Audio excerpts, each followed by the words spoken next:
Hello, everybody. Welcome on in and make it. Welcome, welcome. It is a Saturday stream. Hope everybody's doing well. Right, so boy, it's been a while since logged into Wurm on a Saturday morning. Stream running. Hope everybody's doing well. So yeah. I've been playing a little bit of Wurm lately. And Patronak, what's going on? Your name's different. Welcome on in. If it is the same Patronak as before, how's everything doing? Are you also still playing Wurm?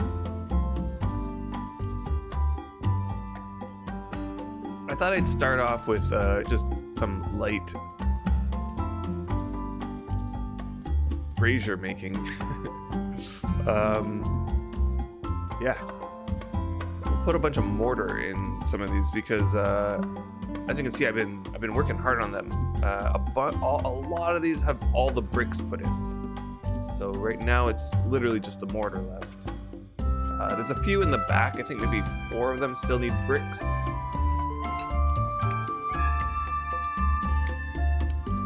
And so I've been spending time making some high quality bricks. Hold on, let me just turn the music down. I forgot to do that.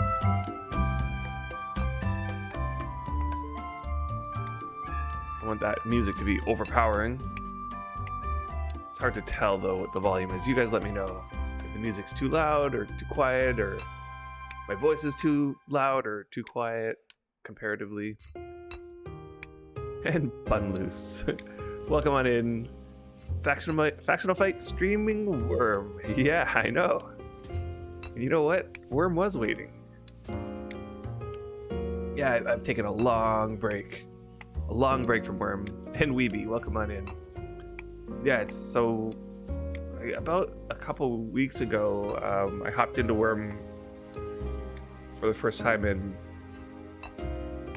months. For sure, it's been months. It's still a bit loud? Okay. It's hard to tell from my side. It's hard to tell. I see my mic is right on the edge. Right on the edge of clipping, so that can't get any louder. Let me just try this. Yeah, there we go. That should have lowered it a little bit. And you're grinding weaponsmithing a bit. So nice to watch other people do Wurm stuff too. Yes, I know Wurm is one of those games where while you're playing, it's really lends itself to watching something at the same time. And I know many Wurmians choose that something to be watching other people play Wurm. Nice, 69.22. That's pretty on, like, you're on the track now. There's no getting off. You've gotten to almost 70.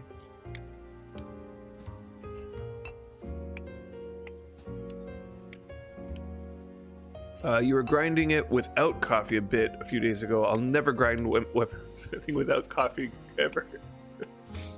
Well, see, it all depends on how much sleep powder you have. If you have an infinite supply of sleep powder, then coffee is the way to go.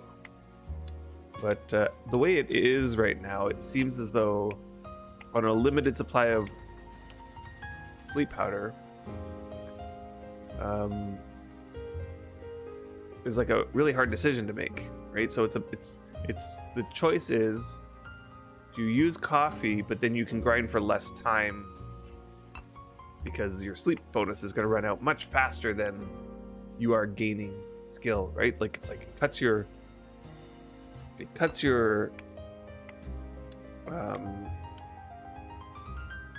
what is it? It uses double the amount of sleep bonus, right?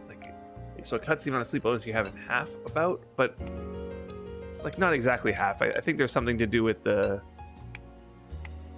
CCFP. I'm not sure actually what the final calculation was, in terms of, is it 1.6? So I know you get 50% more skill gain, right? So it's like a 1.5 increase, 1.5 times increase in skill. So you use 1.6 times the amount of sleep bonus. Let's do some calculation here. 1.6. Maybe I'll do it on the calculator. What's a worm stream without bringing up the calculator? So like what's the reciprocal of 1.6? So 62.5. So if that calculation is correct, it is a 1.6 times increase in skill sleep bonus usage. Then we're talking about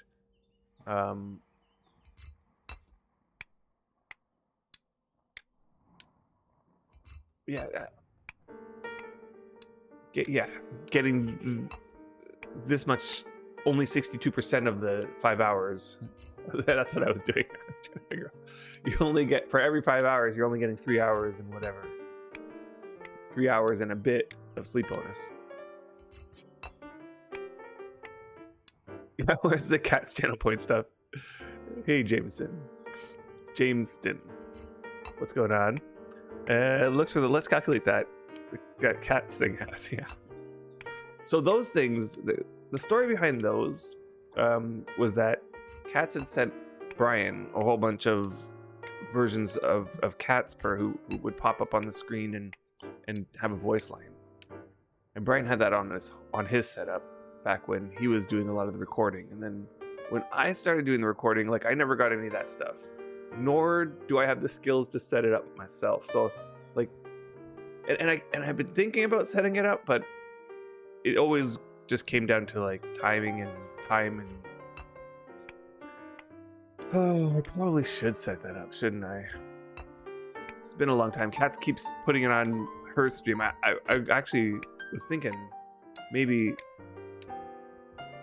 like, if I don't have it on mine, maybe Cats just won't put those on hers. But she's kept them up pretty strongly over the years, and so yeah, I feel pretty bad that I haven't spent the effort to get those on there.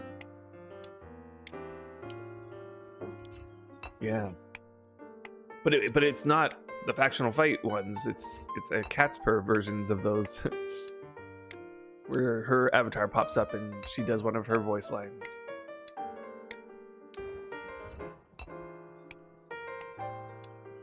Yeah, so that was a long time ago we made those. So these braziers are being made for the kingdom. I had asked, like, so what can I work on? What can I work on? This was like a long time ago, right? Like, trying to set up some tasks to slowly chip away at the project. And one of the tasks on the list was making brazier pillars. We needed a bunch of them, and let me see if I can pull up the image. Here. I have the image pinned here. Just 1 second here. I wonder if I can open it over here. Okay, I need to zoom out of that. Okay, hold on. Okay. That's the image of the, let me see what you guys are seeing. Hold on. Yep. So that's the top-down view of the kingdom. And each one of those circles is a brazier pillar.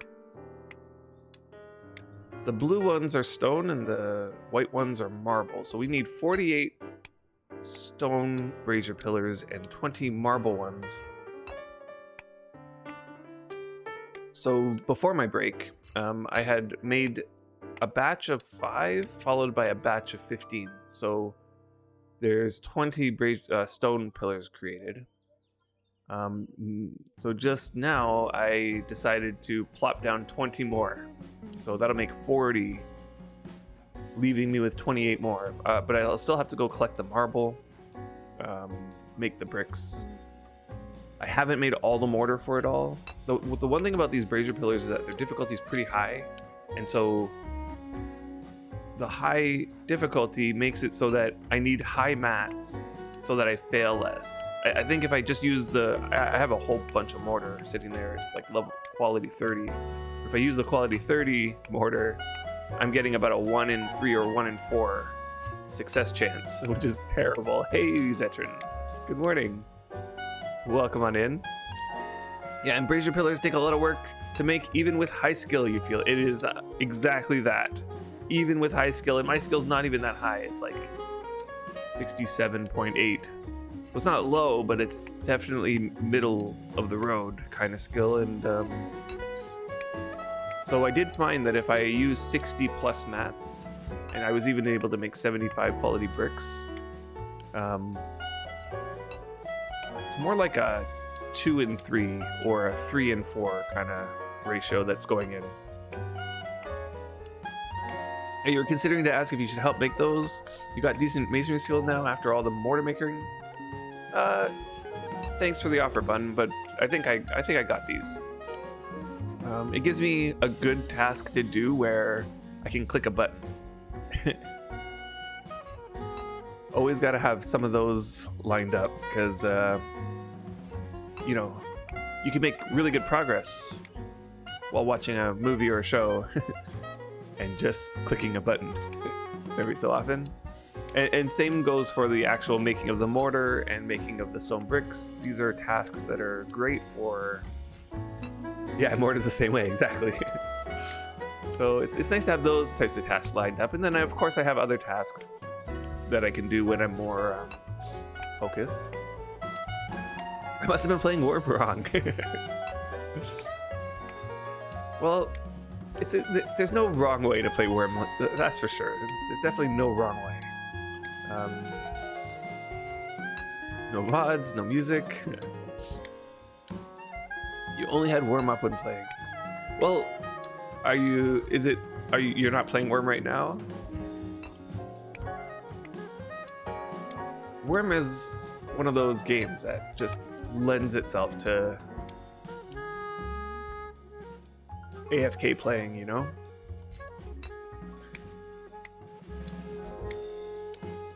Bricks are a lot more effort, yeah, I agree, yeah. Mortar is way easier than bricks. And it amazes me that misconception that mortars are harder than bricks. Therefore, they should be twice as expensive. Mortar should be twice as expensive as bricks.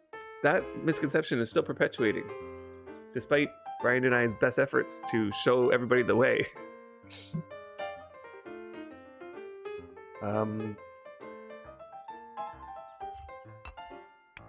So the way I've sort of laid it out is I'm going to make my own mortar and I'm going to buy all the bricks.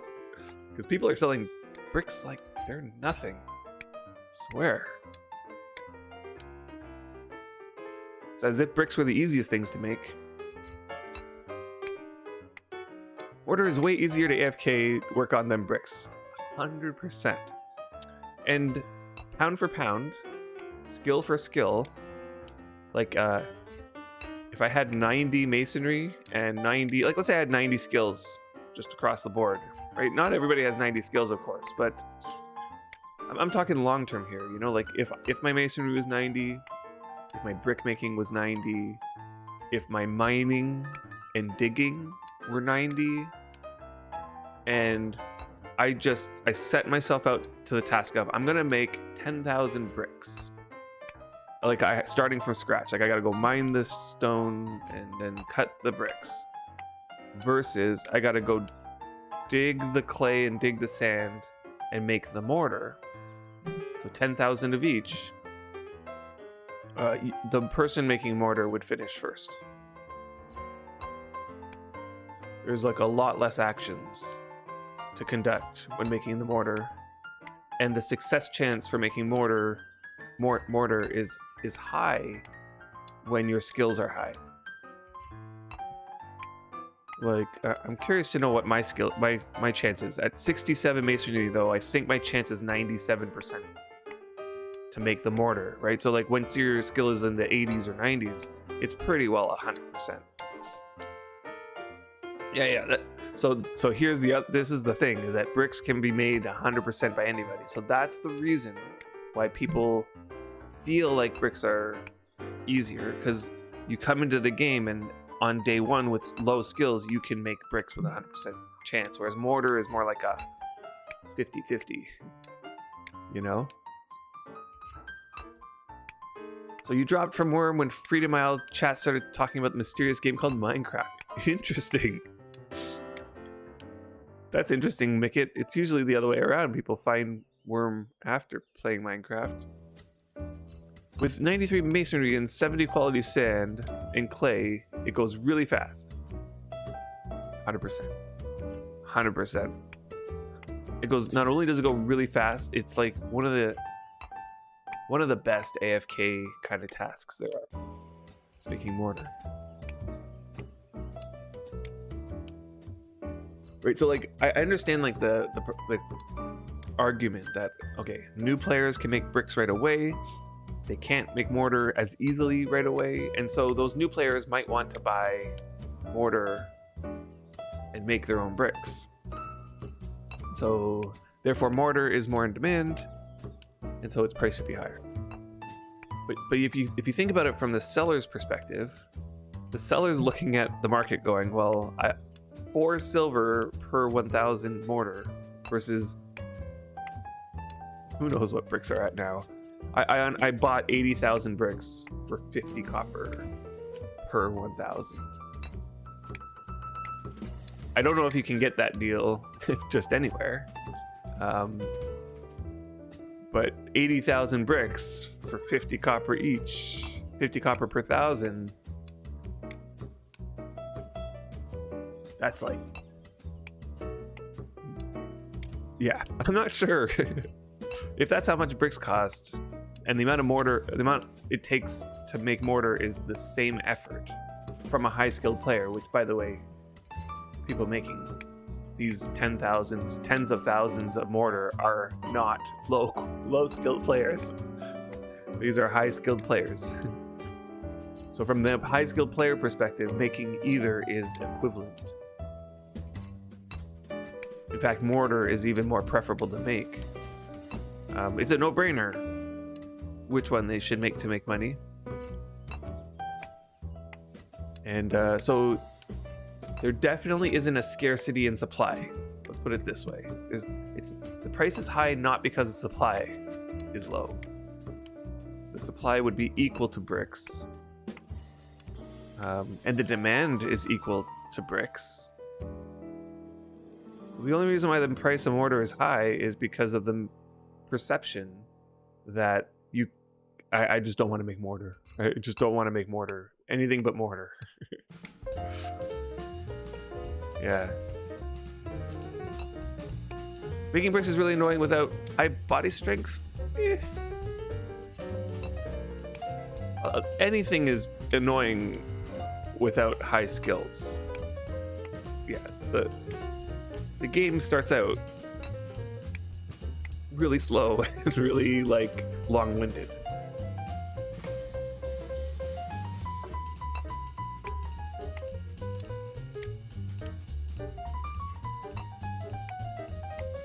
You know, thinking about it more, it's the people who are buying tens of thousands of bricks and mortar should also be high-skilled players, I feel like. What are you going to do with the tens of thousands of bricks and mortar other than make a massive structure, which also takes really long unless your skill is really high.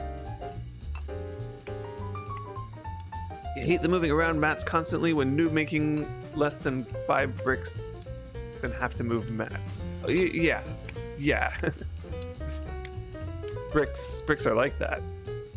But you know how many mortar a new player can make before having to switch anything? Like 40 or something like that. Like at my skill, I'm making 80 at a time. 80 mortar before I have to do anything. I'm clicking the button, queuing up 6 actions for 80 actions before I have to do any inventory swapping.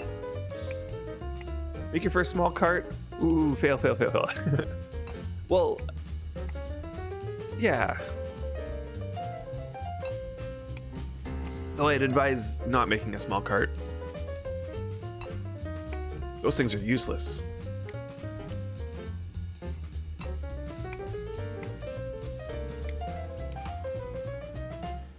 Not sure how much more I can make in one go, but I can almost make 20 bricks in one go before moving. Right, so you'd probably be able to make like 120 mortar before moving. Nice. That's pretty high.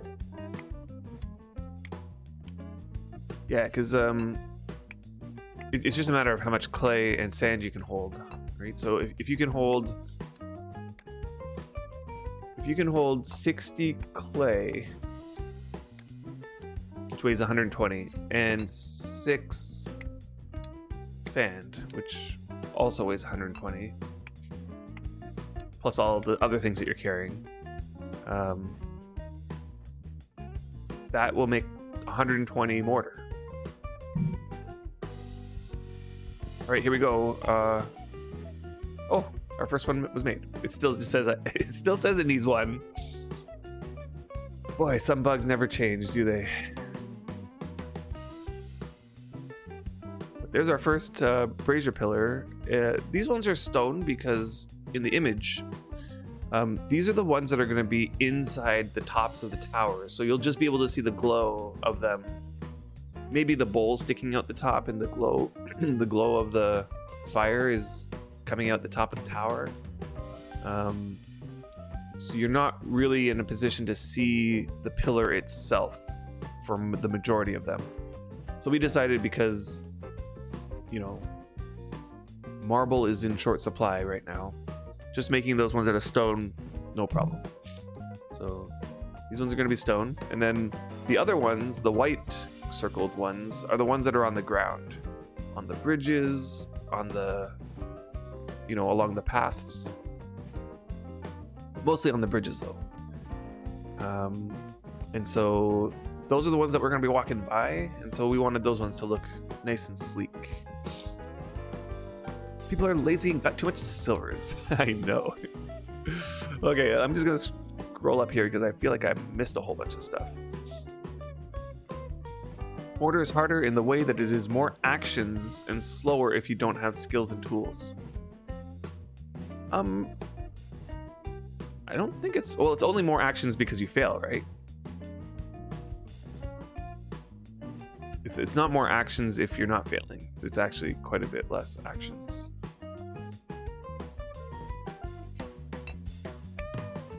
And, it's a good deal anywhere, even on SFI. I know, the brick deal, I know. When I saw somebody advertising it, it was actually Glassnose. Glassnose was advertising 50 copper per 1,000 bricks. And so I said, how many bricks you got?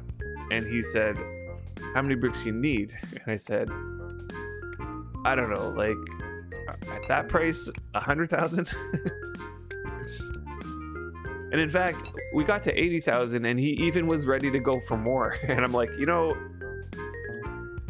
I think I'll let somebody else, if you want to sell it to somebody else, it's fine, because at the moment the 80,000 bricks are just hanging out and waiting for the mortar.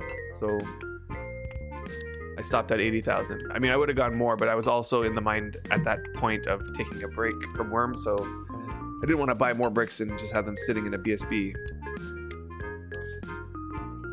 I was curious to see if the green screen was gonna...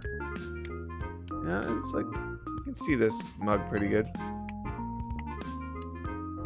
It's kind of like a mustardy yellow, so I thought the green screen might pull it out. Oh, you can carry 420 kilograms. Yeah, that's quite a bit.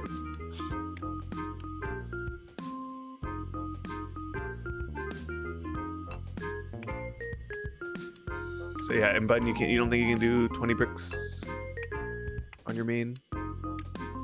Yeah, I was about there. I don't think I was 20 exactly. I never really tested it because I always had a lot of stuff in my inventory. I think my body strength was approaching 60 though. I was at that point, you know, where like, you know how the body skill goes faster? Oh my goodness, I got a second affinity in my body skill. Interesting. I did not notice that happening. So of course, this is a newer character, started with the Northern Freedom Isles, so his skills are going to be quite a bit lower than my main still. But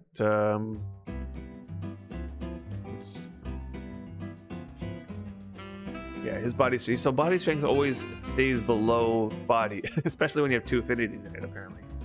So I feel like my body skill on my main was like something like 60 something.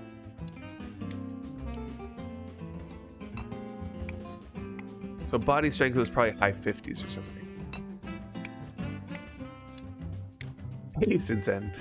Welcome back. Yeah. Yeah, I think so. You know how it is. It's always hard to say because Wurm definitely draws me back from time to time, and I get really like. Hey, Josh. Welcome on in. Yeah, so I did get the Wurm bug. Actually, it was even before Cats was streaming Wurm. In fact, I'm not sure what prompted Cats to switch to streaming Wurm from time to time, but she also seemed to have gotten the bug for like continuing this project. But it was even before her first Wurm stream, before she was considering streaming Wurm again. I was mentioning to her that I'm getting the itch to get back into Wurm. I hadn't touched Wurm for, aside from trying to like make sure upkeep was good on everything. Did that a few times. But it wasn't until like maybe a month ago, I was like kind of feeling the Wurm pull again. So I like sat with that for a little bit. I didn't jump into Wurm right away, you know.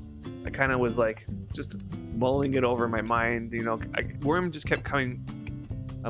You know, I always check the Wurm forums, so throughout the entire break, I haven't stopped looking at the forums for dev updates and posts.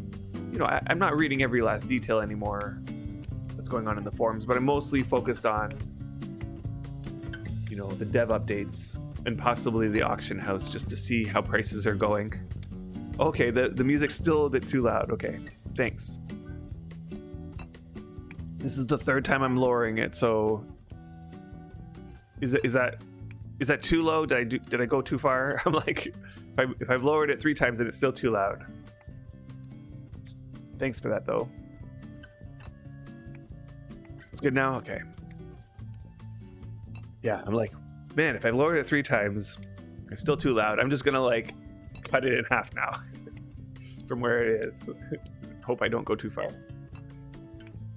Damn guys, I missed the epic curve. Freedom is totally other things without the curve. You know, I can't say I experienced the epic curve, so I did play on epic for a little tiny bit. Whoops. However, I took my freedom character over there, so he already had skill. That song was louder than others? Okay. Yeah, it's possible. Hope I had fun with the break though. Yeah, I totally I fell hard for 7 Days to Die, which is what I've been doing for the past forever. And more recently, I've sort of, you know, like every game, you experience. I guess it could be called burnout, I suppose. This feels like different than burnout, though. It feels more like I've explored the entire game for all it is, backwards and forwards, several times over. And each time I jump into a new game in 7 Days to Die, it just feels like I'm doing it all over again, which is fine because it's fun. But you know, I always get this feeling of I want to experience something else, you know, not just the same thing over and over again. So I still fire up 7 Days to Die from now and then I even did a couple streams. The last couple streams I did was 7 Days to Die with Mischief Maker, which allows stream chat you guys to spawn in things into my game and try to kill me with the zombies, or also help me survive the zombies by healing me or dropping supplies on me and that sort of thing. So that was fun. In fact, I had a lot of fun doing that. And I could see myself doing more of that. But at the same time, 7 Days to Die is on the edge of another major update. And so a lot of the community has sort of, it's hard to put it, it's very different, the type of community 7 Days to Die has compared to Wurm. Wurm is an MMO, so everyone's sort of affected at the same time in the exact same way when update drops. But 7 Days to Die is more of a single player / multiplayer game where you can have people on your server. And everybody is sort of playing a different version of 7 Days to Die. It's highly moddable and customizable, and so everybody's sort of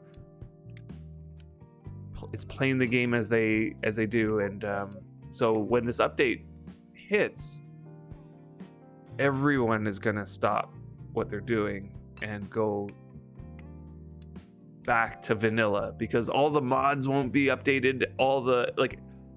Once the update hits, all the mods are gonna have to refix everything for their mod. So the first thing everybody's gonna do is go right back to the vanilla version of the game and check out this update. Learn by looting update. I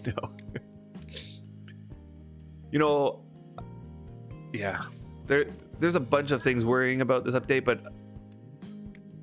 it's something that I'm curious about how it's gonna feel. I don't want to judge it based on what it sounds like. I want to see what it feels like before I make a judgment. And people who are testing the Learn by Looting say it feels great. Now, of course, these people are hired by the Fun Pimps to test it, so we'll see what it feels like to us as players. I'm willing to go in with an open mind. Same with the water change that everybody is all peeved about. All right, so let's see. We'll finish this pillar and then we'll move on to something else, because of course this is kind of boring to watch. But I thought I'd show what I've actually been working on as one of my projects since I got back, making these pillars. And I would say I'm about halfway done now. These pillars, this batch of 20. And I started them, I probably started them a week ago. Yeah. I made the 20. I made the bowls, put in the bowls. And then the next thing I did is I went over to the clay pit and dug the clay. And then I dug the sand, and then I made the mortar. And then I went into my mine and I mined out all these stone shards that are high quality and turned them into bricks. And then I started putting them in. And we are now at the stage of most of the bricks are in. There might be a couple, maybe three or four back there that still need the bricks. And then I still need to make a little bit more of the mortar. I think just a couple hundred more mortar to fill all these 20. So like that's sort of like a week. For Wurm players, there's nothing is boring. They can watch paint dry and get their blood pumping. Maybe. But there is something about Wurm. Hold on one second.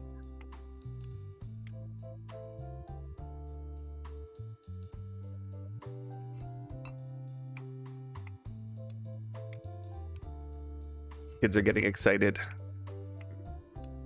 Yeah, what was I saying? Blood pumping, right. There's definitely something about the anticipation of the finish line.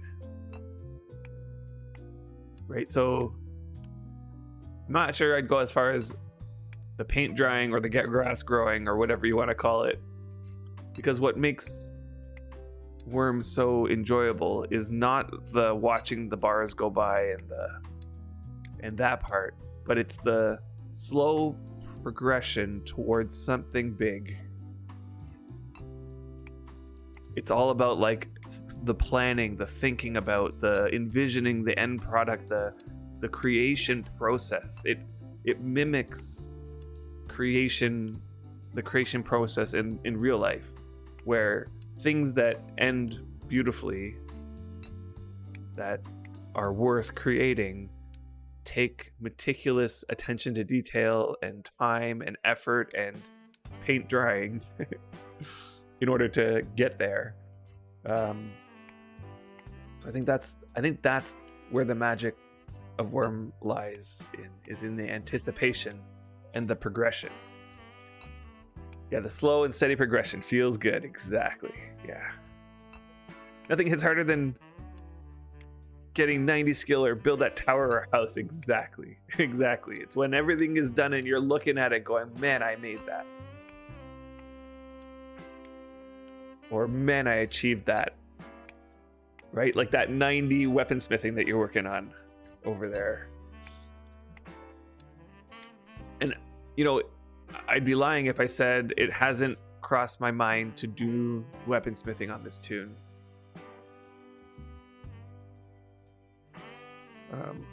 I just need 13. I mean, I started it. Now let's look at my skill now. It's probably under the smithing.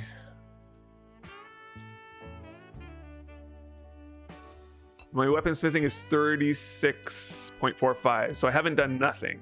And for anybody who's done weaponsmithing knows that 36 isn't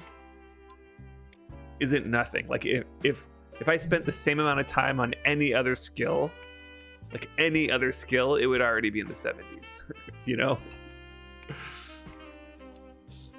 Or something like that. Somebody else might probably have a better estimation on where I'd be if I spent the same amount of time on, let's say, blacksmithing. Recently you hit 90 mind logic. Boy, all this time I've taken a break and you've just been here grinding away, pushing and pushing and pushing. The end milestones could feel real good. Yeah, totally. So what is that, 10 actions? You filled the bar? You can do all 10 actions now? That's crazy. 100 woodcutting, now that's a feat. Yeah, 100 woodcutting is a feat. But doable. Somebody must have gotten 100 woodcutting, right? 100 anything. Doesn't matter what the skill is. 100 anything is a feat. I have not hit that milestone before. Hitting 100 of something. Neighbor's doing it. He's been doing it for 2 years now. Still not 100. I know. Since then, have you hit 100 on anything? Like, this is the real test. Like, you got 90 mind logic. Which...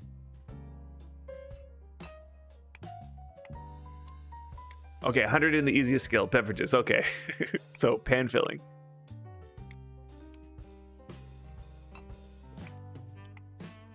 Is that easier than hot food cooking? Does it go up faster than hot food cooking? So I can imagine hot food cooking being also like a pretty...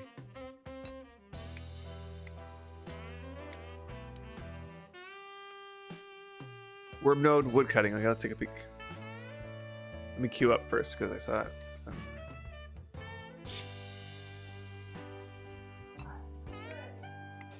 Yeah. I mean, this is not to say that nobody's ever done it before, right? This is just those people who have uploaded their wood cutting to Worm node.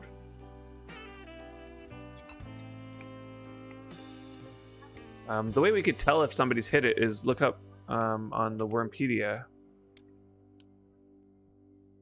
We can look up the titles and see if there's a 100 title for woodcutting. Wood.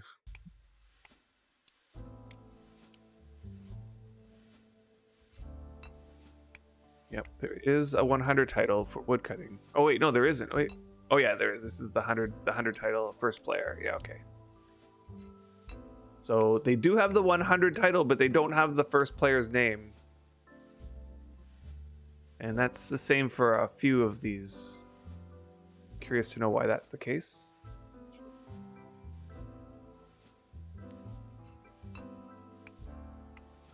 Yeah, close but far. Yeah. So is it a rando? Because that's not that close. Once you get to 99.99, that's where the grind to 100 starts, in my opinion. Because from there, it's from 99.99, it's a long grind from there. So if it took, depends on where they were at the start of those 2 years, and then it took 2 years to get to this point, it's probably another 2 years at the same rate.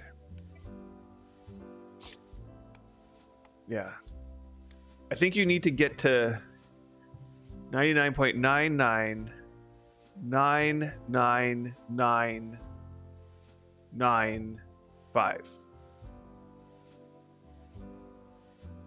And then the skill ticks become 0.00000008. Each skill tick. It's something like that.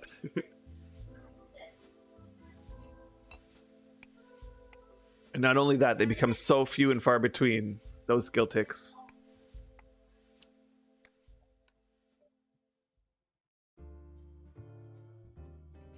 Yeah, for every 9 that you put onto the thing, it just becomes that much harder to get to the next 9. It's not as bad as they make it sound. 99.98 is like halfway to 100. Okay, so maybe not 99. Yeah. I've gotten to 99.9 blacksmithing before, and I thought, I'm good. I'm good. I don't need the 100. I'm gonna just stay right here at the 99.9.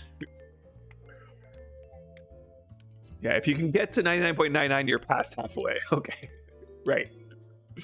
So I don't know if I made it sound worse than it is. That sounds pretty bad. That sounds pretty bad. Personally, only grind wood cutting, digging, mining. Now you get more body stats like strength and stamina.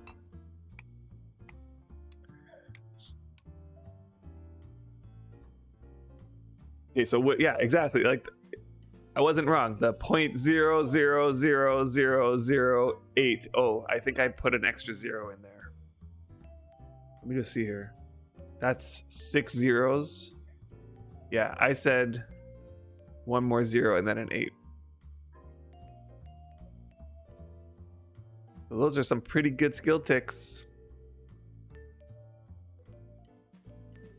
Yeah, so 99.98. Yeah. Like, think. Let's bring out the calculator again. Okay.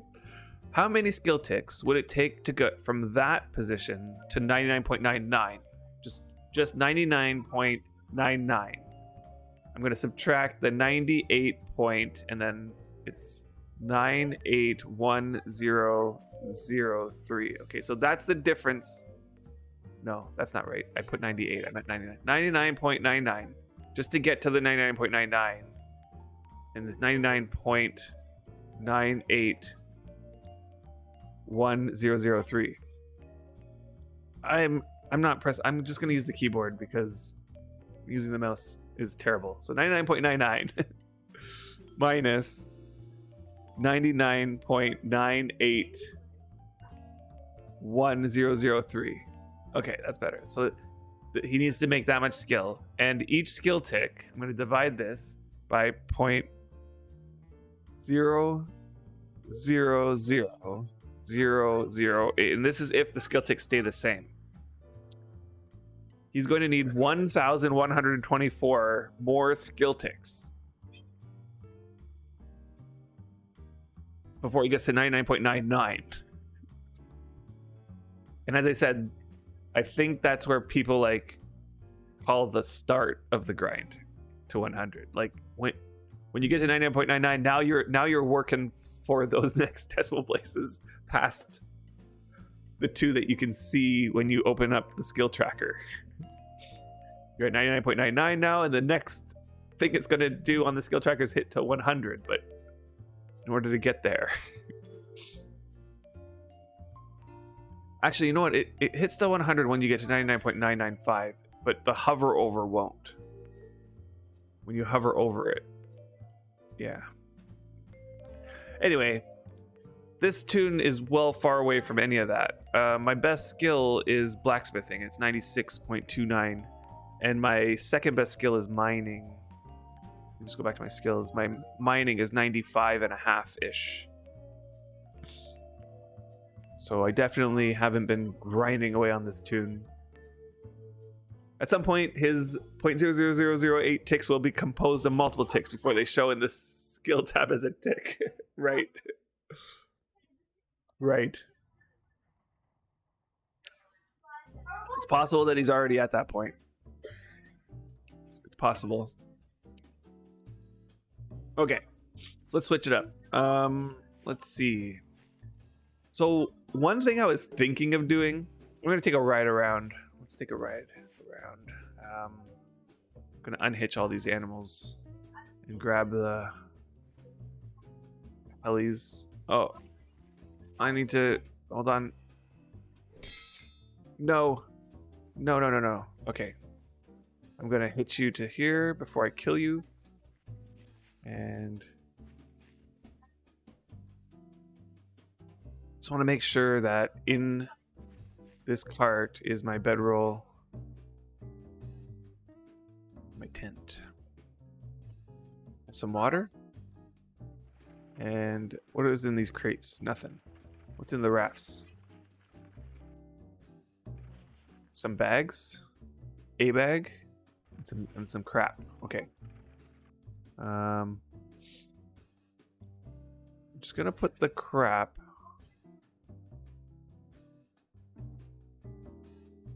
in the wagon. Are these empty? Yeah, I'll take these bags. And a small tortoise shell. That can also probably go over here. Let's put the crates away. Don't think I need crates. Today's grind, approximately 2,500 logs chopped with full bonus thingies. Yes. How many of those 2,500 chopped actions yielded a skill tick? Does this show? Oh no. No, that doesn't show. Okay. We could probably figure it out though. 0.0026. Okay, so that third decimal place is moving.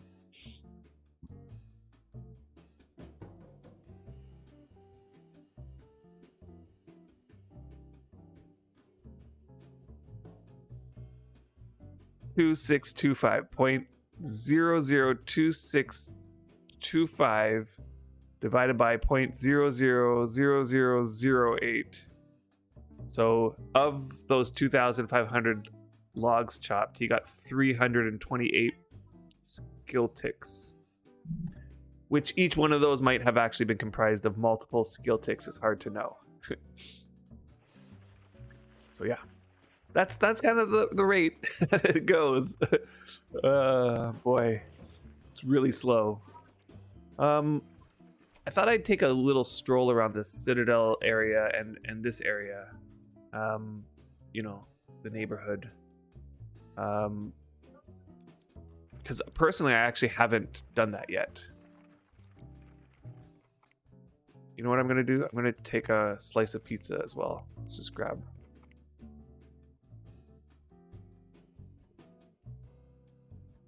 Take a portion and put this back. And this in.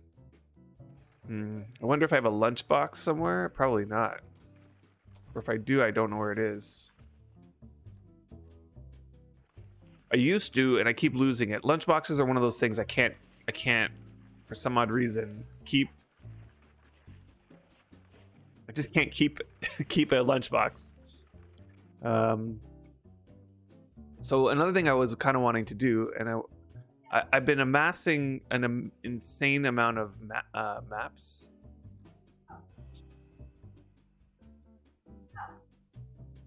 So I got some maps that need progression on. So I thought we might do a little bit of that.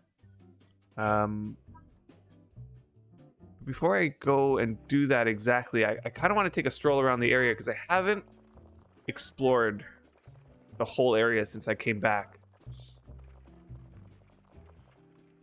Nice collection of maps I got there. Yeah, woodcutting is also kind of ass since chopping up difficulty is low by default. So once you're high skill, you simply can't balance well. Yeah, difficulty balance well. I know.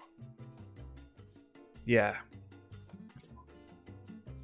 it's not like mining where you can just switch to a different vein that has a much higher difficulty. All the wood types have relatively low difficulty. Isn't it like the hardest wood type, the difficulty is like 30 or something like that?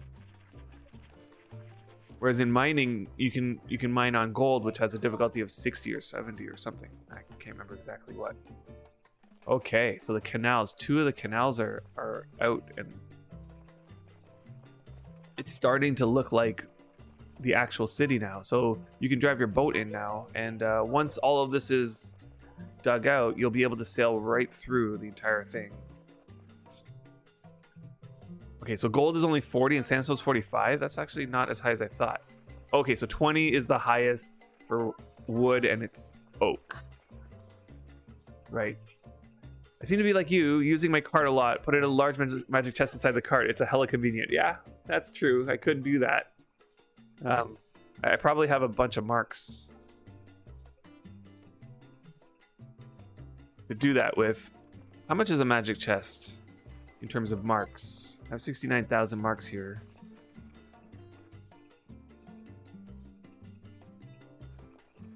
So yeah, this is going to be the city. The Sandcastle City. Citadel. Just gonna peek around here. Statue of a demon just hanging out.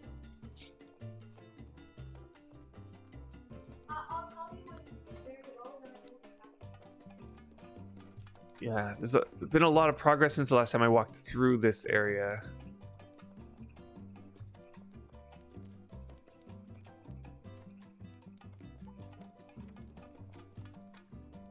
You're using walnut to grind on. Believe someone said overedge trees are best. Not sure though. Yeah, large magic chest is only 300 volume, which is nothing in grand scheme of 5.9k liter volume of the cart can hold. Well worth the space. That makes sense.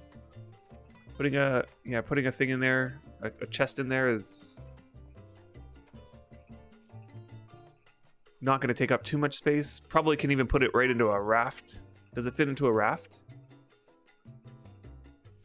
Okay, and this is probably where one of the braziers are going to go. Wish I could scroll out a little bit more here, but nope.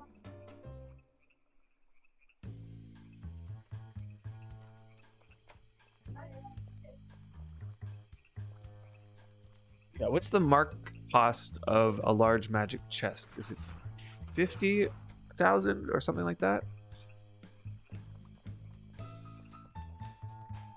Yeah, now each of the quarters, so like that whole landing over there that has no buildings on it, it's going to be built up just as much as this. And even this one here, I think isn't completed fully.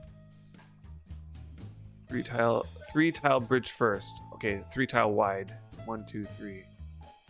It's going to connect to that side. So we still don't quite have the skill to build the tall pillars here. And at the top, these tall pillars, there's going to be 4 of them that have bridges connecting them.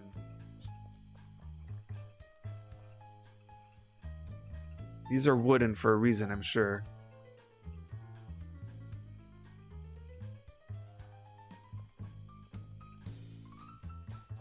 Yeah, I'm not really. I haven't been part of the construction of this, so I'm not clear on the exact plans of it all. But that's my usual position in most of the construction projects that I've been a part of. I'm not sure what's going on, but I'll make the braziers, and I'll make the bricks, and I'll make the mortar, and I'll make the other things too. Oh wait, my horses are up on this landing somewhere. Like with the labyrinth, it was very much like that. I had my pieces that I was building, so I kind of knew some of it. But it wasn't until the whole thing got put together and I ran through it the first time and I still had no idea what I was doing.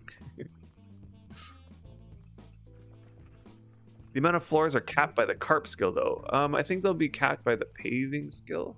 And hey, Taiki, welcome on. Morning, you have to lurk for a bit? D&Ding, nice. Well, happy lurking, happy D&Ding.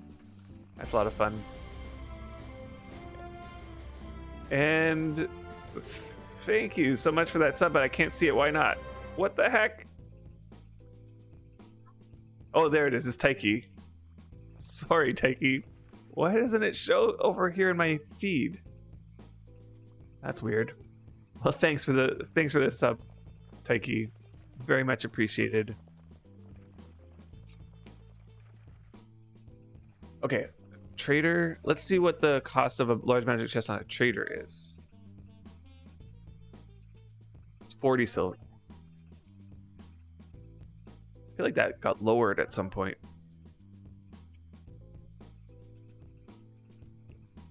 Why do I feel like it used to be 50 silver?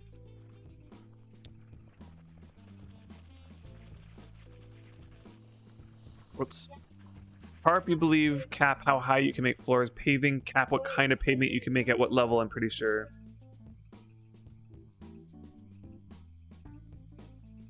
How you can make floors. I mean, it is possible. But I always thought that it was either carp or masonry that determined how high you can build. It wasn't both.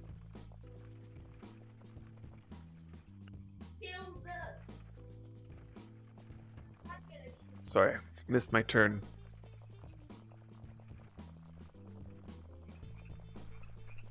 Yeah, somebody correct me if I'm wrong, but I always thought it was that you could, if let's say you had 99 masonry and like your carp was not high, you could still build it's carp for the amount of floors. Okay, so it's just planning the floor. That's the problem. Interesting. So to build a tall masonry tower, you need high carp, high masonry, and high paving if you want the floors to be not wood. Is that right?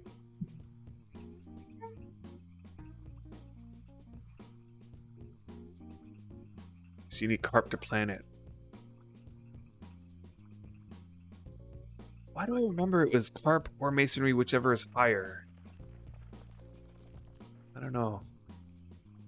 Carp friend plan is fine too if you got one of those. Yeah, totally. So it might very well be that we need to resort to asking somebody to help us out. My carpentry is nowhere near. So it's at 84.8 right now. And my masonry is worse. So it would take a little bit of effort there. Okay, so this is the new horse market.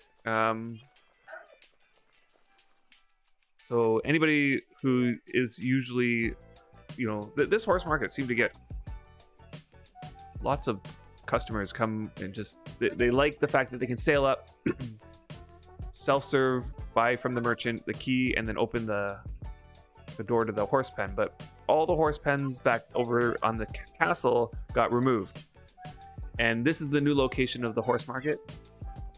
This tile here, just give me 1 second.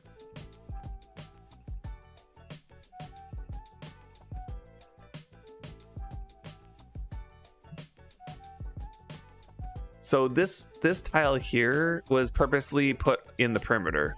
So this is within the perimeter And so it's the loading zone. So the idea is you pull your boat up into this area here. You unload your cages here and load up the horses at this spot. And then all these signs here indicate which way you should be going. And the merchants, of course, are on either side. So this area down here is going to be the Hell Horse area. So you buy all your Hell Horses. This is the breeding pen. So the Hell Horses are just purchased out of these pens here. This one and on the other side. And then the rest of the horse market is up the big ramp. And I know this is kind of an annoying big ramp, but we sort of settled in a place that is a hard to traverse area. Like there's the water and then there's very steep cliffs up to a very skinny peak before another steep cliff goes back down to the water.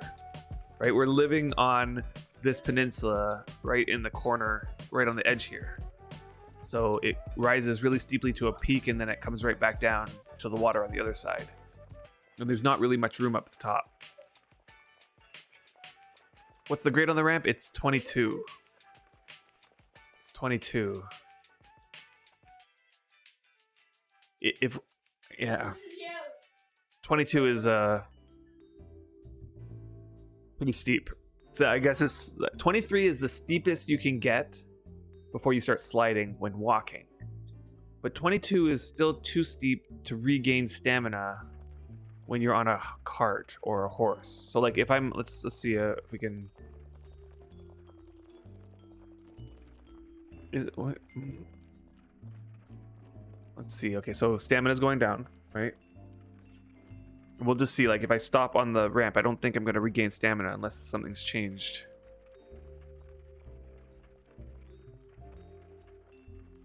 And how's it going, Nin? Welcome on in.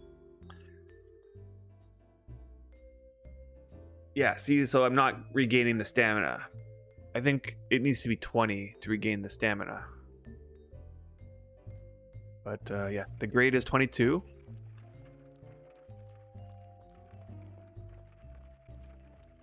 And this is where all the regular horses are going to be. All the different colors. Each one of the sections is a color. And Katz is just starting up the breeding again. So I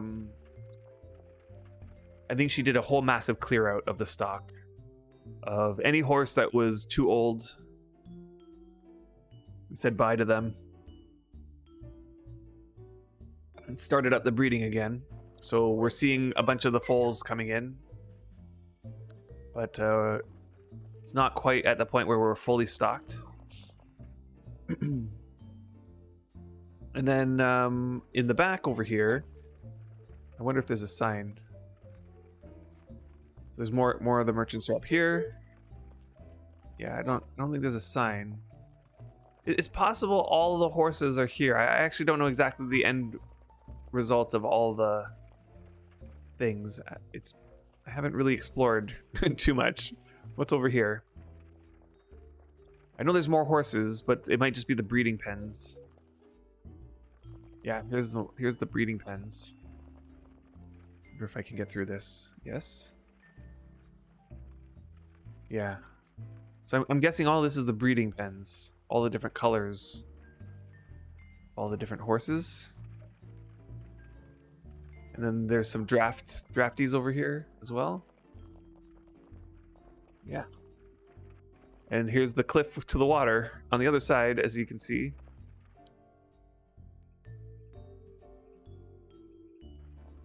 I'm also in the process of trying to find... So we have a new neighbor settled in the area. I haven't met them yet. I've just been told that they have been met, but not sure where they landed. So I was thinking of running around a little bit more in the area just to see. This whole area is on our deed now. So we are now in Autumn Twilight again. I expanded the deed when this deed fell. and did some work to get it flat, but I haven't spent any more time on this area. This area used to be as high as that. I guess this spot right up here, this area. It was kind of coming down, but I'm even debating bringing this lower, which is why I haven't done much more. I was thinking of bringing it down to here, so that we come up this ramp and maybe adjust the ramp a little bit. We come up the ramp and it's flat from here to the other end. Because then we'd have this whole space flat from this corner all the way to the back.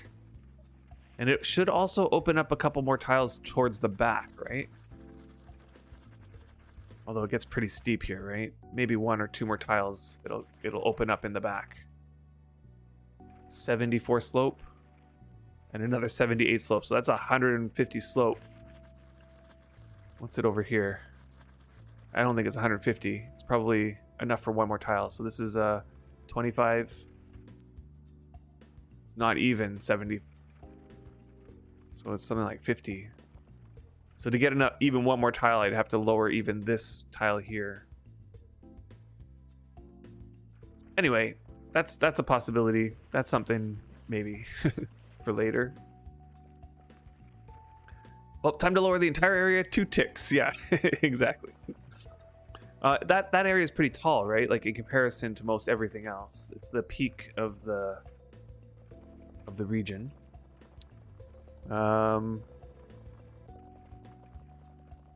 mean, I wonder how much effort it would take to lower everything to this spot here. Just cut it right off. Because this house is also on my deed. And same with this region over here. It's also on my deed.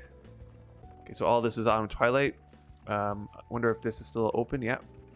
And this is a mine I inherited that has some transmutated veins. So this one here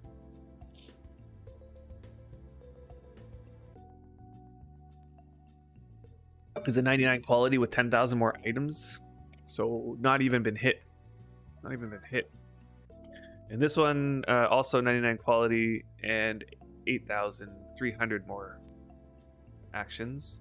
And I think this one was just a naturally occurring iron vein, if I'm not mistaken.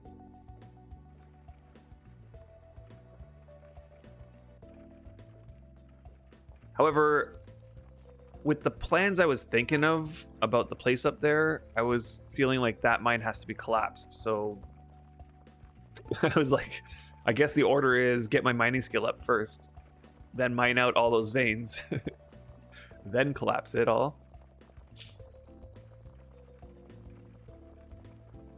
Yeah, insane. Yeah, I don't know. It's kind of the type of thing I like to do in this game, is take a whole area and completely change it. Holy crap, some project I know. Well, that's something that I'll do later. This is the thing about this game, is I get this is how it happens, right? Like I can't help myself. I look at a place and I'm like, I think I kind of want to like bring that area down by 300 slope. Or I think I want to make a mine that has huge tall ceilings that leads all the way across the whole. So we have this. This is okay. So this is a more imminent project. Is we have a boat mine that goes through this region right here, north of the island, north of the citadel. And my deed is located right on the south part of this little piece here that sticks out. So one project I have in mind is I want to build a boat mine that leads underneath my deed that connects to that tunnel that leads out the back. And then put a whole dock under there so all my boats can sort of like be stored under there. So for that, I need really tall ceilings. So I started mining area out really like up high. And I'm going to clear it all out. And then I'm going to take the floors down all the way. Now I know I don't have to do it that way. I know that other people, the way that they mostly do it is they they mine one tile really high and then everything else is low. So then from the low position, they just flatten the ceiling. They just do the action where they flatten the ceiling.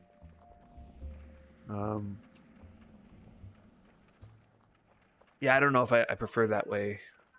It's the same number of actions, same amount of time, but I think I prefer mining up top first, so I get the ceiling right first, and then I take the floor down. All right. So this is the first opportunity for a deed this way. So if a neighbor spawned in, I forgot to sort of like comment on what I was thinking over here. There's a deed right here called Thundering Steeps that is, let me just show the map. Thundering Steep goes from the forested area, right on the edge of the forest area. So there's Kaer Morhen, that's Warfius's deed. Okay, so there's my deed, which covers all the Scuffs Ridge and everything like that, covers all of that area. How do I make this bigger? No, I can't make this bigger.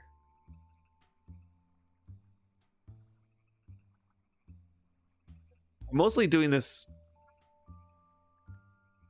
for myself because I want to narrow down where this neighbor could have landed. Oh, what? I want the forums. Let's bring up the Melody community map, which we're also going to need anyway for the if we're going to do a couple of these maps. Let's do the topographic just so that we can see the land. Okay, so Autumn Twilight now goes all the way to the edge of this. That's that little rock there, that rock area, that's the flattened region. Okay, so it goes right to the top edge of that. Autumn Twilight goes all the way like this, and then down on this side, right to here, and across. So that's Autumn Twilight. Then right up against Autumn Twilight, I can't expand any further this way. Oh, there might be 10 tiles or something like that between Autumn Twilight and this deed, which is Kaer Morhen, which is Warfius's deed. Okay, so there's not any room between the two to drop another deed, so they can't be here. There is a spot on the end on this side. There's like a little landing. I think Emmett was living there, or over here, one of these two spots over here. But there's really not that much space. So if they landed there, it's really cramped. Maybe we'll peek down that hill. This, the next deed that happens starting right at the end of the grassy area is Thundering Steeps. Thundering Steeps is humongous. It like covers this whole strip all the way to the step. So it's probably Thundering Steps. Okay, so Thundering Steps probably, I wish I could make like a little highlight. No, I can't. Yeah, so Thundering Steps does this whole, everything south of Kaer Morhen. So from here down all the way to the edge of the step. It's Thundering Steps. So, and this over here is my deed. It's the Guilty Thief. And this deed here, the gentleman who landed there, yeah, I don't know. He was kind of disappointed when you visited Kaer Morhen. Not a big old castle there. Yeah, it's... So Warfius sort of started the server with us and did all the newbie stuff on that deed, but hasn't been that active here because they went back to Southern Freedom Isle. So what might have been planned for it versus what ended up getting done, probably not. Yeah. Okay, so this deed here is also a possibility. It might have fallen because it was a deed before. It might have fallen. They might have settled there. That's a good spot. That's one of the prime spots on the server, I'd say. Right, you're surrounded by water on two of your sides. You have lots of coast, and it's a nice flat. It's a nice flat spot. Not perfectly flat, but it's not like look how many ridge lines are there between that spot and the tip of here. It's like just goes uphill, right to the top.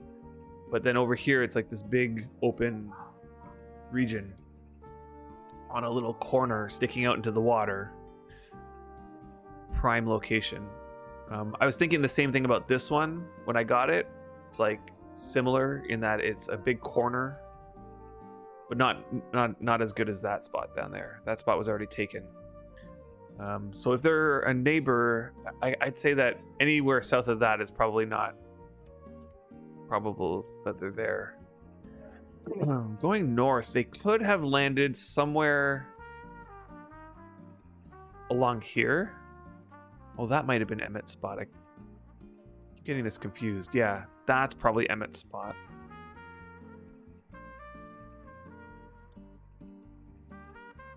Yeah. Hey, Gaffer, what's going on? Welcome on in. And of course, this is Journey's End. That's Valiance's place, and he's been working on that for quite a while too. So if I had to guess, this new person is possibly in this area here on one of the deeds that had fallen. I think this was Ivy's old place. That most definitely has fallen. There's like a little spot on this road here that's not ideal. This is like this is too skinny of a place. Somebody tried to build a little deed there, but didn't last very long. Setting up for a Rift on release. Pretty much finished with that, so you may make a map of the area. Finish with what though? Pretty much finished with that, so you may make a map of the area. That's another thing that I kind of want to do, is make maps, figure out the map system. I don't know, but I think I'm going to stick with the plan, which is we're going to do a couple of these maps. Now I've sorted them kind of into some kind of order. Oh, I see. Setting up for the Rift. I see.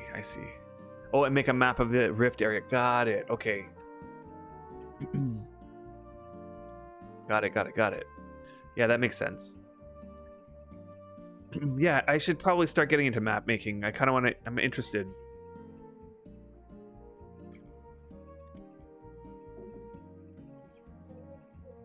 I wonder...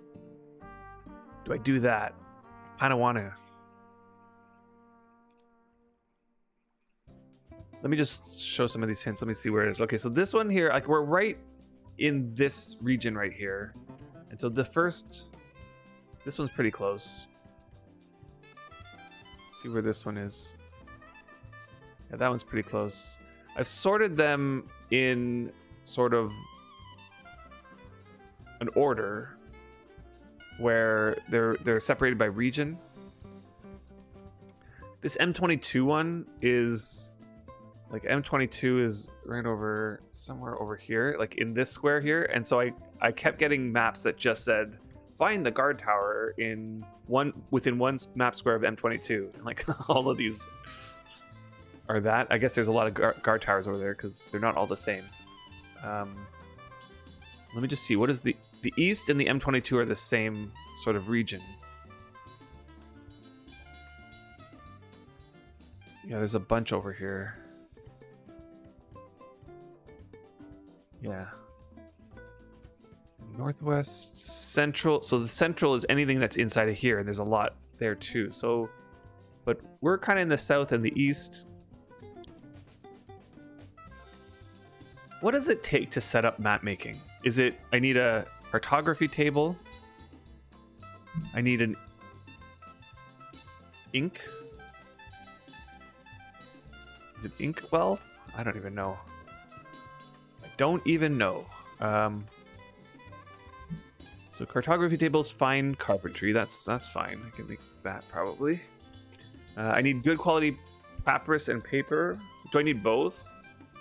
I do have decent papyrus making.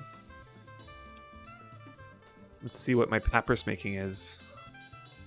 I have enough that I have its own skill tracker. Okay, so it's like 60-ish. Both paper and papyrus. Okay, I do have reed growing, natural reed growing. Okay, a good dioptra. I could get one of those. Yeah, that's not too bad. And a range pole, I'm sure, also. The thing I'm worried about is ink. The ink well. Or ink pot. Okay, ink pot. Okay, that's just, you just make it out of any alloy, it looks like.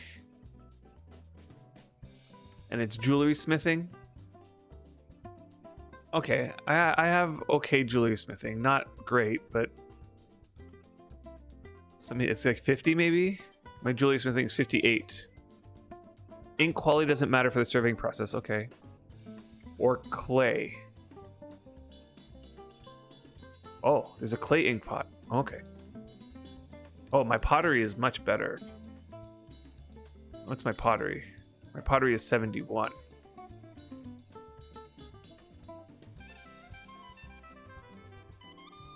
Okay. Ink quality doesn't matter if you stamp icons onto your map. Okay. And what's this ink brush? Fine carpentry, fur, and handle. Okay. You know what? Yeah, let's do this instead. I'm kind of interested in trying to figure out this map making process, and we'll get it all set up. And then maybe we'll get to one of these maps, one of these locations. I don't even think we'll be able to finish one of them. The way I've been doing them is, like, I'll go to a region and I'll finish all the clues in that area and then resort those maps. So that map might make a new clue in the northeast, so I'll just move the map into the northeast kind of box. And then I'll just go to the next area and clear out all those clues and reshuffle the maps like that. So I'm not picking a map and doing all the clues for that map. I'm kind of just picking an area, finishing all the clues in that area, and then moving on to the next area. But none of these maps have a lot of progress on them. I think some of them have like one step done. None of them have more than one step done. So they're pretty new maps. I had a group of maps about this amount and I finished them all. And so I sold the sleep powder, and with the profits from the sleep powder that I sold, I just bought a whole set of new maps. Plus, I've also been collecting my own maps. So I was thinking of repeating that process and each time making a profit, which has kind of worked out pretty well. That first round, I made a decent amount of money. And Sipiku, welcome on in. You want to know your secret about treasure maps? You just sack them for nutrition if they have a clue in place I don't feel like going to. Well, I live on Melody, which is a small enough server that it doesn't, I don't have to worry about that. So let's leave these guys over here. Yeah, are you on Xanadu? Is that? It's the only place I can imagine myself feeling like I'd have to do something like that. Boy, my place is a mess, by the way. I have such a messy deed now. Let's start with the cartography table.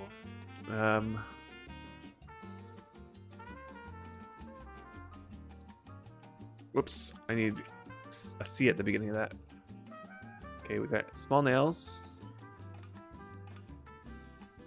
Small nails. What's the additional items? Let's just grab everything I need. So I need 2 small nails. 2 shafts. Let's make it oak, I guess. Hold on. I could make it any one of these. I could make it grapewood, which is archaeology, or lingonberry wood. I think I'll just make it oak though. So 2 shafts and 5 planks. Planks might have more materials that I might be interested in. Nah, let's keep it. I mean, I could do it hazelnut. I forget what hazelnut looks like. Okay, hold on. What? Okay. What does hazelnut look like? Wood. type? Wood. I can't remember what I should be typing here. Okay, yeah, here. Why don't I see hazelnut? Here's hazelnut.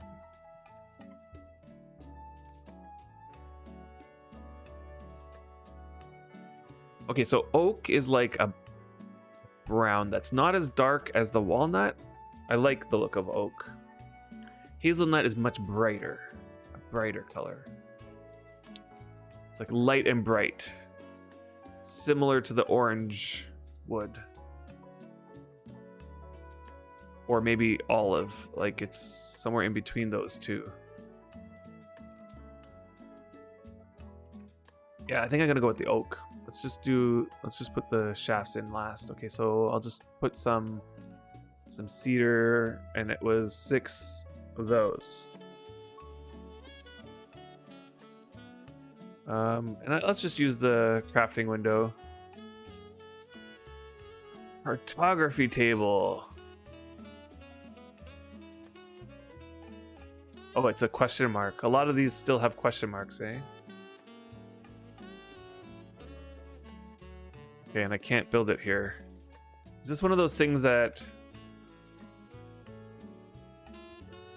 I won't be able to pick up into my inventory? We'll see.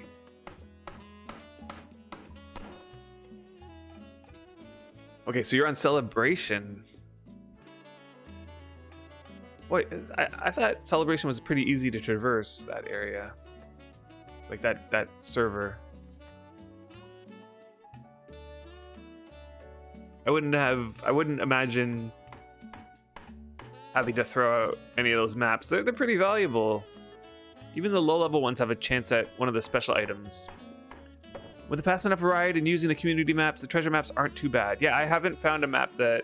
I've done lots of them. I haven't found a map that I haven't been able to finish. Sounds easy, but we have water going through the middle of everything. Thankfully, Fab built a second bridge across it. Okay. Nice. Yeah, we have some Broccoli Hills in the northwest, but rest is pretty cool. Yeah, like Melody... When I get maps in the Broccoli Hills on Melody, which is all the east ones, by the way.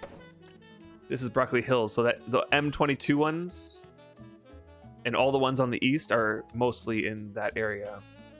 But people have built stuff to get through there, so far I haven't had any problems with any maps in that area. Supposedly you can load cartography tables into your cart and drop them to use them on the go. I haven't done any cartography, but I've heard that's something people do. Okay. And it fits into a cart. You don't need a wagon.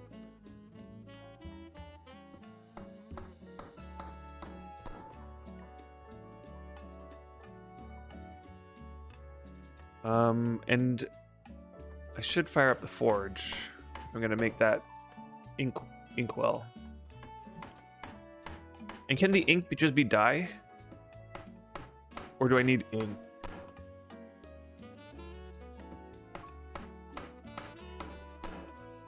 Okay, you're not sure when you think about it, you just remember them being loaded? Okay.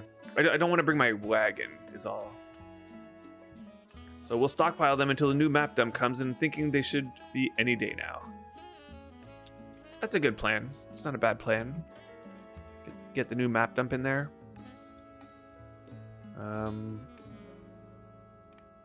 I fueled this... No, I did not.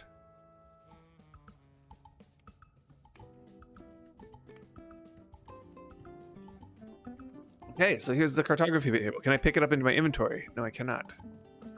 Let's see. Can we load it into our cart?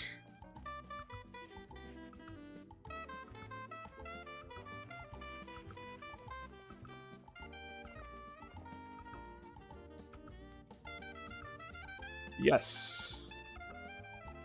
Okay, so that's one thing down. Cartography table. Does the quality of the table matter?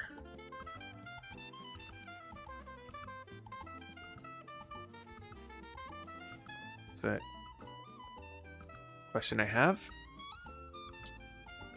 I do like that people maintaining the community maps have added towers to it, so now you can low-key use them to know exactly where you are, even if you're not doing a map.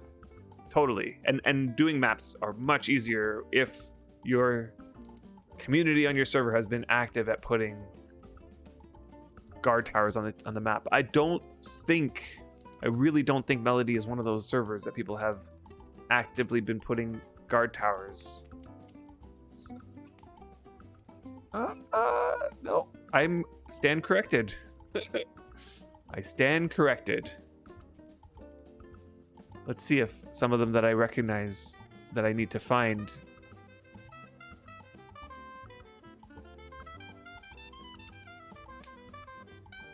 Nope. Oh wait, it was down here. Oh yeah, Rebo. Okay, so I need to find Rebo, which is this one. Interesting. So that makes things nicer. Somebody's been actively putting these things on the map. Awesome. You can even use the search or drop down this. I know, totally. Yeah. Yeah, I know how I can do that. I could just search down in here in the special. Yeah, exactly. Okay. So what's next? I want to... You know what? Let's Oh,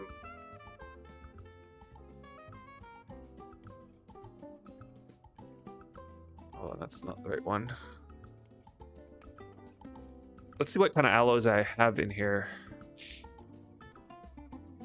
I have brass. Let's see how much. No brass in the fourth bin though. I have 100 electrum lumps.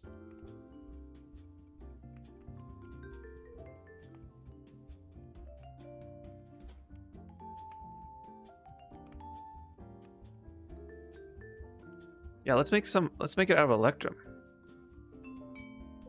I'm not sure how much I need, honestly. Let's see. What am I typing in here? Ink, well, pot, metal. I mean, I could make it out of a pottery as well, but my jewelry smithing isn't terrible. Not very much. 0.69.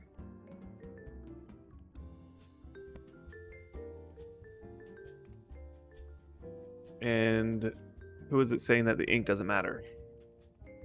Gaffer. Ink quality does matter if you stamp icons onto the map. Does.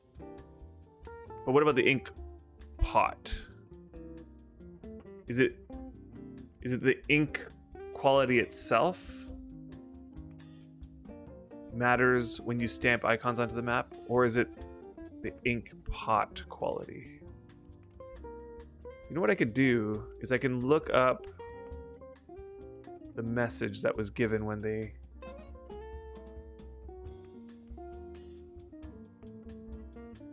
Hold on. It would be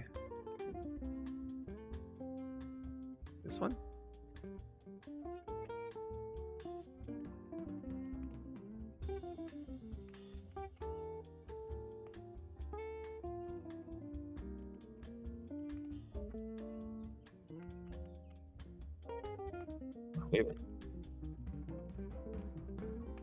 Maybe it's this link here. Okay, yeah. All right, so let's read about it.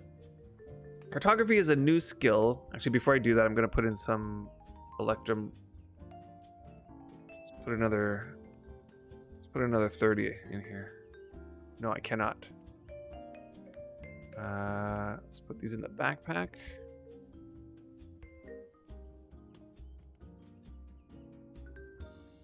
Okay.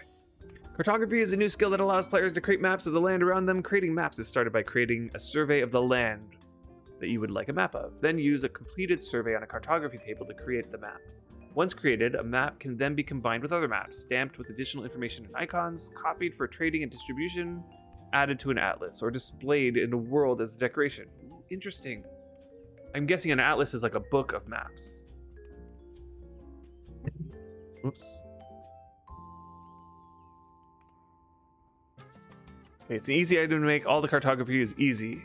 It's the ink, not the pot. Okay, so you want dark ink so the stamp shows up well. Oh, interesting. So the color, and we're using this word ink, but Does dye... Is dye ink? Can I use dye for ink? Or do I need to actually, like... Ink. Black ink. Do I need ink? Hey, Jack Dryden. Welcome on in. And thanks for that follow. You use dye. Okay, so dye works. Okay, good. And Jack, man, your stream the other day, or was it yesterday? No, 2 days ago. When you went through the labyrinth, oh my god, that was amazing. I loved that stream. You did amazing going through the labyrinth, and it was a lot of nostalgia for me and Feyran as well. Brought back a lot of memories because it's been a long time since we saw the labyrinth at all. It was an emotional, yeah, totally. And Saturn Rocky, what's going on? How's it going? Welcome on in. So yeah, like that. If you don't know, Jack Dryden here has been streaming Wurm quite a bit lately, and has such a great sort of atmosphere in his stream. And he reached out when he heard about the labyrinth to me and asked me questions about it, and I told him to tell me when he's going to stream it, so I want to watch. And on Thursday he went through the labyrinth, and man, it was an adventure. And I would say that you finished it in like that was how most people experience the labyrinth in terms of how long it takes to do things. Like somewhere between the 4 and 5 hour mark, I'd say is most-ish people.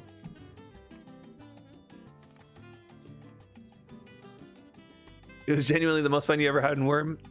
I'm glad that you really enjoyed it. It was so much fun to watch.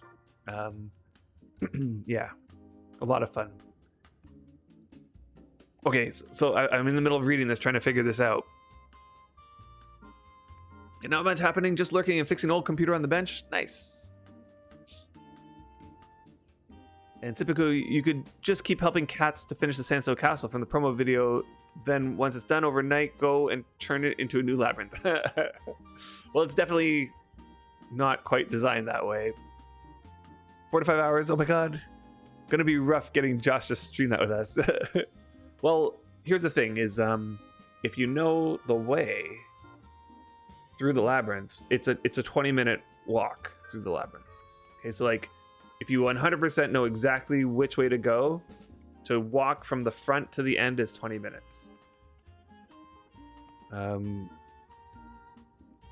know a lot of people, what they do is they watch the walkthrough video, not the ones that we did. Somebody right on day 1, they filmed themselves. Maybe it was day 2. They had finished the labyrinth, they figured out the path, and then they went back to the beginning and filmed themselves walking from the front to the back. And it's a 20-some-odd minute video. So some people who don't want the struggle, but want the prize, you can just go onto YouTube and watch and just follow the person and get it done in under a half hour. Yeah, totally. You don't. So I'm putting that out there as an option. Like for those people who get in there and are like, even those who go in with the mindset of I'm gonna finish this on my own, and then they're like 12 hours in and they're stuck.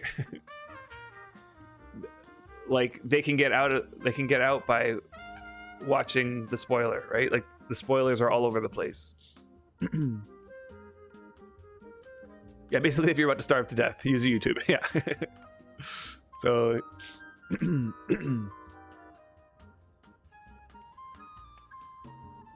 yeah, well, finding the way is sort of the thing to, though. Yeah, I know, totally. I think it still takes me 2 to 3 hours if I did it again right now. It's so disorienting. Maybe, but probably will take you quicker. Because, like, for example, that very first area, that first part, right? The labyrinth, the little maze area.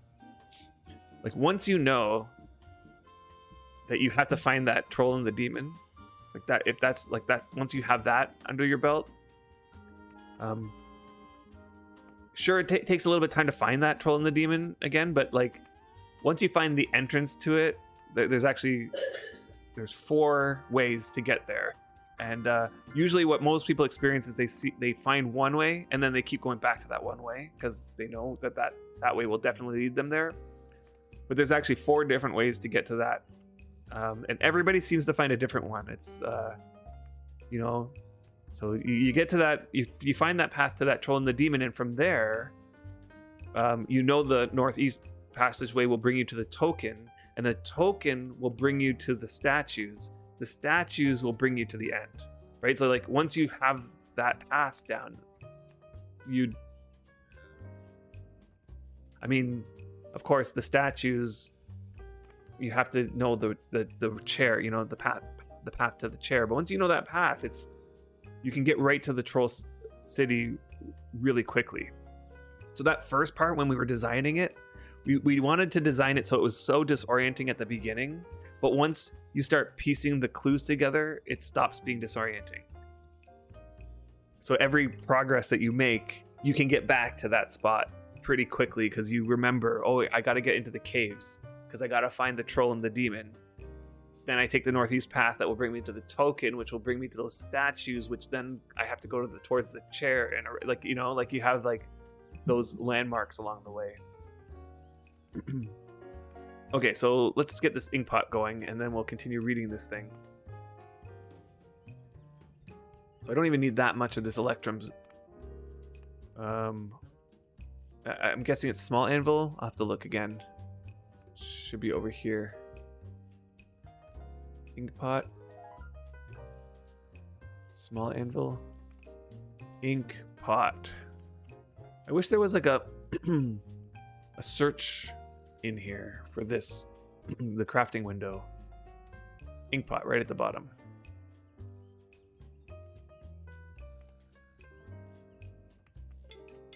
Yeah, you don't want to do the cheating way, you want to figure it out yourself, totally. Basically, if you're about to starve to death, use YouTube. I read that already. 12 hours later, crying in a corner, covered by bruises, trying to get to the original, to get phone signal to call my mom. Yeah, build labyrinth, explorers get lost, explorers starve to death, profit. I don't know how the last part fits into all that. Let's just put this in this bag, and then all this low quality.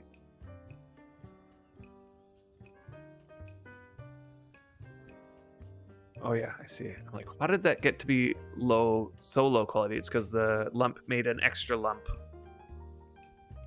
Boy, I can't believe that still happens in this game. Okay, so let's take this higher quality stuff. And since this ink pot's not... it actually uses quite a bit of electrum. Let's get it up a little bit. I'll get my smithing stuff out, put it on my bar. And I'll just use my buttons. Okay. You're still willing to bet Jack will never build high stone walls? How come? Yeah, bodies eventually rot and drop the loot. You see tall stone walls in my nightmare, Sipaku? Yeah, oh, I see what you mean. Yeah, that's what made it so disoriented. The height of the walls. Well, yeah, yeah. You know, after that stream, I went back to those walkthrough videos that we made, which were not just walkthrough videos, but also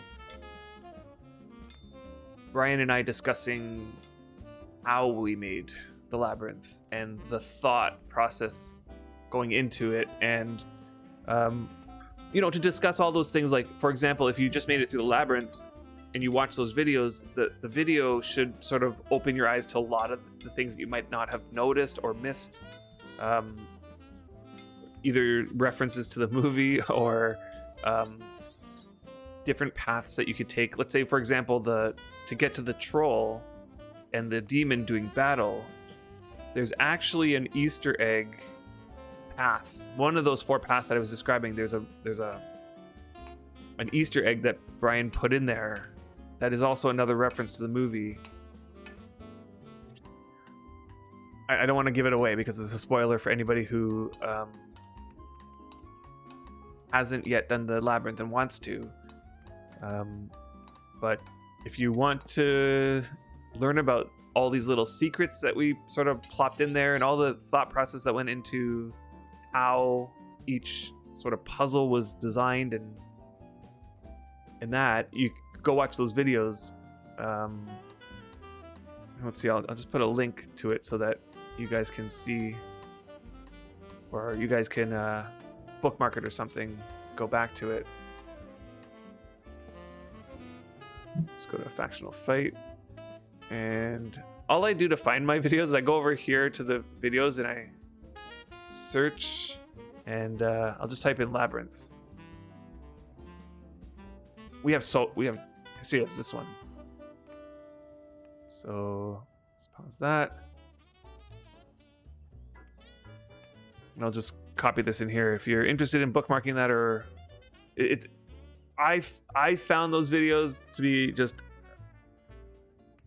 nostalgic, totally nostalgic. And watching those videos after watching you, Jack, go through the labyrinth, it just shows that the labyrinth has held up over the years, right? It's definitely held up. Like this video was 4 years old. Okay, so that was when we released the labyrinth. I think that we released that video a month or two after the labyrinth was opened. Although we did stream it like the next day or a few days after. Like we had the opening night where tons of people came in, and then like a few days later we streamed that video of the walkthrough, and there were still people in the labyrinth from that first opening night 3 days later.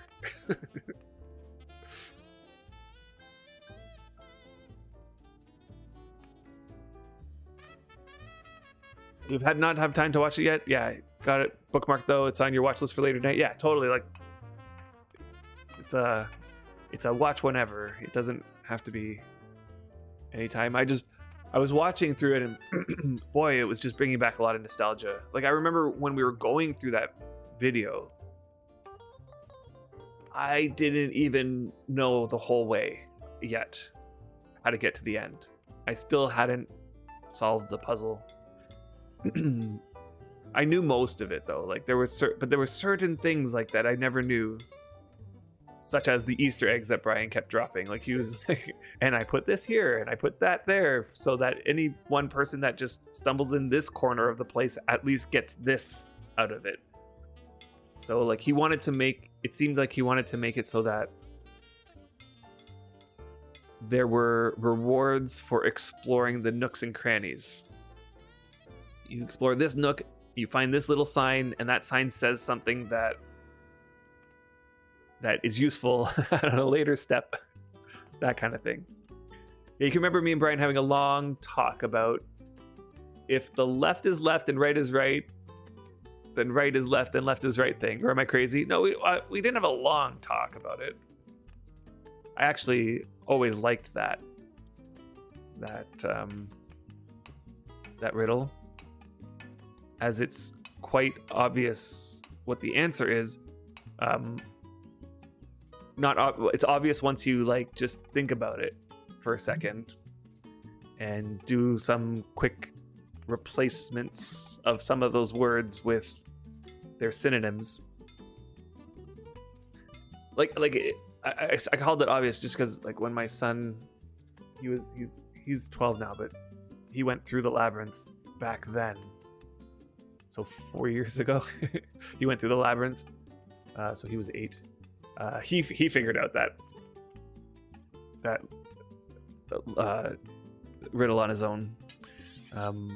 But the thing that throws people off is that there's actually signs there that tell you which one is the right and which one is the left, and they're backwards. So the left sign is on the right side and the right sign is on the left side. So once you figure out the clue, you still can walk through the wrong door because you might be going through the left side, but it's been labeled right. So that's skills impressive, man. Yeah. Well, honestly, the thing about the labyrinth is it's one of those things where it was a collaborative effort, and when collaborative efforts happen, it's like end product is greater than the sum of its parts. Like if I did this on my own, it would never have come out like this. And if Brian did it on his own, it would never have come out like that. It was like the combination of it all that sort of like made it happen. Of course, Brian had a big part in it because he was the designer of the puzzles. But there were many times where we were bouncing ideas back and forth during the design phase, which, if you can believe it, it took us longer to design it than to build it. And it took us 3 years to build it. Well, that's not true. We took breaks in the middle, and the designing wasn't one fluid thing. It wasn't like we sat down for 3 years and designed it, then 3 years of building. It was more like we were designing it for like a really long time while we were digging it. Like our first step was dig everything to rock, and on Xanadu, the rock layer is about 100 dirt deep. So that whole front labyrinth area, the whole, I think it's 20 by 13, that whole space was dug straight to rock, 100 slope down. And then to make it not feel like you're in a big pit, we had to dig out the front to make it look like a big sloped, where we kind of like made it a big slope bowl that led down to the front of the labyrinth. So all of that was not naturally like that. We dug it out. That took months. And we had more people helping us at the time. It wasn't just Brian and I. Yeah, 100 dirt deep, yeah. Xanadu, almost most places is about 100 dirt deep, which I think 100 is way better than the size that we're getting on all the smaller servers and the new servers. The new servers are too shallow. Because with 100 dirt deep, you have a lot more room to shape the land. Like, for example,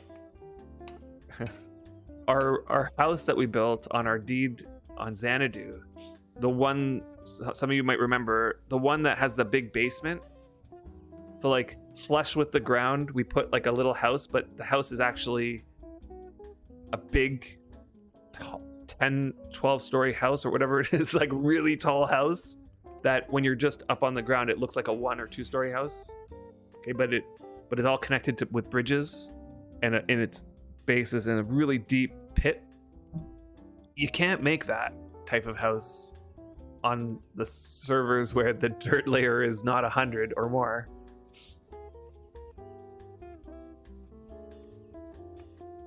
You just can't. Not the way it is. Like it would be, you'd have to modify the design quite substantially, and then you're going to end up with the rock when you want to make the entrance into the mine, because like at the bottom there, you walk out of a door and it goes right into a mine that leads into a tunnel that goes even further down with another building below. Yeah, that would be really hard to make on a server like Cadence, for example. Like, and it was hard to make that building with the dirt layer being 100. Yeah, so it's much nicer to have more dirt because it gives you more flexibility in what you can build.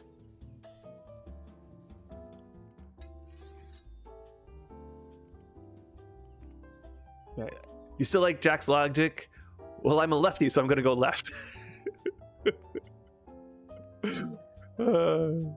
Yep, I mean that worked too because left. But the problem, I think, you went left, but the signs, yeah. you gotta look at the signs. Yeah, the work that went into it is insane. It definitely was insane. I'll tell you this though. I think Autumn Twilight, the castle Autumn Twilight, that no longer exists because I forgot to put upkeep into the deed. I think that one had more bricks and mortar. Like it had more construction to it.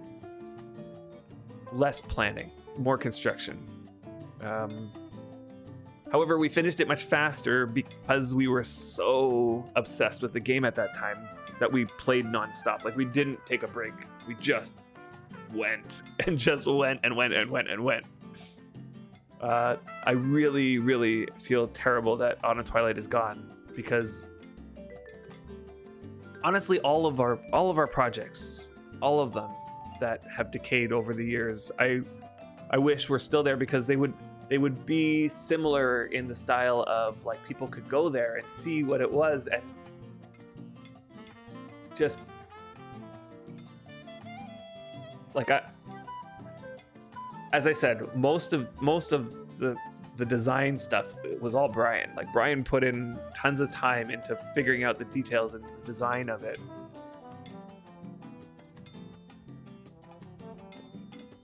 Oh, it's Stu Jensen. I'm gonna get this to 50 and then we'll call it there. So there was Autumn Twilight Castle. If anybody in chat had the pleasure of visiting Autumn Twilight Castle before it decayed, and we regretted not doing a full walkthrough of that thing too, because we don't have any video record of it either. I mean, we have some video record of us building it and showing off the process of building it, and then there's some video where we're seeing pieces of it, but we never went through and explained everything about it. And then there was a group of there was an event that we held, a group of people. It was because the Autumn Twilight Castle was more of a collaborative puzzle. It was, you can have as big of a group as you wanted. It was similar in style to an escape room, like a real life escape room, you know, like where you go in with a group and you're working together, like you're piecing together clues and you're trying to figure out things.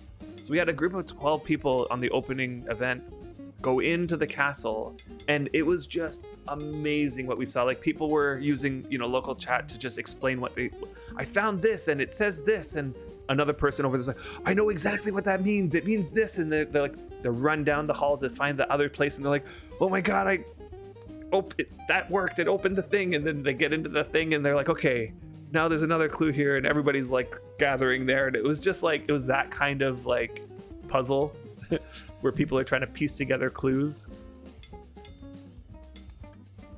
Yeah, it was awesome. And Wurm Mammy, what's going on? I think I missed you coming in. How's it going? India's deep. Yeah, India's 300. Exactly. India's really deep. And it was a pleasure to follow it grow from nothing to everything. Yeah, I know. I remember you would come by and drop off things that would say Amethyst was here or something. Yeah, and you would send us pictures from back then. Yeah. Deep Dirt is bad for new players because they have trouble opening a mine. Yes, however, new players don't open mines by digging to the rock layer. New players open mines by finding a rock face and opening a mine there. I think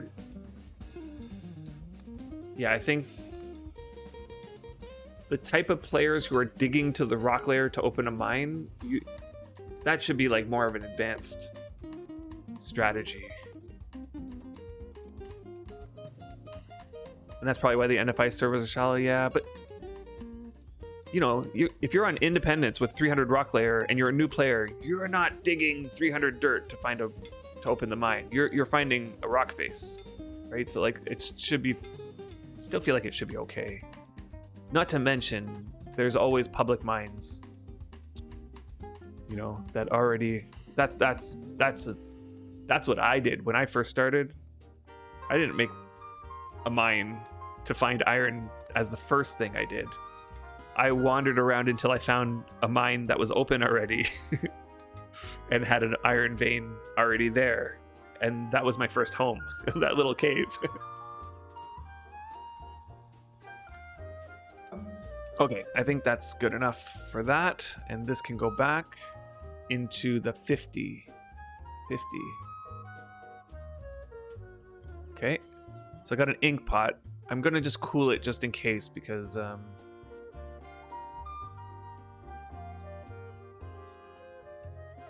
oh look, I have some sites here. I do need to make myself a dioptra. So how do I make a dioptra? I need a protractor. I got some sites. Do I have any protractors? Doesn't look like it. Okay. What's a protractor? Protractor is brass, and I just make it. Okay, let's just use some low quality brass. And 50 grams, so that's just like, I'll just put 10 because 50 grams is... Wait, 50 grams is 0.05. I don't even need 10, I'm just gonna put a few. Right?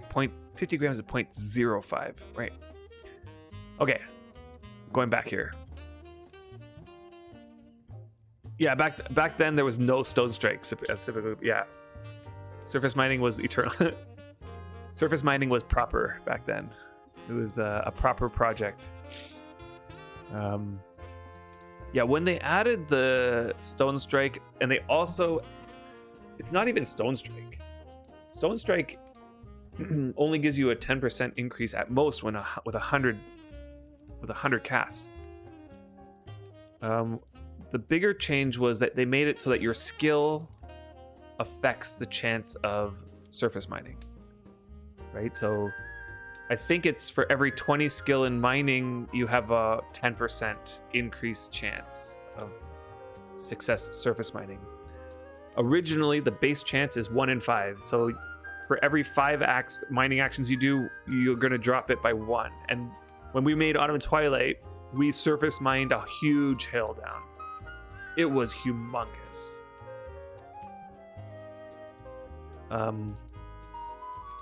We have tons of video from back at that point showing the progress of the surface mining.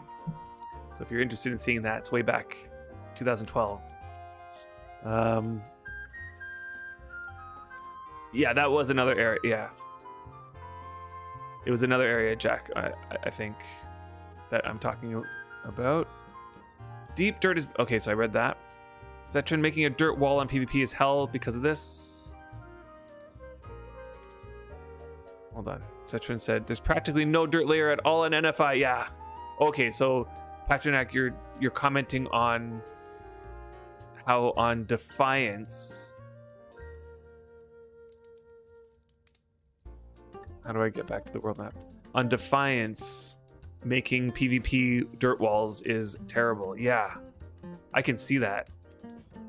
I helped make some dirt walls on Chaos, and it was awesome because the dirt layer was just like Indies. So you had 300 dirt layer. So the first thing we would do is dig it all to the ground, all the rock, 300 dirt deep. Yeah. And you lived on Indy your whole Wurm life, and you love it here. Yeah, Indy is a beautiful, beautiful server. I mean, it is the OG. Well, not the original, but it's one of the servers that remain. It is one of the originals. How come I can't? Oh, here it's protractor here. Okay. Yeah, escape room. Yep. You still think you have some progress pictures? Yeah, I think you sent us a bunch. I put they're in somewhere. The worm works well one-handed. Going well minus the casted hand and broken wrist. Oh, you broke your wrist. That sucks. But worm works well one-handed. Okay, well, glad that doesn't mess up your, your worming. How did you break your wrist, Worm, Emmy? And you just dug an area to rock layer at your place 50,000 plus dirt. Crazy. Yeah, is this why Jackal was fun? You started with nothing but had the knowledge and was so much fun to go from naked and empty-handed to killing ogres at the final event. Problem was you spent 1 year on the server and came back with 0.2 skill back on our clusters. Yeah. I mean, I missed the Jackal. I missed it. So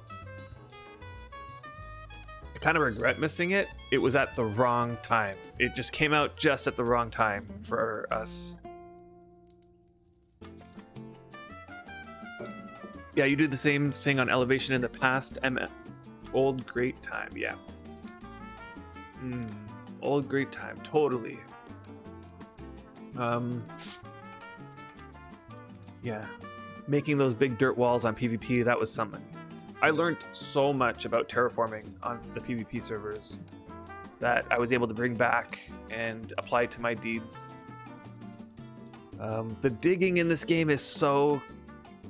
actually, that's not true. Like, it used to be so complicated, but they've added a whole bunch of features like leveling, and they actually recently changed flattening to be easier. But before leveling was in the game,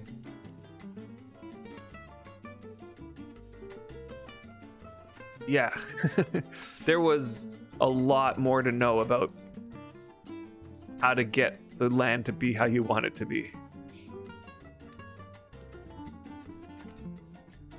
Yeah, digs 50k dirt, breaks arm and wrist, refuse to elaborate. Yeah. We Finn's bicycle at winter. Oh, it's slippery and you fell. Oh, sorry to hear about that. Yeah. Corner by corner, I remember this. Yeah. Corner by corner, and it's... The process was called flat raising. You had to drop dirt and then use the flatten feature. And you had to know how the flatten feature worked. They recently changed the flatten feature to make it more intuitive and easier to understand. But before, man, it was like you go to try to flatten and it's not flattening, and you're like, why? Like I'm choosing the flatten, but I end not flattened. What is going on? Yeah, it was pretty bad back then. Yeah, you remember that? Yeah. There was a lot of it turned out there's a lot of calculation that you needed to do in terms of how much dirt and what all the slopes were on each point. Like, so you pick a point, and I want to flatten this tile, and here's the slope for each of the corners, and you had to calculate, because in order for it to end up being flattened, all the numbers had to line up to be flat. So like the dirt is being spread across all four corners of a tile when you flatten. So when one tile is higher than another, that tile is going to come down. Or when one corner, I keep saying tile, but I mean when one corner is higher than the other, it basically lowers that corner and raises the other ones. And so you had to make sure that in the end, it would all end up being not only flat, but the height, the desired height that you wanted it to be. Wait, no. I must have... Oh, they have to be glowing hot to do this? Okay, all right. Well, that kind of makes sense. And the brass can go back. It used to be that you had to tell a new player to flatten does not do what you think it does exactly. Yeah. You watched a newbie stream like 2 days ago and spent 2 hours trying to level a tile because it kept getting some corners, can't be modified message, though it was because the land was owned by other players. Oh, right. Right, yeah. Well, there are still those types of issues, and also trees cause problems. Why didn't this go back? Okay. You could not drop dirt on a corner adjacent to a slope that was too steep, else the dirt would drop down to the next slope that wasn't too steep. Yeah, that still happens. And the cutoff is 40 slope. So you can drop dirt until it's 40 slope, and then if you drop any more, what ends up happening is the tile corner that's at the bottom of the slope gets raised. Then yours is going to get raised. But it's not just the tile corner at the bottom of the one slope. If you're raising a peak, that has 4 slopes. So you have to drop 4 dirt before the next one will cause the whole peak to go up by 1 again. So that's sort of how that works. Yeah, terraforming in this game is like super in-depth, and they've over the years added piece by piece little things such as leveling. They added the ability to level just a tile border. When I learned that, I was like, I didn't even know they added that you can level a single border only, not a tile fully. That makes things, in my opinion, kind of just way too easy in comparison to the way it was before, but somebody decided they want to add that, so that's the way it is now. So now, as long as you're not next to somebody who's deeded the land and there's no trees in the area, I feel like most people can figure out now how to get the land how they want it. There's now multiple ways, multiple different things you can do to get the land looking how you want it to be. Looks like flattening a tile was harder than the labyrinth. Yeah, it was pretty bad. I remember the first time coming into the game and we were trying to figure out. So like our origin story was that we started on Deliverance, Brian and I. Brian had tried the game months before and literally logged in and logged out. Like he was like, "What is this? This is stupid." Logged out. And then a few months later, I'm like, I found this game. And he's like, "Yeah, I played that game before." And I'm like, "Okay, well, let's try it." So we tried it, and the moment I went through the tutorial, I loved it. I just like the first thing that happens that was in the old tutorial was that you had to go up this slope, and my character started walking slower going up the slope, and that was it. Just that attention to detail of if I'm going up a slope, I'm gonna go slower, or I have to climb. That wasn't in any game that I've ever played before. And that was the moment I was hooked. First thing that happened in the tutorial. So then from there, that day we played all into the night, and then the next day we played all into the night, and it was like that for like a couple weeks. Anyway, we stumbled upon a gentleman by the name of, oh my god, so long ago. I also think his name had a Jack in it. Anyway, he was a relatively well-established, quote-unquote, veteran of the game. He had his deed all set up, and he liked to pay new players to do jobs for him. Like, that was his thing. Like, he had this little deed set up right close by to the starter area, and he would ask, "Can anybody help me with this thing?" or whatever. Like, so the first thing that he asked us to do, because we were like right there and he was like asking for people to do stuff, the first thing he asked us to do was he wanted to dig a hole to the rock layer so that he can start a mine to look for particular veins that he was interested in finding on his deed. So he asked us to clear out a 3x3 rock area. And so we had no idea how to dig or how the system was. What am I looking for? A shaft, right? And so, oh, it needs 3 shafts. So I remember just like Brian had an idea of how it was. He was like, he kind of understood the idea of like the tile corners and the tile borders, but he couldn't quite explain it to me to the point where I understood it. And my goodness, like just learning the whole terraforming system took me like months. I was literally just standing there digging, not knowing what I was doing at all.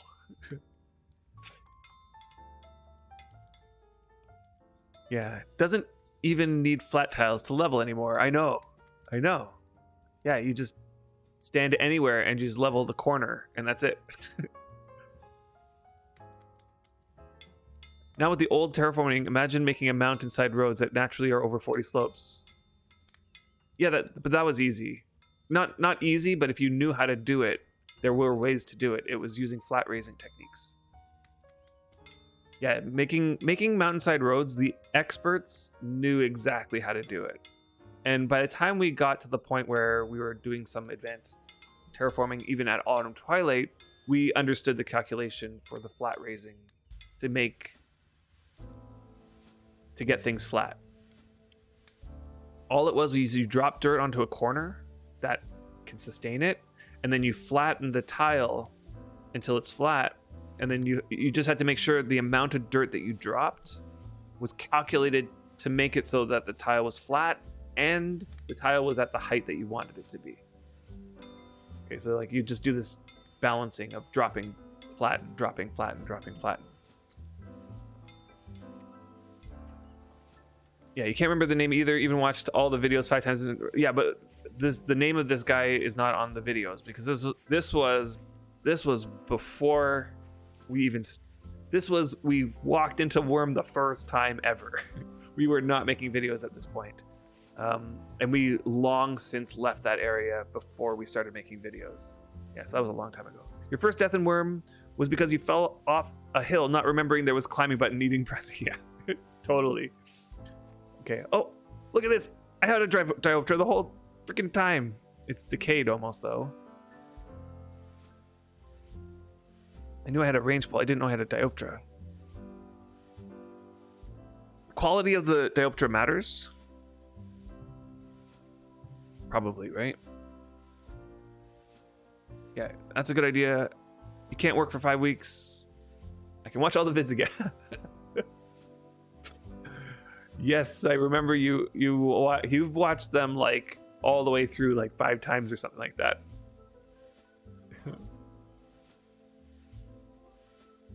Yeah.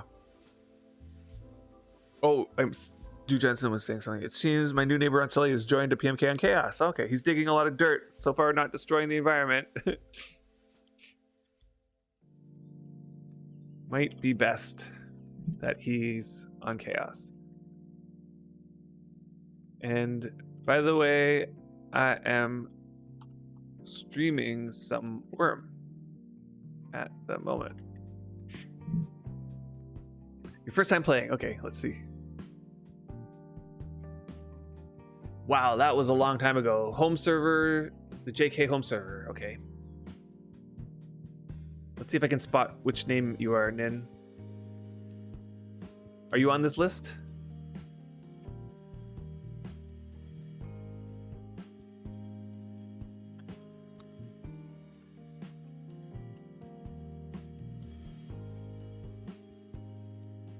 Oh, I see. Jadelyn. Ooh, you were one of the elders. Interesting.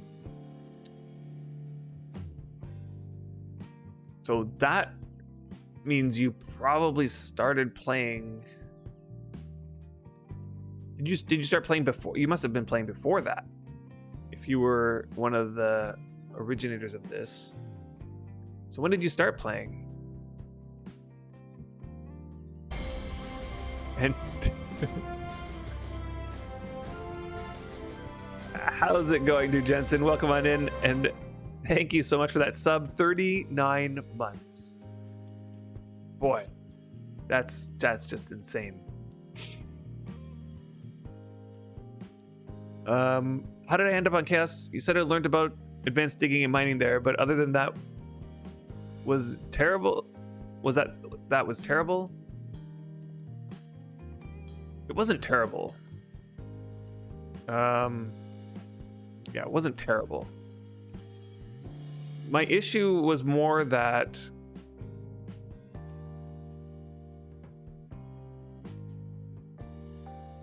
I do have some ink. My issue was more that I didn't feel like I could really contribute because at the time, like, see, I'm a weird kind of player, right? Like, first off, I love streaming, right? So when you're on Chaos, streaming is not something you want to really be doing. And secondly, I when I'm actually playing, not streaming. So when I stream, I set aside time to stream. Okay. And I push the limits to how much time I can spend streaming. Other than that, I'm not able to sort of be at the computer 100% of the time. So the way I play Wurm is I sit down 20 minutes, I'm playing. The next 20 minutes I'm away from the computer, and then the next 20 minutes I'm back at the computer and I'm doing this, like, back and forth. Yeah, so that didn't really kind of jive with PvP, right? Because, like, I couldn't participate in any of the battles, right? Could you imagine? I have to AFK every 20 minutes for 20 minutes in the middle of a battle. I couldn't do any PvP. So I felt like I ended up being stuck on the D like just behind the walls, like the whole freaking time. Just, and I helped make the place. Like I helped build. That was one of the main things I did. What's happening? It's too many items, so let's just put some of these things away. This can go here. These pickaxes are kind of stuck.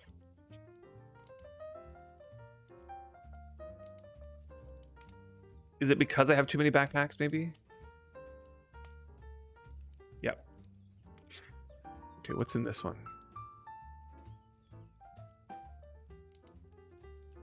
Go there. No. It's too many backpacks. And maybe these pickaxes. Let's just put the pickaxes over. Oh, okay. Seems like I need to work on storage here. Let's put these in the bottom here. One pickaxe fit in there.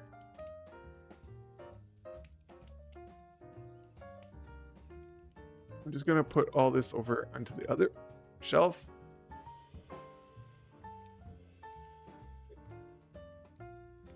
Okay, let's just put this all over here. That all fit? Yes.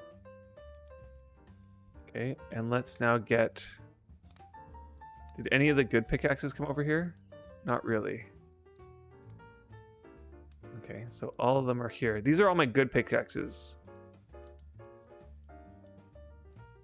That at some point I'm gonna sell. Same with these. I'm gonna rename this to pickaxes. Yeah, okay. Now let's see. Does this dioptra fit in the forge? No! What? Oh my goodness. So...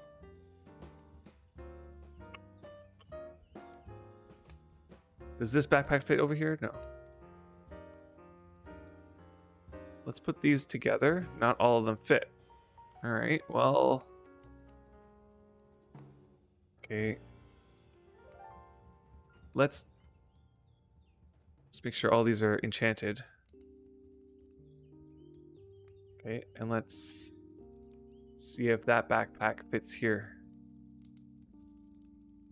Yes.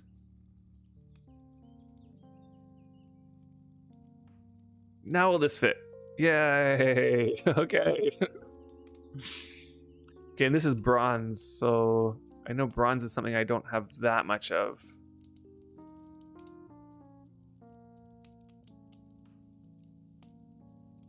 Let's put like 5 of these in here. And let's put these in here.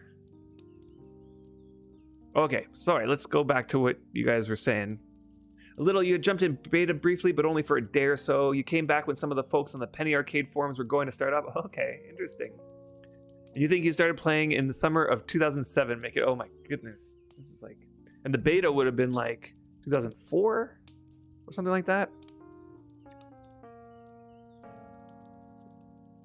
Like a dad gaming time, I can understand this. Yes, exactly. That's exactly the situation I'm in. Heat up the range poles so you can improve it. Yeah, oh, the range pole is going to stay there. Easier to sell now with new linking feature. Yes, yes, yes, yes. That is like so awesome that I can like, what is it? Alt click, and it now goes into here. Yep. Love it. So nice. Yeah, so nice. Hey, Dizzy Lurker. Right. Of course it was you who said the range pull comment. Welcome on in. You can only have like 2 diopters in a forge. Yeah, that's crazy. We can have 10 stills or something. I know. That's just crazy. Yeah, 2006? Yeah. And welcome back, Taiki. How did D&D go? And do you think they should merge the clusters, or is it still way too soon? I hear there's no fatigue on the Steam servers. What do you mean, no fatigue?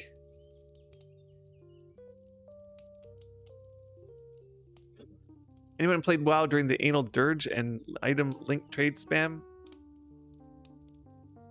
I don't know. Hits mission maker work. Damn it. Oh yeah, right. I forgot to disable those. Okay, let me disable those because whoops. I'll do that over. Hold on. Over here.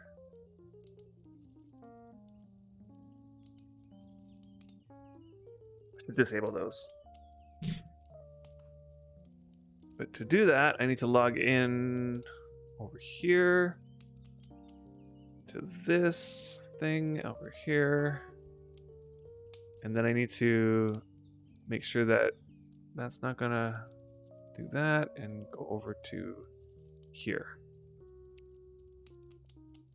And once I'm here, I gotta do this and this.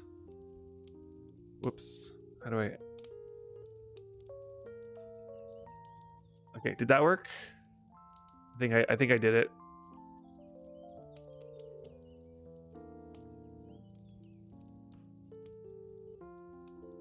Okay, and then back to this. Okay, good.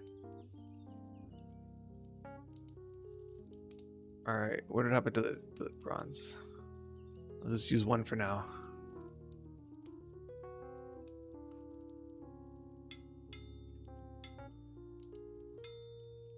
You just got back to your PC, but I remember Dirge well.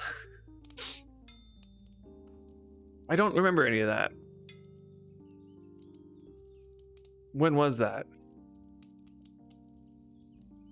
The item link in trade spam. I mean, the item link in trade was a WoW thing, but I don't know what was this an issue that happened? Burning Crusade. Yeah, well, I definitely started during the Burning Crusade. I'm not sure if I know what you're referring to though. Thunder Fury, Blade of the Blade, blah, blah, blah. You know, Griff, you could play Wurm on a Steam Deck. I did see somebody doing that.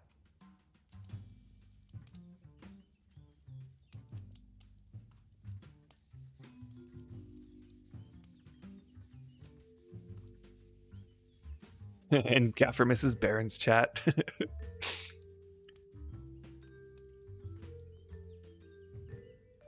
Yep.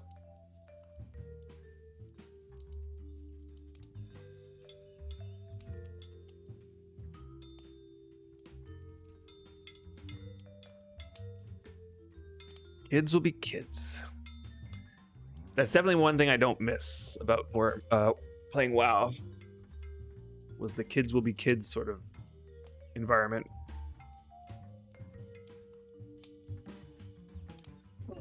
We got GL Freedom. It's almost the same. Yeah. It was trade chat trolling when people would type anal dirge and then link an item. So they were funny. Oh, right. I remember that. Combinations that people tried to find the funnier combo. And so it was a wall of it and nothing else. Nothing else could do anything. Nobody else.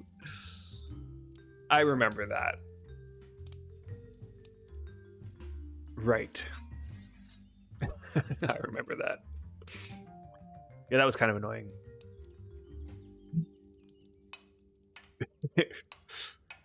Don't remind people now that we have item linking in Wurm.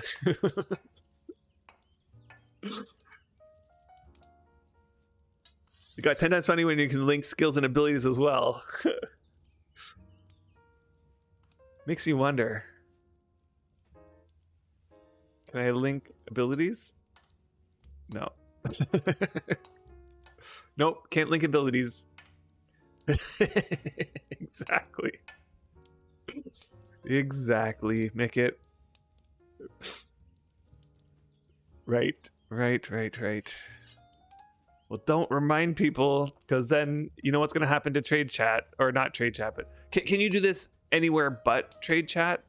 I can. Oh no, yeah, you can link this in local, right? So you can link this in. Yeah. Oh goodness, here we go. Brace yourselves. Exactly. It's now going to be a thing.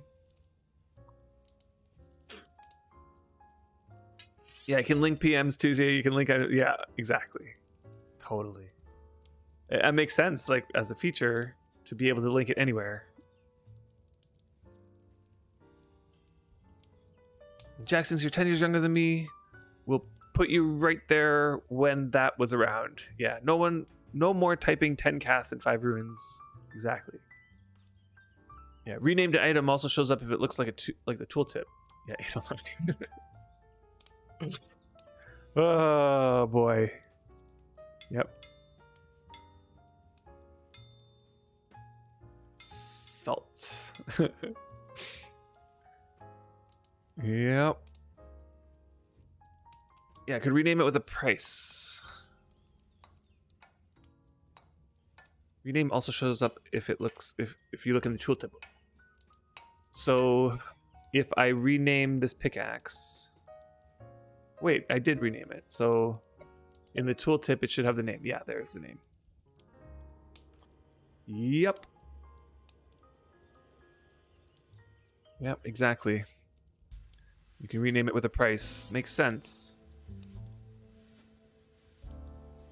Oh, the bronze lump is... I think I'm just gonna go... Actually, I don't know. Should I keep improving this all the way up? Diopter makes a difference for map making, right?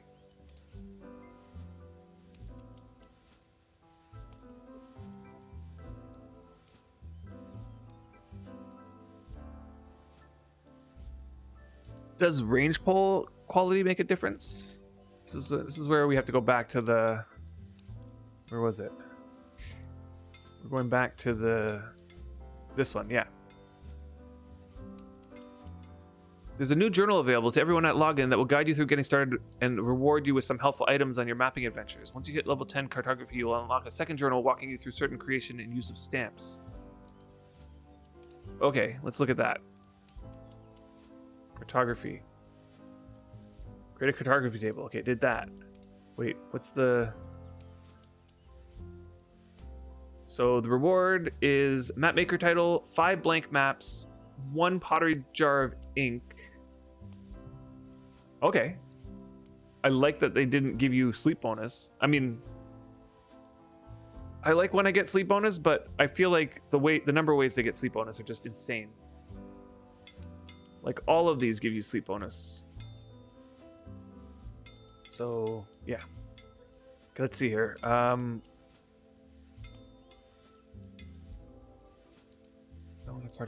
Fill a cartography table. A cartography table needs an ink brush, ink pot with ink or dye, and a blank map to create a map from a survey. Okay, let's look. How do I make a map? I might... Hold on, let's see here. First step in creating a map is survey the land. Okay, got it. Wait. Survey the land, which can be started by using a blank paper or paper sheet on a placed range pole. The range pole will mark the center of the survey area, and a series of actions using a diopter on the survey will have you explore the area around the range pole, collect information about the land, and improve the quality of the survey. Okay. So we'll start by surveying our area just to see how it goes, and then we'll go out and, if we have time, go out and to that area where the map, or the treasure map will bring me, and we'll do a survey over there as well. See how this goes. Yeah, you need good quality on the diopter. Okay, thanks, Gaffer. Well, all someone needs to do now is name an item Thunder Fury Blast Blade of the Windseeker in Wurm and start linking away. Yep.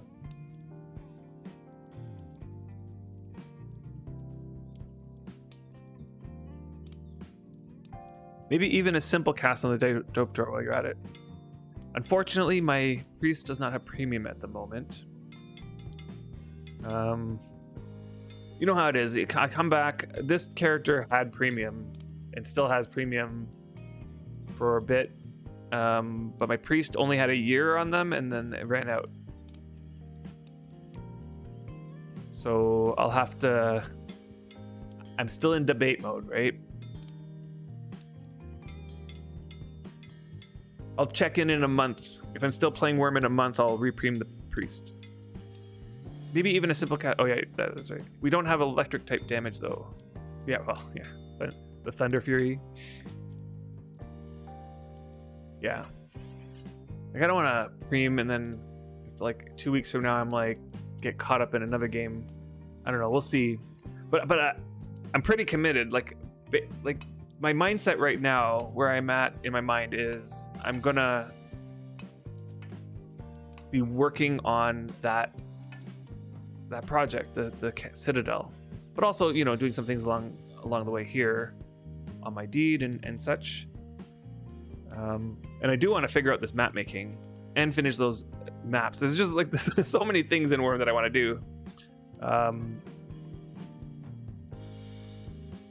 But the other thing is I don't really need the priest at the moment. Oops. What is my problem here? I want to put the... There we go. That worked. Yeah, you've yet to touch cartography. I can see it being a skill that not everybody's gonna get into. Partially because it doesn't seem to reward you with all that much, aside from a nice decorative map. But I'm kind of interested because I have been putting effort into making books, and I have this like envisionment in my mind about making a library of a ton of books, and adding atlases to that would be kind of cool. And it's all, there's no reason to do this other than just for fun. So I'm literally doing this just for fun. It's similar. Yeah, it's fun for genuine explorers. Yeah.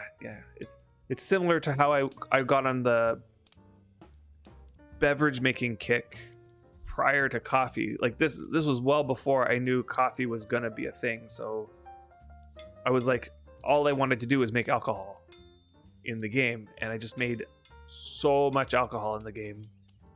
But ultimately, I haven't used any of it, really. I gave some to Katz because she uses it for her worm roulette, which so she used some of it for that. But aside from that, I haven't used any of that alcohol. I just did it for fun. So I look at it similar to that. Like, I do it for something to do. And I'm kind of interested in the process, like learning the process and making these atlases. And maybe it'll come to a point where I make a map of the entire server in an atlas, like an atlas of Melody, let's say. I don't know how it works, so we'll have to figure it out. Treasure maps are literally my go-to thing off deed. Yeah, totally. I have been enjoying the treasure maps, so I'm figuring it could be one of these things where those two go hand in hand. While I'm out doing the treasure maps, I do some surveying along the way to collect the data for making a cartography map. Of course, I have no hope of doing that right now. I mean, like at the beginning, your skill is so low that I'm sure the maps don't come out that good. So the goal at the beginning is to get my skill to a respectable level before making these, like, better. I could be the local historian. Yeah. Yeah, it definitely has a lot less impact on people's playtime than Treasure Patch. Yeah, right. Because the treasure is something where, like, you actually get tangible rewards right away. The cartography, I don't think there's really, the rewards aren't there. I bet cartography could be fun for somebody who's played for a while and has done most of the rest of the game. I'm not there yet, though. Right, so since then, if you're not there, the question is how many people are there? Okay, your second map was pretty decent. Yeah, I remember your first map. I was watching your stream when your first map came out. It did look a little like there wasn't much detail on it. But, I can only imagine it gets better as your skill gets better. Treasure maps and looking for sheep is 90% why people leave Deed. Could be. Okay, I'm not gonna go too much here. What item needs the Circle of Cunning here for the surveying cartography ticks. Is it the range pole or is it the paper? If it's the paper, that's a problem. Like, is there a way to circle of cunning? So circle of cunning on the dioptra. Oh, okay. Hold on 1 second.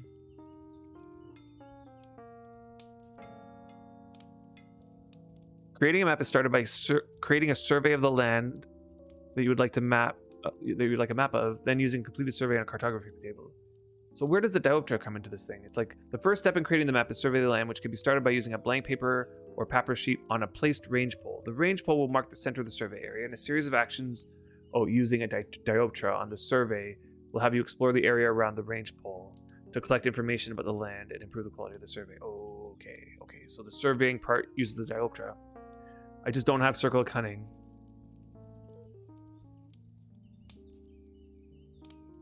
Okay. Starting the math, guys.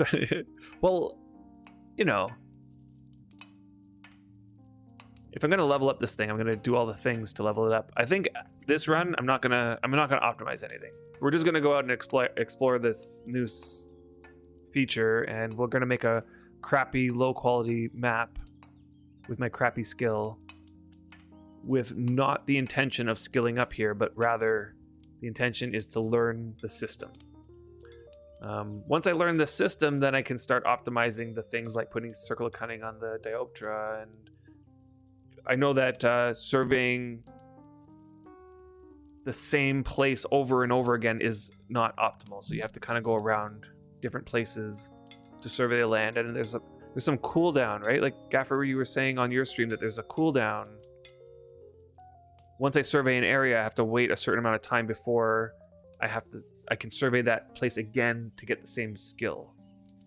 You checked all the factional face videos in YouTube. It takes 528.4 hours to watch, around 22 days. That's twice more than the total length of all the Stargate series. Oh boy. Yeah, that's a lot of videos. Just get 2 weeks on premium Vin Priest for the 5 silver. Here's the problem though, is that I don't have unlimited time to stream today. In fact, I will have to leave in a couple hours-ish. So I don't have like forever. If I spend too much time on what we're doing right now, like preparing, we're never gonna get to making the map. And I'm hoping that 2.5 hours is enough to make a map.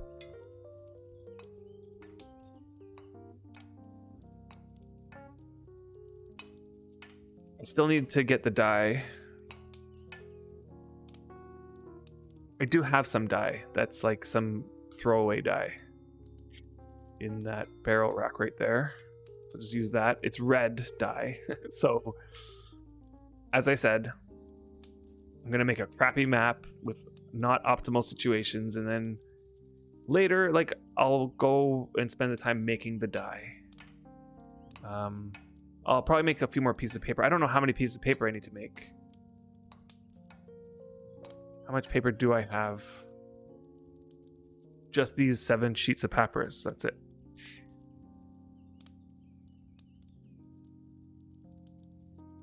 So I think I'll stop here, around here anyway. We'll just imp it a couple more times.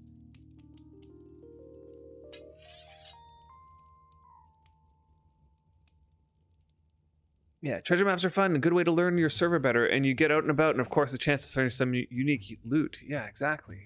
And on top of that, even if you don't get unique loot, there's loot in there that, you know, people are selling the maps for 1 silver, 2 silver, and 3 silver for the respective difficulties, and you're going to get 1, 2, or 3 sleep powder out of there. And the price that they're selling the maps for is the same that you could sell the sleep powder for. So you buy the map, you do the quest, and you sell the sleep powder to buy more maps, and anything extra that you get in there is all icing on top of that. So all those like unique items that you can get, you can sell for profit. All of the high quality mats you can use. The leather is awesome, right? Because you can get some high quality leather, let's say, and otherwise it's pretty hard to get high quality leather. Like you get the high quality hides, and then you got to turn that into leather. And even with high quality or high skill in leatherworking, I still find like you don't turn 100% of it. Like you lose some quality on the hides often. Hey Court, welcome on in. What's the difference between Wurm Online, which is free, and Wurm Unlimited on Steam? Good question. Welcome to Wurm, by the way. The difference is this. Wurm Online is the MMO version of the game. It is the one where the servers are run by the game. You log in to a world filled with people that have been on the server since it opened. You know, it's just what an MMO, massive multiplayer online role-playing game is, or should be. The Wurm Unlimited is more of a standalone game where you can play single player. You can also run your own server, or you can join other people's servers. Some of those servers have been up for a while and are pretty reliable to play on. But it's a standalone game. You buy it once and you can play it forever. So Wurm Online is a free to play game. However, it does have a premium subscription. The free to play version of the game allows you to skill up to a maximum of 20 in all of the skills. Which is enough to sort of play and get a sense of the game and to figure it out. And you experience the beginning of the game just like everybody else. So a person who pays for premium on day one versus a person who doesn't on day one, both will experience exactly the same gameplay for the first while. Okay, so there's no limitation to the beginning. But once you hit the skill cap, that's when you start feeling the limitations. So a skill cap of 20 means you will not be able to ever ride a horse because you need 21 body control in order to ride a horse. You will not be able to ride a wagon or a cart either because you need over 20 skill in one of the skills, Mind Logic, I think. You'll be able to sail a rowboat, but you won't be able to sail any of the other boats. You won't be able to build with stone because you need 30 masonry and stone. So like there's certain skills that require higher than 20 in order to unlock certain things to do. However, you'll get a great taste for the game and you can tell whether or not the game is for you or not.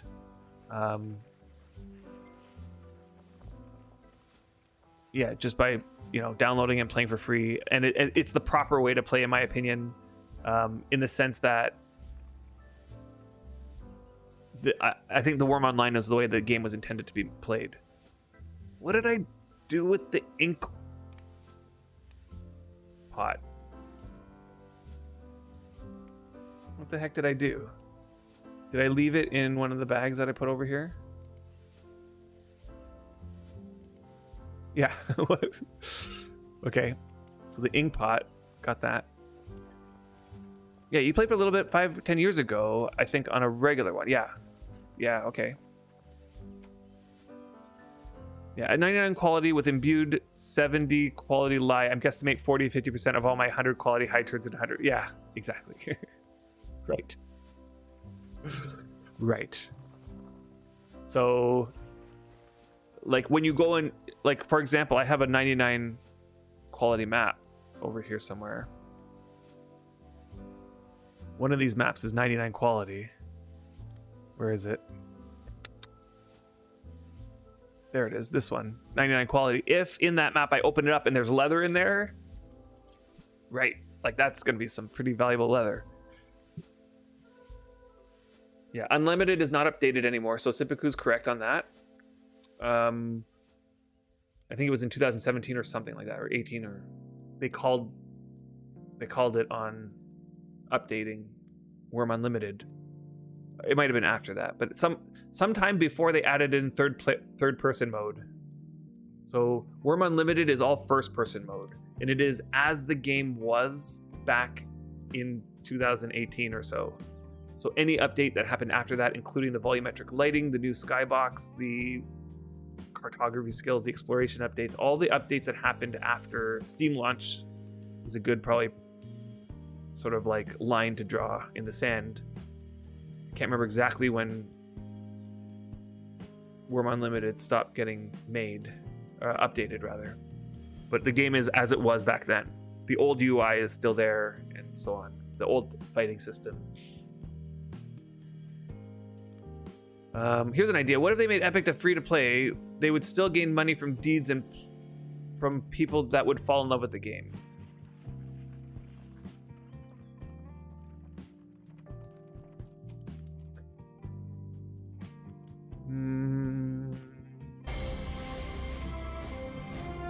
And hey, Narias. Welcome on in. Welcome on in. Thank you so much for that sub. I mean, the Epic idea is not a bad idea. I don't know. They'd have to look at, you know, what they think, like what the value of that, you know, like, I don't know. Okay, I'll just take this die. 64. Put the rest of it in my barrel here. You gotta head off for a bit. You got an 11-year-old talking in your ear on Discord. All right, Jack, no worries. You'll rewatch the VOD later. No worries. Thank you so much for dropping in. You have a good one. Except that Wurm's beginning isn't good. I didn't love the game until I had my skills in the 40s. And welcome on in, Mr. Weibel. I would agree that the beginning of Wurm is really tough. It's definitely not for everybody, and a lot of people have a lot of struggle at that beginning bit, for sure. But my advice is always to have your eye on the prize. Just debate. Am I missing anything? Oh yeah, paper. Let's make some paper. I think I have some reed in here. What am I carrying that's like... Oh, it's the water. Let me put the water in here. Yeah, the beginning is definitely rough, but again, if you, on top of that, if you don't know what it's going to be like,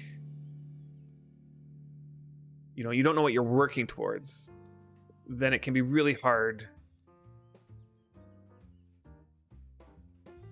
to sort of keep yourself going. Okay, I think I have a press here somewhere. Yep. Okay, so let's make some paper or papyrus or whatever. Do I need paper and papyrus? Like, do I need both? Okay, well that's going. Let's keep reading this because although you guys are saying a whole bunch of stuff. Hold on here. The area I dug at Indy just to shape rock layer. It was all around 200 slope. Right. Yep. Not that wide though, but yeah. Did not dig this side of the line. Okay. Yeah, that's a decent area to surface mine. It's pretty. You can see the scale of the size of the area just by the items that are down there. Yep.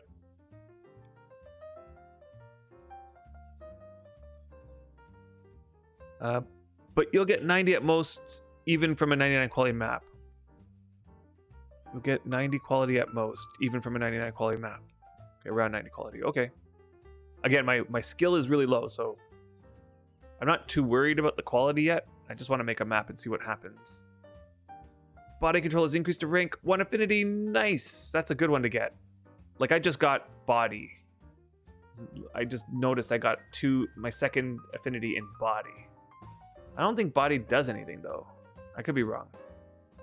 If people go to Epic, they might not get their skills to freedom. They might not get their skills to freedom. Yeah, I don't know. It's hard to know what, like, I'd have to think about that Epic idea.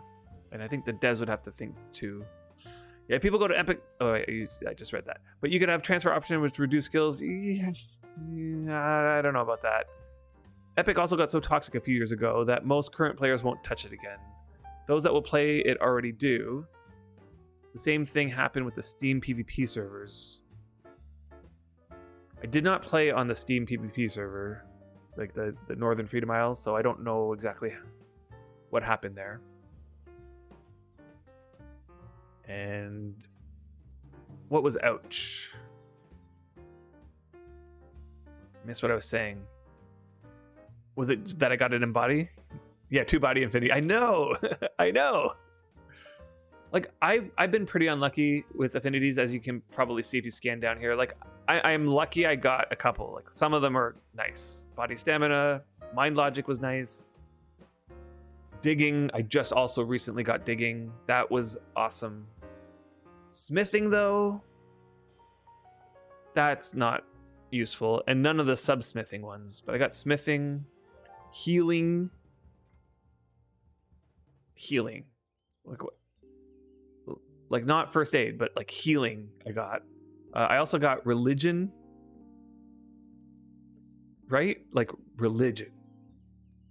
I literally prayed at the beginning of this. I think religion was my what I started with. That was my starting affinity, was religion.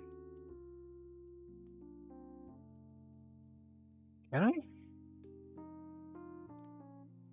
Nice. Yeah, that's all of them. That's it. I don't have any of the subcategories of any of these, so those are my affinities. They're pretty unlucky, if you ask me. I would say digging is the one that I think is actually the most useful. Maybe mind logic, but mind logic is so slow that what is it, a 10% gain? 10% of 0 is not much.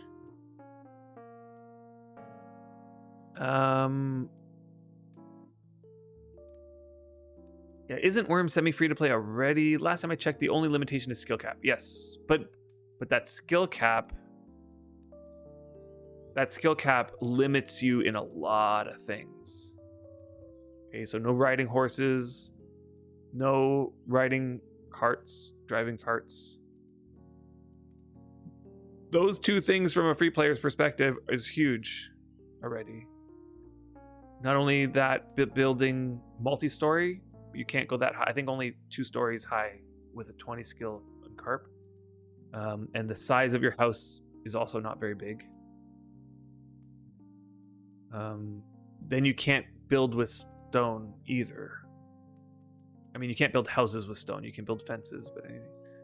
Can't make crates or anything more than a rowboat. Exactly. Like there's a lot of limitations that really block off a lot of the game. Obviously not from a new person's perspective. The new person's just learning everything and has the same limitations as a pay-to-play player all the way up until the skill is 20.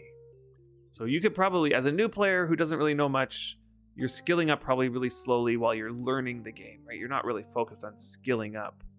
You're sort of just mucking around trying to figure out the game. You could probably go a full week of playing every single day without hitting the skill cap. Depending on what you're doing, of course. A veteran player walking in will probably hit that skill cap in the first day because they're optimizing things and they know exactly what they're going for usually. So I'm not talking about that situation. I'm talking about a very brand new player who doesn't really know how to play the game, who's spending most of their time walking around, smelling the roses, you know? I think I'll stop there. That's enough. That's enough of that. Again, I'm not worried about quality here. I'm not worried about much really in terms of how good this stuff is. Okay, actually, let's start the process here. Okay, let's just see. Let's start right here. Let's just put a range pole down here. Plant.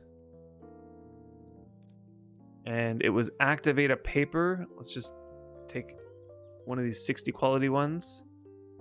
Let's survey the area. Let's see what it does, what it says. It's a fun mystery what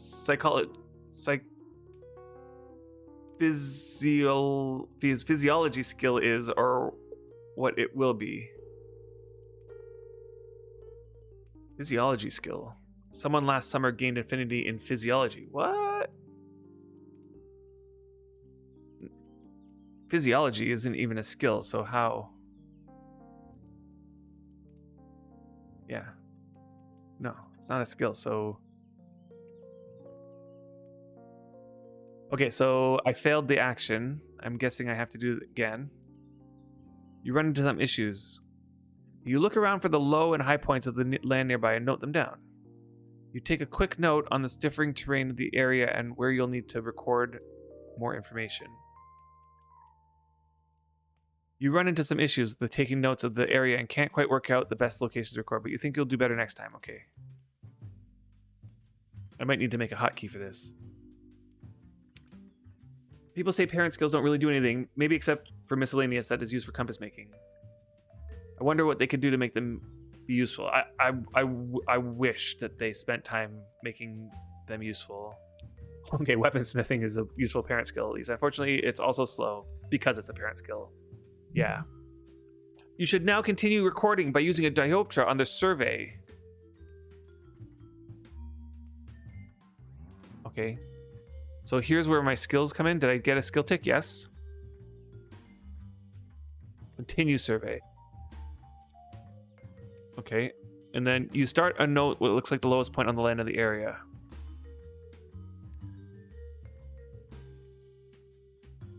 Yeah, and pretty limiting. Yeah, yeah, totally. This area is too far from the best location to gather any useful data. You'll need to get closer to the required location. You should now continue recording by using the diopter on the survey from the lowest point of land nearby, which is behind you and to the right. Oh. Oh, okay. I guess I should take the range pole. Behind me and to the right. Okay, so... I wonder if they fixed... I read that they kind of fixed, but I wonder if they fixed the third person sort of like direction that you're facing. Yeah. And Jeppa Worm, welcome on in. And Mr. Ghostfragger, how's it going? Welcome on in. Time to learn more about Wurm. Yes, and I'm actually learning about something that just got added to the game. I don't know how this works. So we're just learning the surveying and making the maps, which is a very new feature. Physiology could be hidden placeholder for something in the future. I need to contact if it's cartography now where he has his...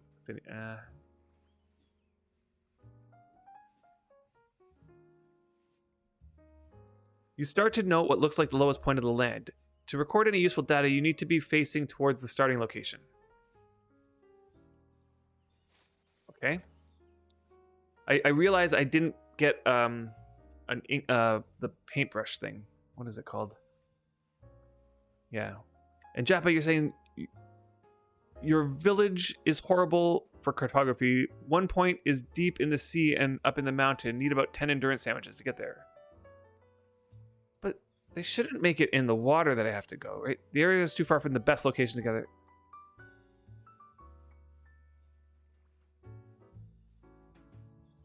Oh, look. It put a thing. It put a thing on my... What is this? Can I move that? Move to compass. What? Okay, so how would I know that I got there? Okay, I gotta keep going this way. What the? They should prevent it from going in the water.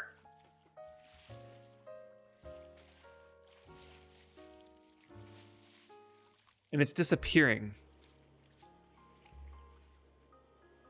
Not sure I'm happy about this. Oh, and I gotta face this way. Okay. Trying for a meditation with lick tick. Good luck. Yeah, good luck. Commit to the pit. Okay, cartography. Yeah. Work it, trying to figure it out. You have a little scope icon on top of your display that tells you where to go. Okay. So I figured that part out.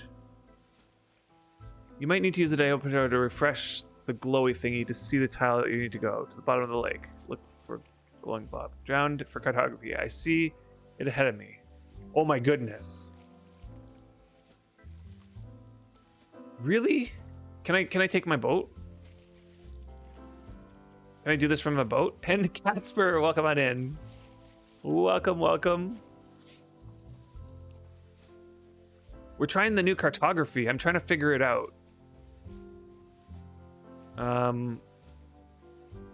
Yes, you can do it from boat. Okay, good. And hi, Timothy. Welcome on in. Yeah. So let's take my boat. Let me just check to see the damage on my boat. 12.85. Let's repair it. Let's repair it. It's going to take a minute and 46 seconds to repair my boat. You just woke up at 7 p.m. You were up super late last night, Katz. After your stream, and I'm like, okay. Probably went to bed. And then like 2 hours later, you log into Wurm. Yeah, that was late. You can also on a horse. Okay.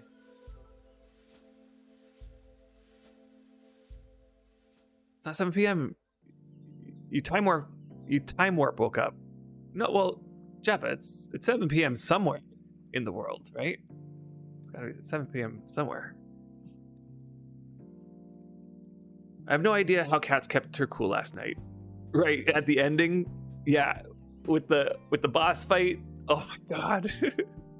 Yeah, that boss fight looked really frustrating, I have to say. And with the jumping, I know it felt. It's like the mechanics in that game. It almost feels like there's only so much that they could have done for like making the boss fight challenging. So like to make it challenging, it kind of felt like they had to make it annoying. I don't know. You actually were hangry for reals at that point, guys. Right after the stream, I went to make dinner and was super grumpy even while cooking. Yeah, I mean, yeah. What other games have jumping? Wait, there's jumping in other games? Okay, let's raise the anchor. Whoops. Ah, I wanted to open just to see what was in here. Right, my creature cages are decaying away. Nice. There's my lunchbox. There's my lunchbox. Okay, found it. I was looking for that earlier. I think that was the one that Katz you had made me because I had lost the other one. How did I lose it? I think it's at your other deed. Oh, you can't. Wait a minute. Hold on. Can I survey like this? No. I actually have to moor the boat.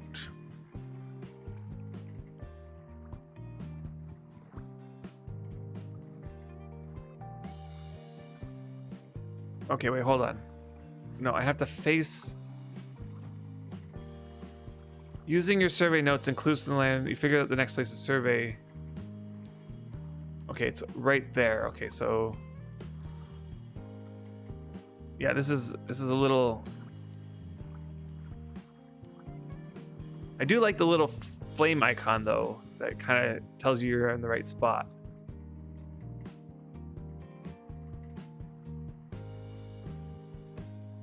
It's a rare occurrence for you though. I usually can go hours and hours while being hungry with no problem. Yeah, I don't. I mean, I'm sure that it sort of contributed to it. But I'll be honest, like I feel like the game was just being. It was frustrating. Partially, you were really far into your stream, right? So like, and you were trying to get it done, and it felt like you were. I thought about this morning. Actually, I was thinking about like. It might have been that because you had just finished the second last island, and you thought to yourself, I'm gonna rush to the end and see if I can get it done by the end of the stream. But I think that the regular progression of the game would probably be more like after the second to last island, you spend a whole bunch of time restocking, upgrading, you know, getting a good stock of stuff before going to the final island. That's what I'm imagining. Like if it's anything like Valheim where you beat the boss, like could you imagine beating a boss and then thinking to yourself, I'm gonna get to the next boss and beat it in the next few hours? Like I feel like there's like a whole progression that has to happen before you get to that last bit. I don't know. I could be wrong, but that might be one thing that might have made it more challenging once you got there, that boss fight. Let's see. Is this going to work? I have to face the start. Can I face this way, or do I have to actually turn my boat?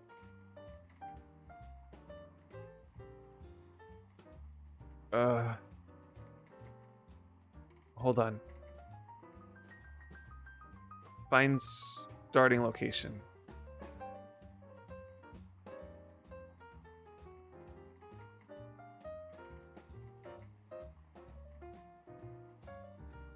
Yeah, that's the starting location. Find survey location. Does it put both of them on this thing?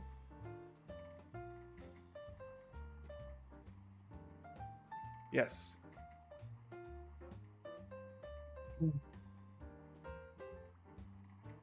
Okay, I'm gonna try something here. Why can't I disembark? Okay. I'm gonna stand right over here and I'm gonna do it from the water.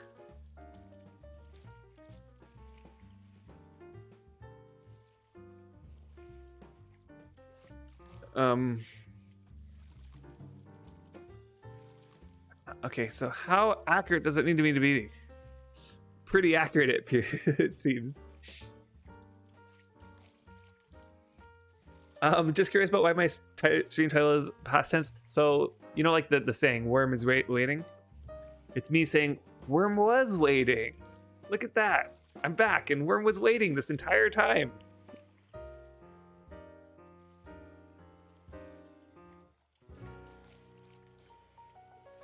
Yeah, I'm not. Yeah. Okay, I failed. I know, it is always waiting. Exactly.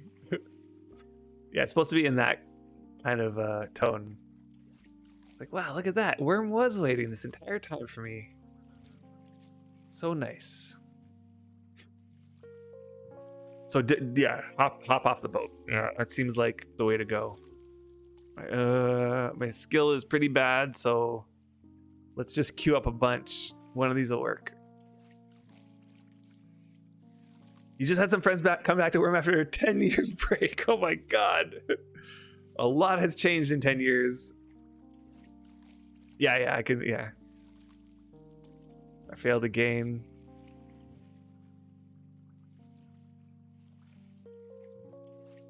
Boy, did I got that one tick at the beginning. That one tick. I'm guessing this process gets easier. But with a 76 quality dioptra, this is a little painful. The incomplete survey is 1 quality though. I wonder if that has something to do with the failing. Okay, there's a second tick. And it looks like I now need to go to the highest location. Okay, so why isn't my default keybind working for the boat?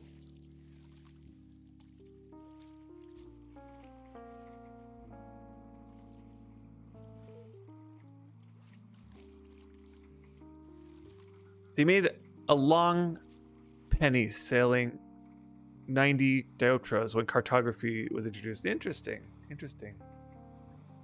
And by the way, fun fact, I had dreamt that my son woke me up to tell me he made 8,000 euros from his latest YouTube payout. Now I'm waiting for him to wake up so I can ask him if it was a dream or not. Well, it sounds like it was a dream, Cats. By the way that you told the story. But yeah, that's interesting.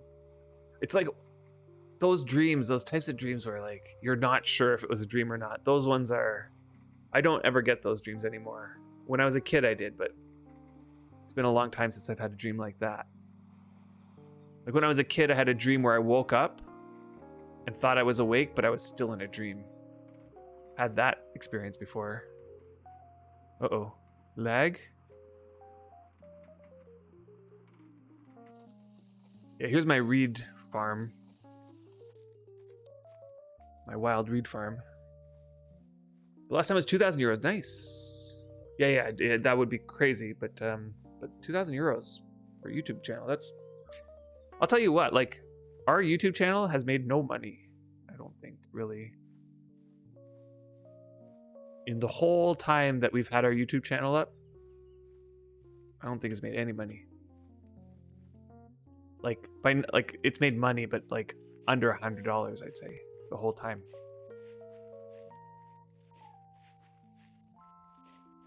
But yeah, we like the type of numbers I feel like you need to get to make money is pretty pretty a lot. Okay, so it's gonna be up here somewhere. Well, yeah, your YouTube is definitely under 200 a year, yeah. But if your son made $2,000 off of YouTube, that payout, that's really good. It's really good.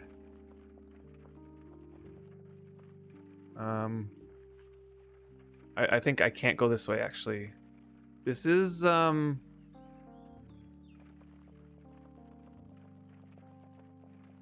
where it's going to be located. It's going to be a problem, I think. I'm going to have to do some climbing, I think. How do I get there? It's to my left here. It's probably up there somewhere, right? Oh, boy. Okay, I think I can go through these. I think I'm still a part... Oh, no. Okay. Maybe I should have gone from the other side, but it does appear like I'm going to have to climb this hill up here. Let's just see where it is. Yeah, I'm dreaming that I need a permission to move casted hand with broken bone. And when I get the permission, I need to wait permission again to move.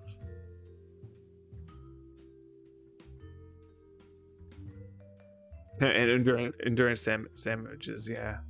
Okay, cats. Wait. Location isn't the best. No, but oh, it's I want to find the survey location. That's what I want to do. Right. So this way is somewhere up this mountain here.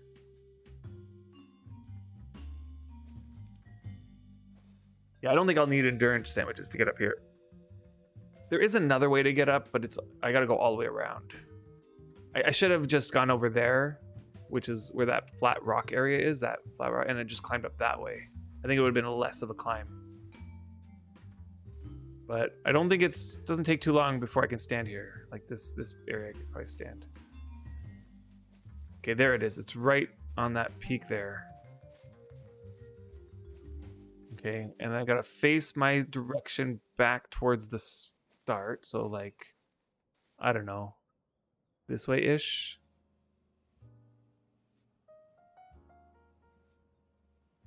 You woke up a bit over an hour ago as well, having a first cup of coffee. It's dark outside. Feels old. Feels odd.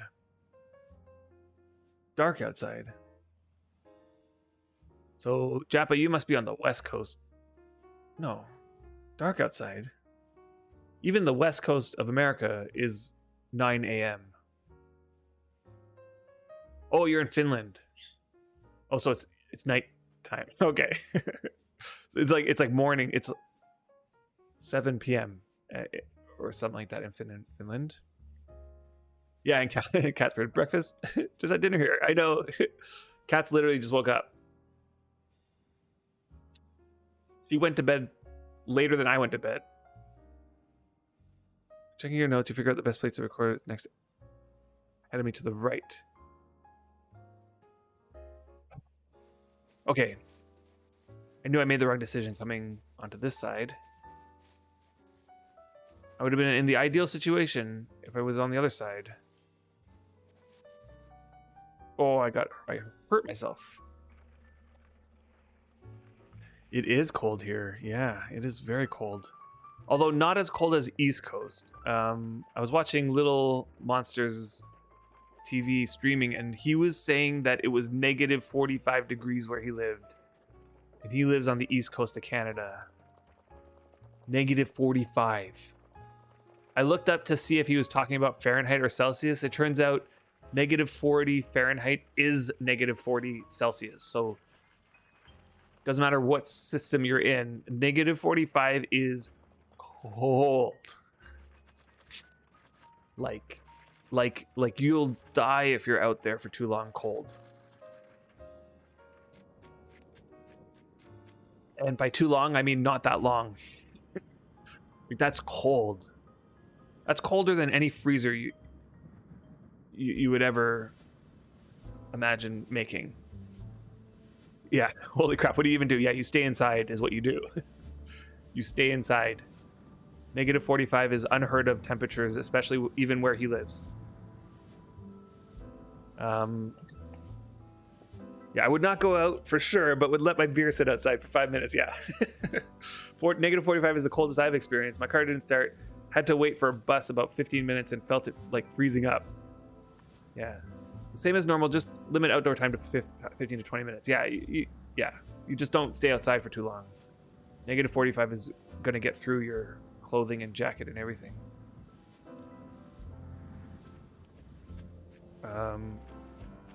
It's also windy, right? So, yeah, it's also windy. But where I am, it's more like negative 20. And Cork, you're also in Canada. It was negative 52 once. Yeah, you must be either somewhere in Quebec or somewhere north. Because negative 52 is also not generally common. Oh, it looks like I'm gonna have to go back into the boat. We'll see how far it is. It's a little bit, it's like, okay, I'm just gonna go down this way. It's not the boat, it's like right on that corner there. Melody is gonna be a really hard server to do this in because the entire server is worse than this area, like in terms of the slope and everything. So much climbing, gonna need it.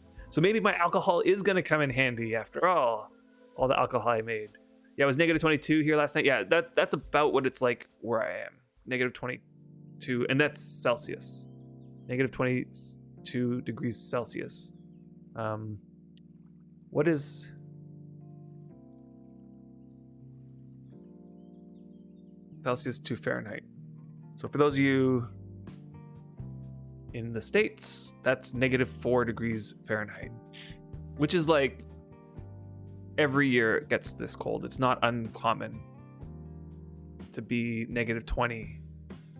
Last year was pretty bad here. It got to negative 35 or so Celsius where I live, and that was cold. We had negative 35, but it's gorgeous at the moment. Yeah, that's really cold. Yeah, I think negative 45 here was back in 99. Been happy about 23 years without being that cold. Yeah, it's like it comes in cycles, right? It's +2 today where you are, Corked. Yeah, northern Alberta. Okay, yeah. So you can imagine in the north. Oh, I have to be facing the starting location again. I can see why they had to fix the facing direction.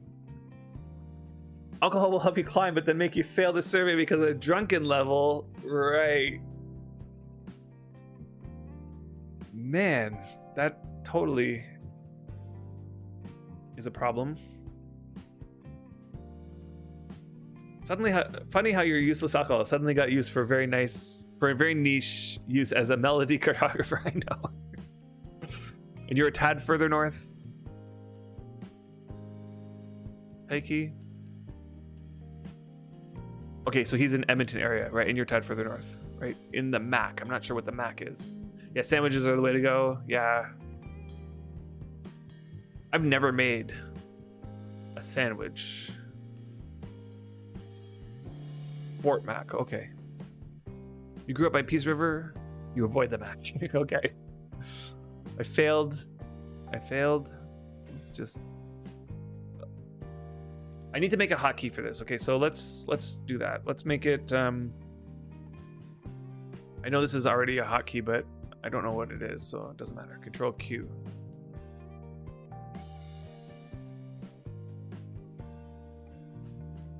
Alcohol makes creation and cooking harder. Right. Does it also make cartography harder?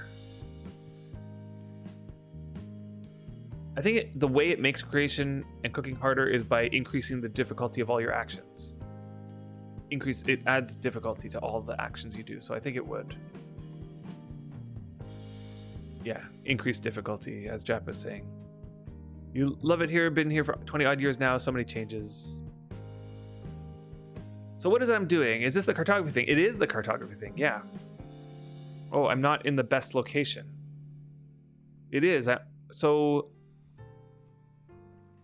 let's find the survey location. So what I'm doing is I got all the materials first. So I made all the things. And the first thing that you do is you plop a range pull down. That's the center of the survey. And you activate a piece of paper and you start a survey. So, I completed the survey. Nice.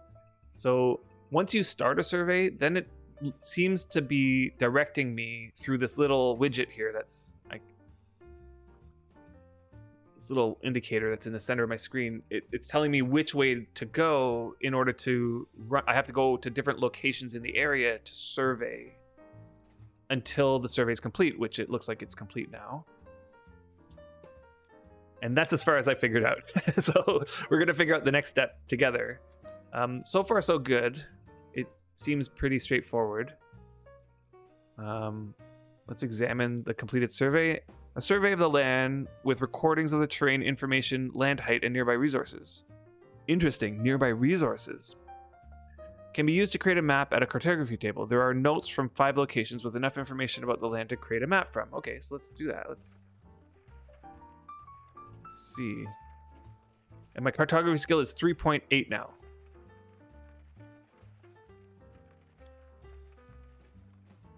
Okay, so let's just bring this up to the deed and I'll plop the cartography table down in the middle area here. Because I put the cartography table in here. Okay, so just so the hell horses don't bite me.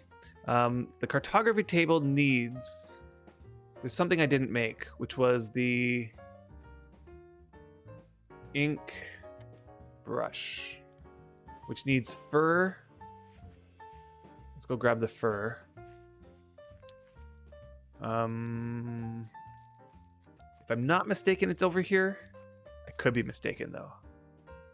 I am mistaken. The fur could be... I have a bunch of fur somewhere here, but it's... And welcome back, Bunloose. You predict the future. Griff will be swimming and climbing mountains. Then he goes home and paints an image of a lettuce salad. Exactly. Okay, it's got to be in here. Yeah, 100 and some odd furs. Okay, so I only need a tiny piece of fur and a handle. Do I have any handles in here? I do. Too far away. And 97% chance. It's complete after 3 points, but can improve up to 100 times more. Oh, so I could keep... Wait. I can... find a survey location. I can keep going to increase this quality. And you're disappointed you can't tar your wood paving underground. Oh, that's interesting. Okay, so it's like imping. Oh, continuing a survey is how you imp it. And that's how you get your skill up. So this is why Dioptra, you put Circle of Cunning on Dioptra. That way you can just keep doing this over and over again. So Gaffer, and this is like, remember you were talking about there's a cooldown. Once you do the thing, you won't get the same amount of skill surveying the same area. Does that cooldown start once the map is created? There's a skill debuff if you do another survey in the same area. I see. Okay, so Timoe is answering my question. Right, so I'm supposed to keep surveying this over and over and over and over again up to 100 times, you're saying? Yeah, once I start a second survey. Right, okay, so... Did it find a survey location for me? Yeah.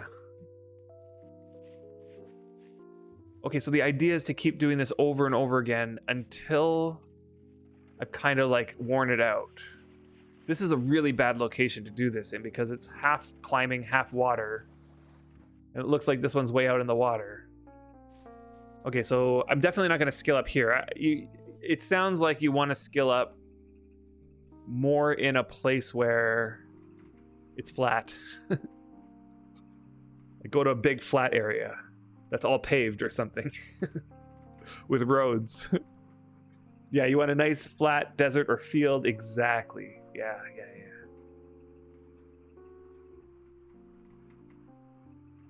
Yeah, I don't think I'm going to max this one out to 100. This area is just so annoying to traverse. Yeah, you have to travel a really long distance for the next survey. And you have to travel a really long distance for the next survey. Like, what do you mean by that? Like I can't just move over to another like spot in the air. Like I can't just go over there, let's say, because that's too close, is it? Like, how do you know? Oh my goodness.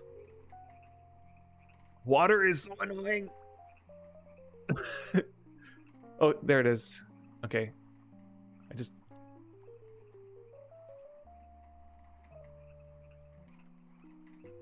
Yeah, this is really annoying. Yeah. 80 tiles. Okay. So 500 tiles or it's 80 tiles? Okay, well, yeah. Yeah, big flat area on Melody. Oh, wait a minute. Yeah, it doesn't exist. No, there's some places. There are some places that should be okay. Just not near here. That's the problem. It's just not near here. I'll just get out of the boat. Disembark. And it's right here somewhere. Gotta face this area. Let's just do this a couple more times. But I think I'm gonna stop this soon because this area is painful. Probably the best area is the starter. This middle desert is probably not so bad. There's some areas in there that are pretty flat and pretty big.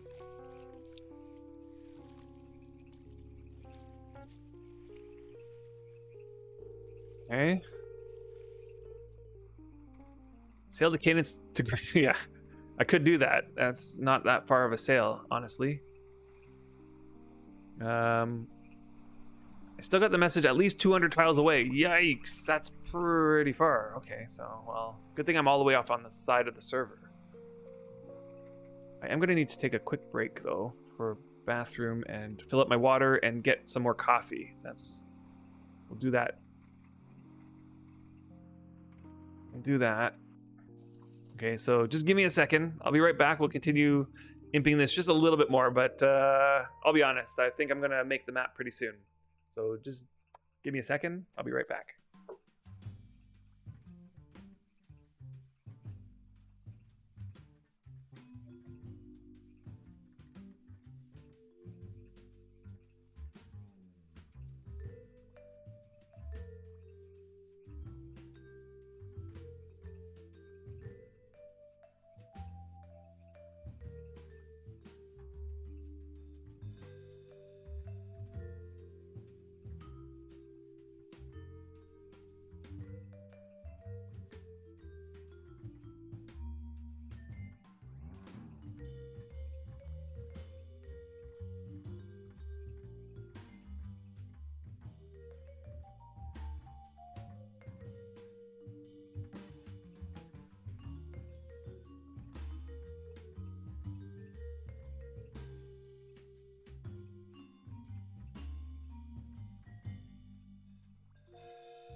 Okay. And I'm back. Yeah. It says something like you remember surveying this area, but it would get some skill. I see. Okay. So I'd have to look for that. But what were you saying? Like it actually tells you in the event window how many, you know, how far away it needs to be. Because you were saying you got the event window that says at least 200 tiles away.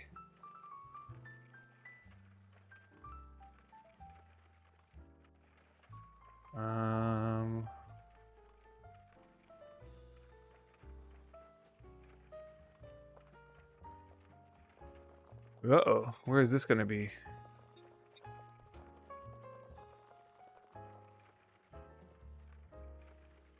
Like, what happens if it ends up being in a place where you can't access?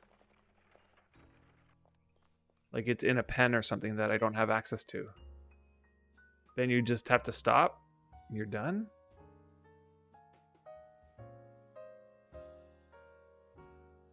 I need to be facing the starting location. Well, thought I was.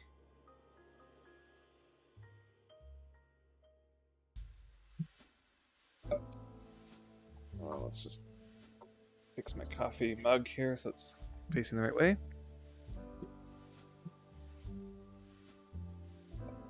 Oh, okay. You don't have to be exactly on the tile with the blob.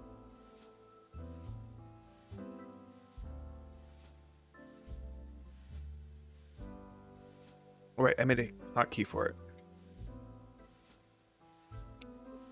Oh, okay. The nearer to the blob, the better the survey will be. Oh, okay. Does cartography skill give any characteristic gains, or is it like prospecting, just skill only? Yes, but not if close enough you get less skill. Okay. It looks like I'm getting body control, mind logic, body stamina.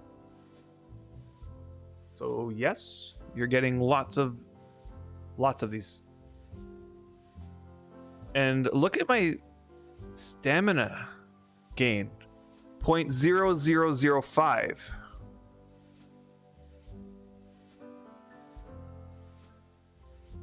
.0005.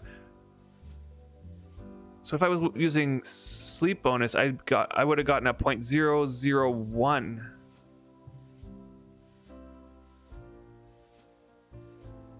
That's a lot, right? That's a lot, right? Maybe it's to grind skill. No. Keep in mind, I do have an affinity in my body stamina, so, but that's still a lot. Oh, that's a lot of gain.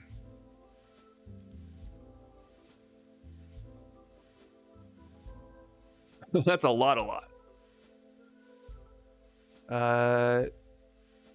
Did I get it?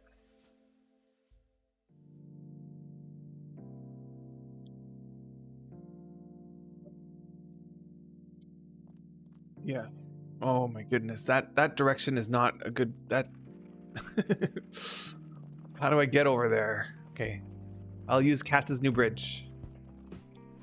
Somewhere up the top of this mountain here.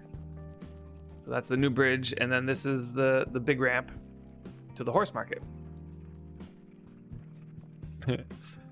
And I enchanted a grass down there. On that day that you told me to enchant the hell horses, by the time I got that message, I had already put an enchanted grass in the cow pen. But I did my enchant today, earlier. Yep. I mean, it's a bridge that allows boats to get into the tunnel. So the boat tunnel that goes across the little peninsula. You know, here's the thing. I wish that it would just stay. I don't think it needs to, like, the little widget that tells you where the next one is. I don't see why it disappears.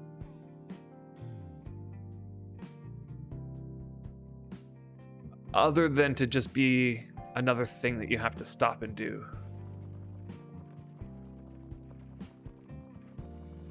Boy, where is this thing? Is it in the forest here? Yeah, it's right here. Oh, and there's a scorpion. Okay, well. I have no stamina, actually. So let's just back up a little bit.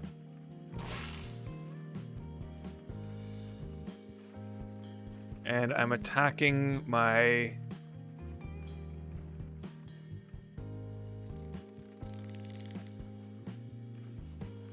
Okay, hold on. Let's just go over here and get a little bit of stamina.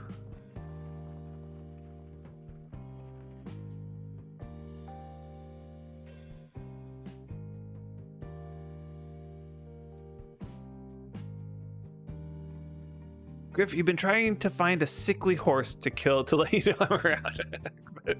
but no bad horses are born. Okay. That's hilarious, cats.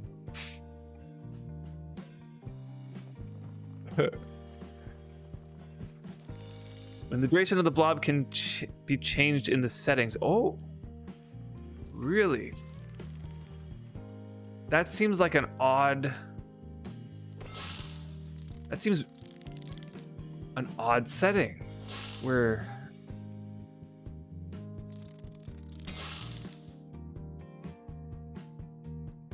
Blob duration. What am I looking for here?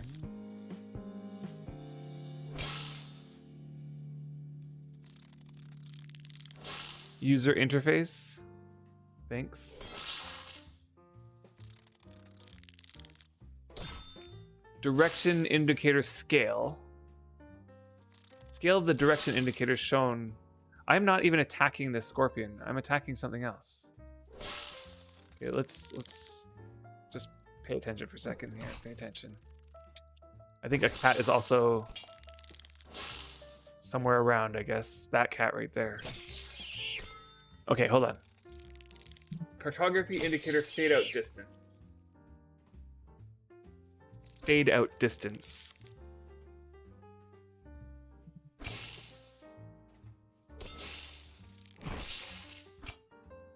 Cartography indicator on compass.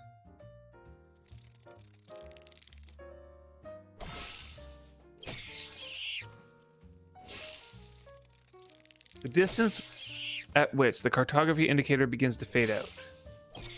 Oh, I see. I see what you're saying.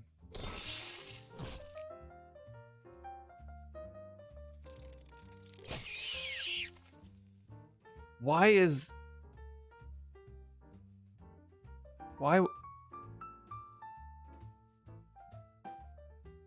Like, why would you want that? Wouldn't you want it to point in the direction of the indicator until you see the indicator, right? That seems like a weird option. And I think I might click this one just so it's on my compass instead of... And then that might give me a reason to actually have a big compass. But the thing now is that the compass then can't be at the top. It has to be... like... It now needs a spot somewhere. Okay, let's try. Let's see what it looks like now.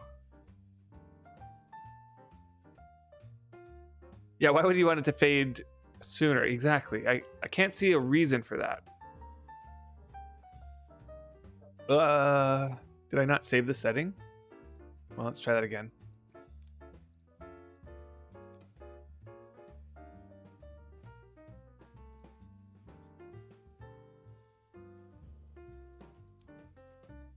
Save.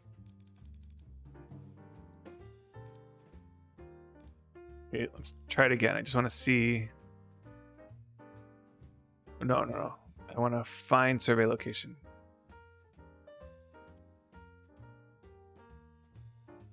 And Taiki, you're saying, I'm now imagining horse bodies strewn all over the beaches. And Cat's responding with, totally a thing, Taiki. Okay, so now it's... Okay, but now it's really tiny. Okay, so there was another setting. I don't know if all these settings are needed.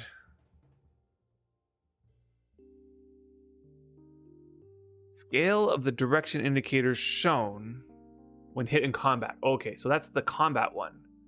Cartography indicator on compass is really tiny. There's no way to scale that, though. Okay, well, it's... Okay.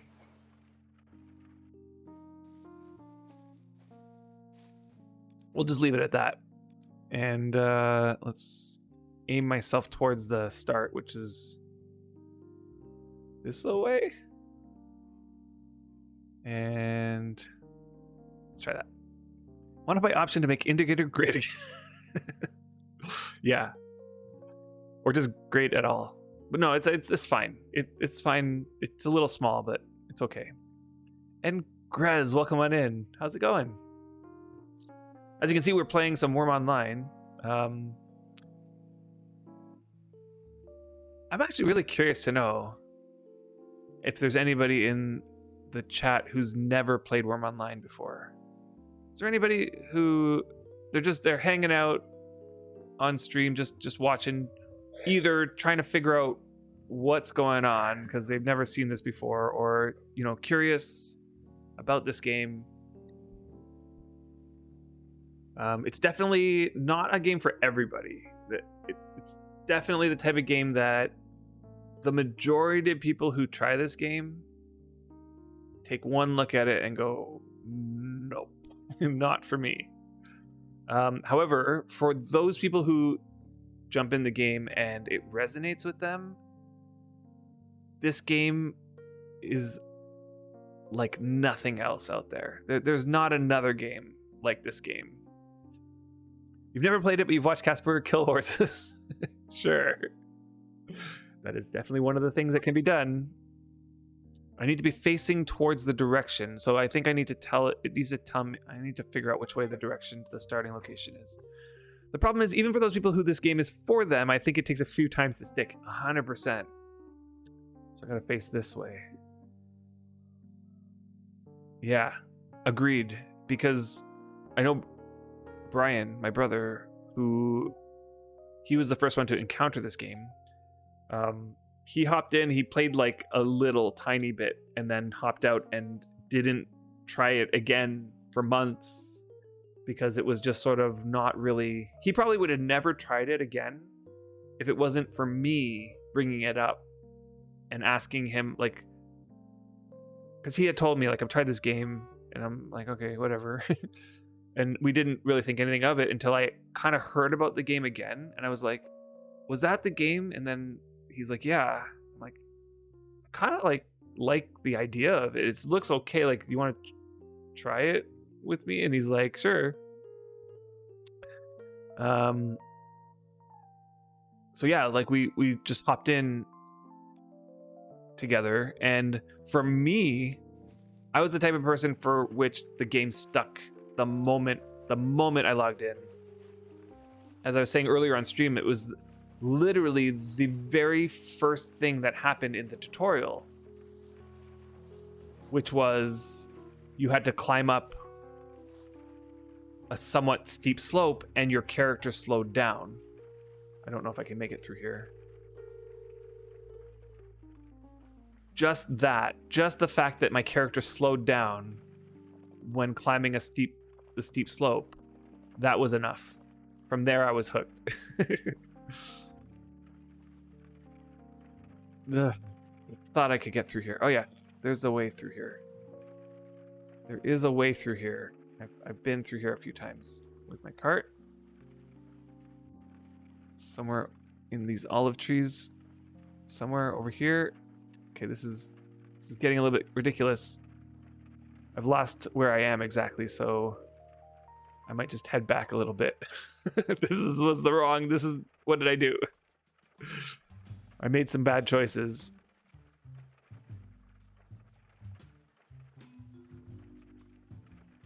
Yep. I made some bad choices.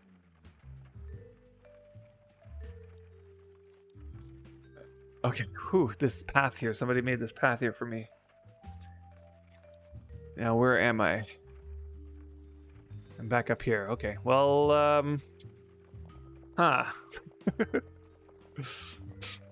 The first time you lost a rage...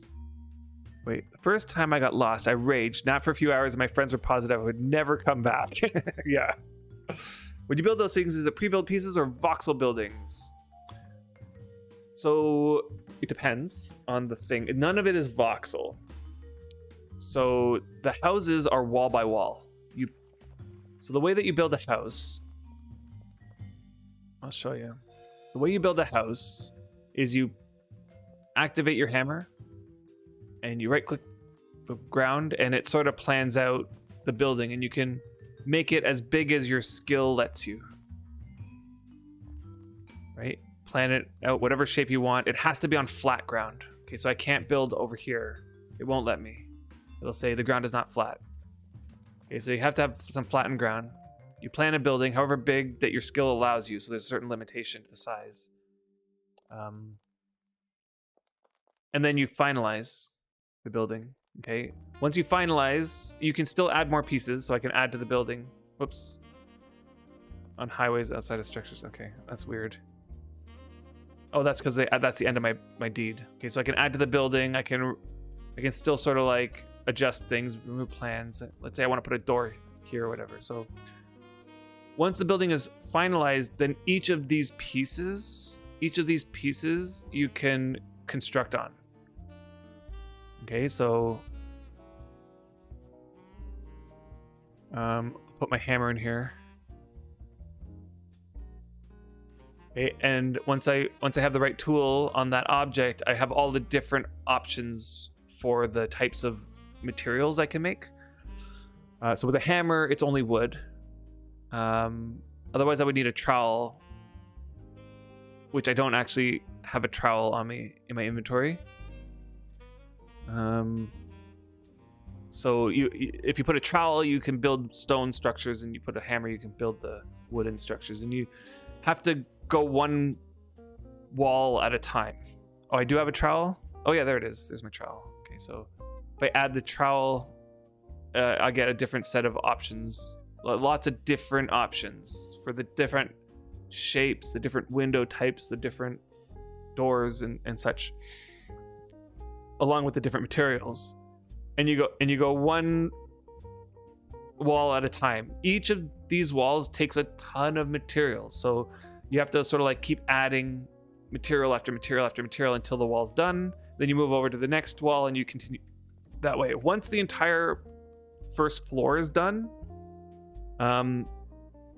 it's considered a finished building. So you don't even have to have a roof. You don't need to have a floor.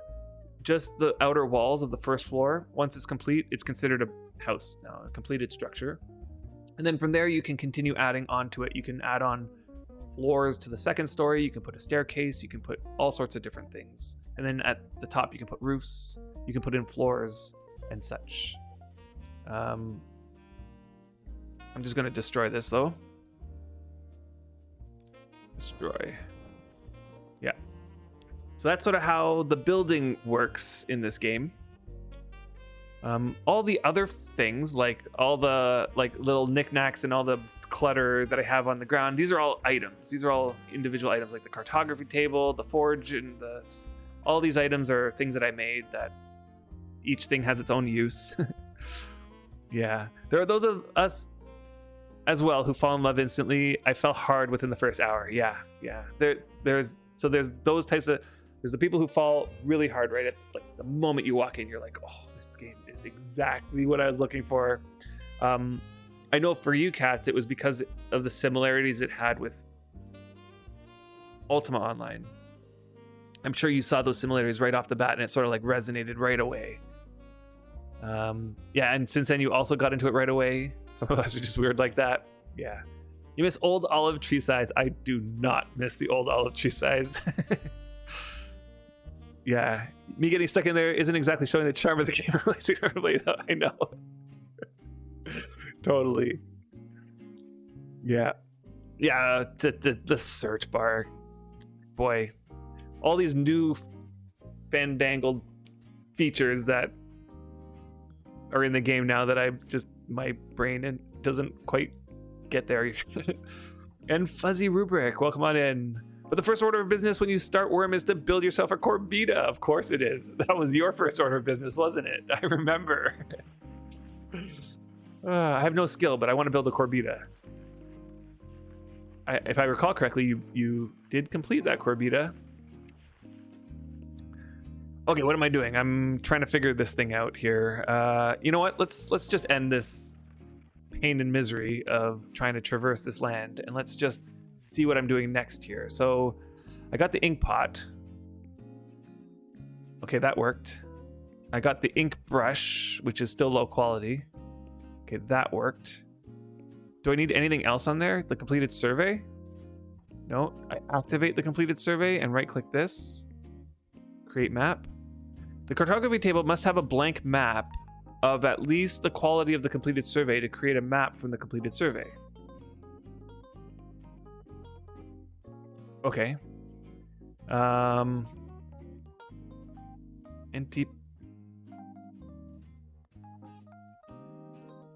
Empty blank map slot. Empty stamp slot. Empty painted map slot. Okay.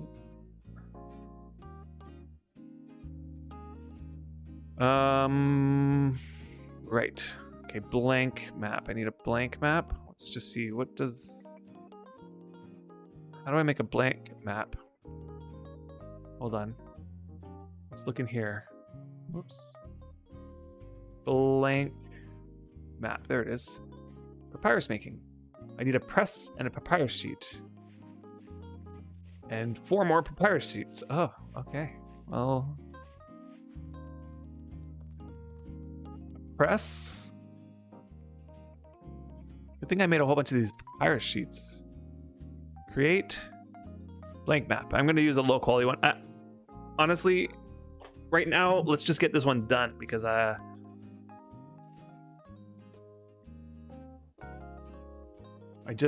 don't care about the quality of my first map. I just want to figure out the process here. So let's grab these 4 low quality ones and just put them in there. My papyrus making is not terrible. Let's see what it is. It's almost 60. That's not terrible. Eventually you finished it, yeah. The UO similarities were something I started to realize gradually, but actually what made me fall so hard within the first hour was the fact that I was riding as a passenger in someone else's sailboat, and the fact that the mist came in and we got lost at sea, leans up on her hands and sighs dreamily. Yep. I mean, unfortunately, that doesn't happen anymore. You can't get lost in the fog anymore. But I can see that happening, and I know it's these sorts of experiences. Can this be improved? No, it doesn't have an improving. Okay, so that's... I have to get used to my compass being there. Okay. Okay, the blank map goes in. Open. Let's just see. The blank map went in automatically to the right spot. Okay, and then empty ink brush slot. That's the ink pot. Ink brush.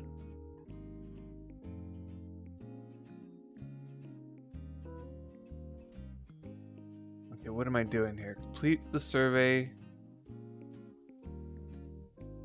Okay, it's working. It's doing something now. You gather your notes from the completed survey and start plotting out the details of the map. Okay, this is going to be like a really crappy map, but we'll see. I need a blank map. Quality does not... Wait,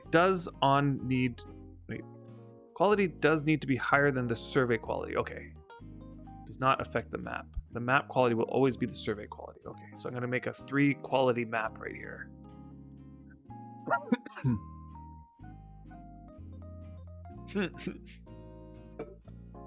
Get a nude portrait of the cartographer. Yep. I know that this is going to be a big smudge of green. I bet you that's what's going to happen.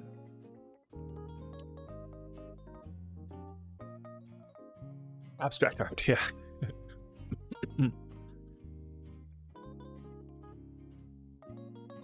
Yeah.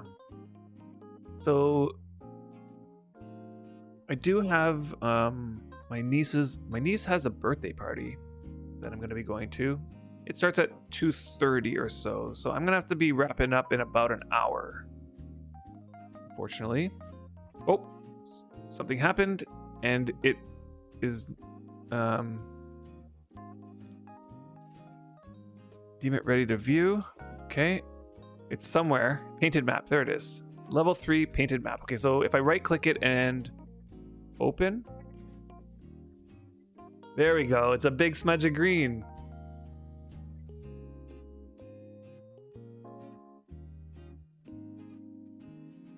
My very first map. It's beautiful. Yeah, you remember your own first 3 quality map? Yeah, very beautiful. Looks like I painted it with my fingers. What would you expect from your first map? I know. So, from what I heard, there's this thing where I can place it on the wall. Yeah. There we go. It's my little finger painting that I did. Oh, I know that place. Yeah. Pat, you didn't know about the hanging on the wall? Yeah, you can hang stuff on the wall now. Like, I wonder to what level that is. So not in everything, right? So I can't just place this fur on the wall, or I can't place anything on the wall.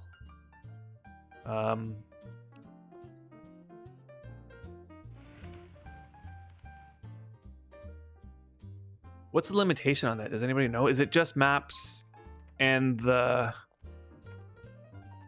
the hang on the wall things? It opens things a lot up for furniture, like the last Christmas stuff could be placed on walls. Yeah, exactly. So I did get my Christmas stocking, which I hung right here on the wall. And I did get the gifts out of it, but I can't actually even remember what the gifts were. I think one of them I got was a Yule goat. I don't know. There was a couple knick-knack things, but I can't remember what they were. Yeah, I can't remember what they were at all. The archery Christmas stuff is hangable. Okay. Okay, I didn't do any of that. But imagine, now we have hanging. Maybe taxidermy's coming to hang mob heads. Yes, I know. As far as I know, only maps and Christmas decorations so far. Okay. So that's all that can be hung. I hope that gets expanded. Yeah, I hope that gets expanded to a lot of different things. But now that the system's in, it seems as though they could probably just go and,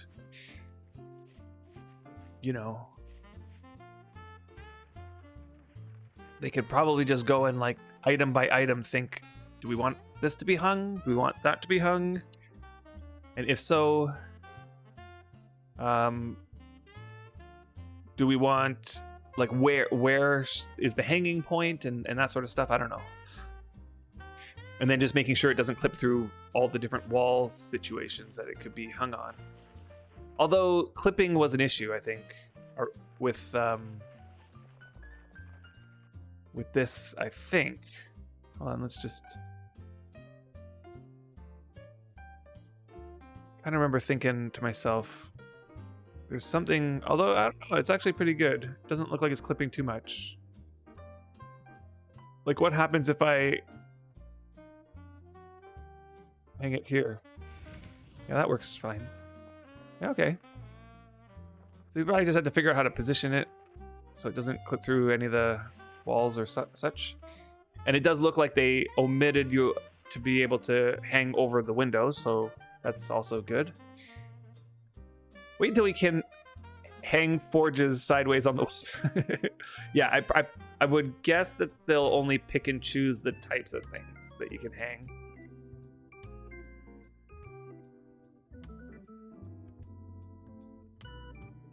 Here's another question I have is, let's suppose instead of hanging this, what would happen if I placed it on top of something? Oh yeah, okay, so yeah. It has a horizontal orientation and a vertical orientation. Okay, so that's nice. I like that.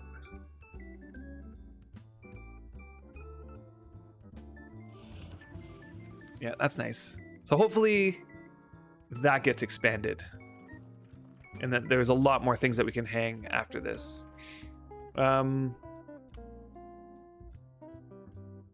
Right, now what am I going to do with all this stuff? I wonder, can I just leave it in the... While this is loaded in my cart, can I just put this in here? Yeah. And this as well. Good. The press I'll just leave in here. Does the cartography spot have place for paper? No? That's a lot of paper. Here's what I'll do. I'm going to toss out anything that's like too low quality. And by toss out, I mean just throw onto the ground. And then put the rest in this pile. And that's all that fits there, okay.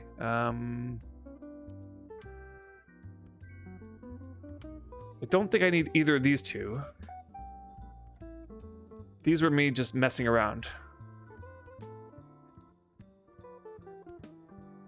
It was all at once too much for him to handle. And this one is, the smeared bloody face print of the corpse of old seal vaguely appears on the blank paper sheet. Signed Griffith. So that was me just trying out the the corpse on the thing.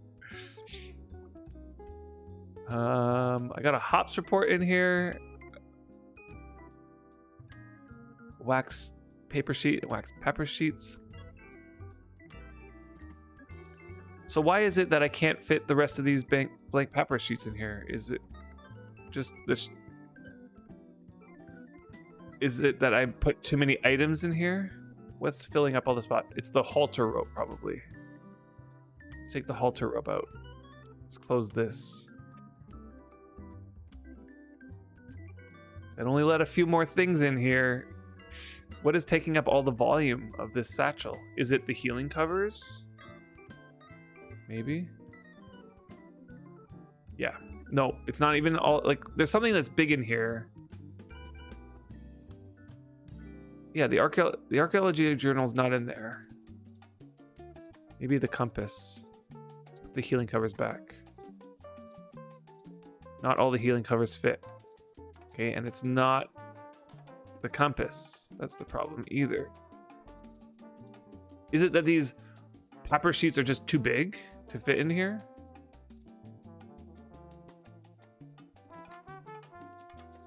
Is it that satchels are just too small? Yeah. The yellow, yeah, I took them out. Those don't take up anything. The yellow potions don't take up any. Maybe it's the sleep powder?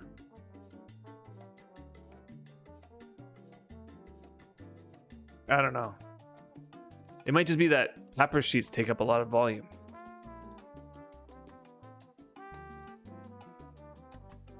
Okay, well, making more paper sheets, like paper sheets, not the problem. I have tons of that stuff. I don't think it's the weight that's the problem, though. I think it's the volume, and there's no way to see volume.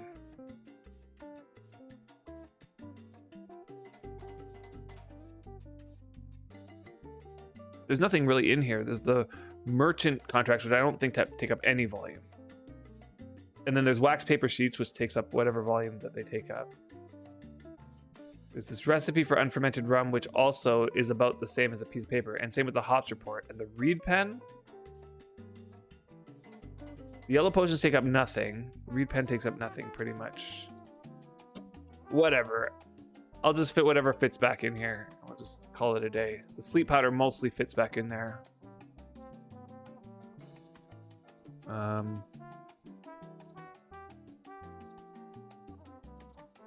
Maybe I'll just grab another satchel for the papyrus sheets, and maybe for now I'll just leave the papyrus sheets out here. Just put all the other little knick-knack things back into the...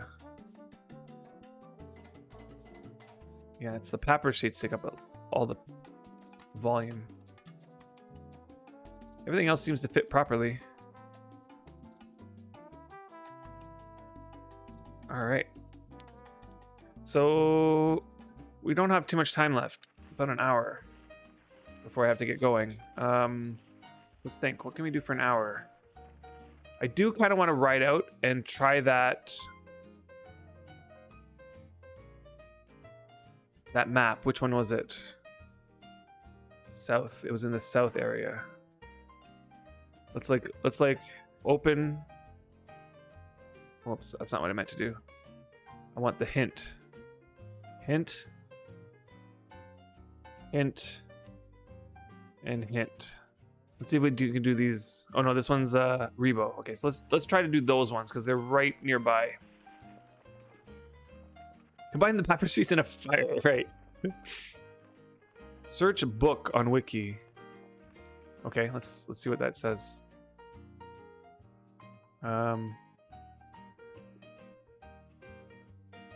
Okay, I have the Wiki right here. Book.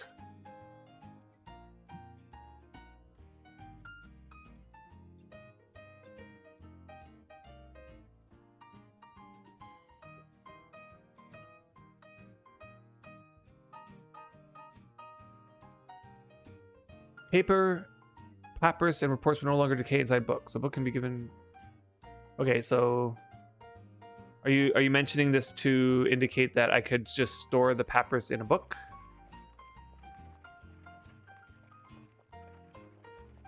Oh, get a 90 quality book to carry paper. Right, right. I could do that.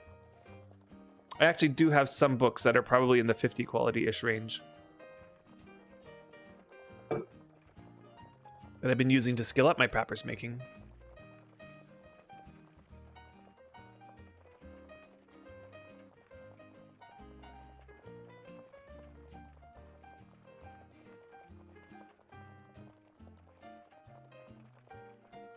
These helis are not going as fast as they did the other day. We'll see if they pick it up. They're not going slow either. They're going pretty quick. I do love this cart.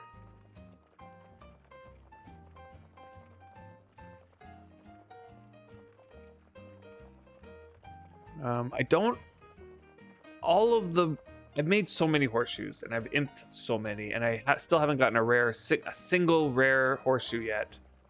But these horses, I put on some pretty decent gear, and I recently imped their horseshoes up to 90.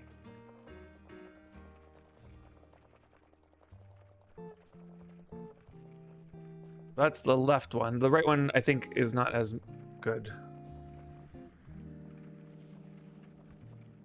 Yeah, in the 90s.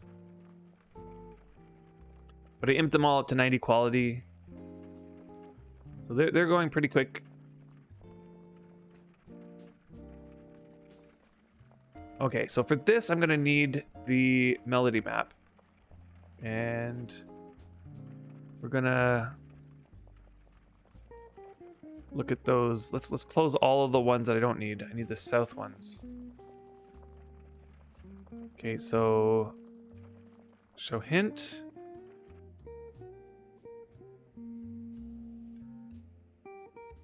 Okay, and then we are right here now. Whoops.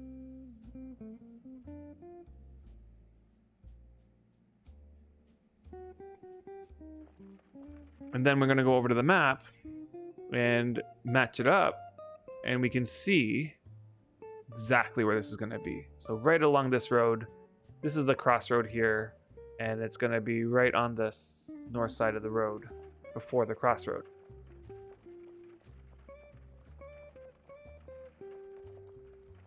Okay, so this is right after, this is this area here I'm coming through.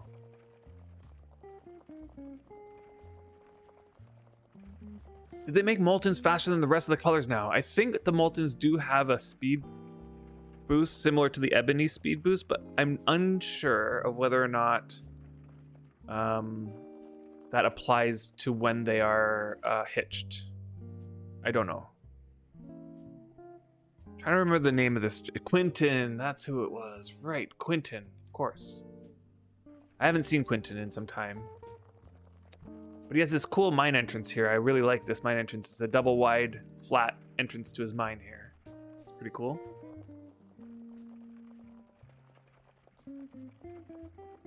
Okay, so they did. They made it so that the moltens...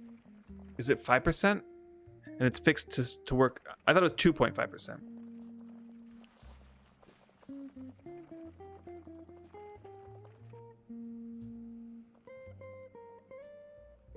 Okay, so that's so. Oh, actually, okay. Right now, where I'm at is over here. So I got to go all the way. Okay, I see where I'm going. Okay, and let me just see where the other. Okay, so that one's a little bit further. Okay, so I'm actually over here still. Yeah, got it. 2.5 is probably right. Yeah, 2.5 is. Yeah. Okay. It's just that I remember before I had the molten. And before I imped the shoes, the cart was going 37. And with the molten and with the imping of the shoes, I saw this cart going 38 point something. And I thought maybe it'll go even higher than that. I don't know. 38 point something was sort of where I got it to.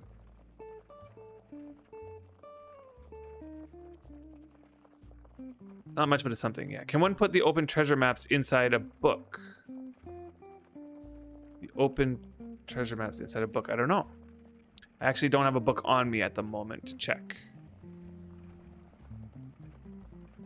It's possible.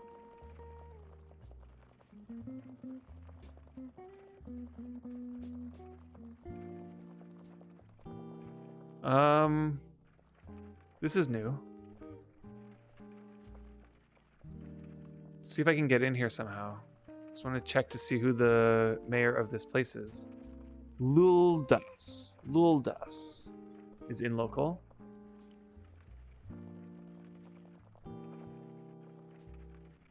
Cannot enter. Okay. New little area here.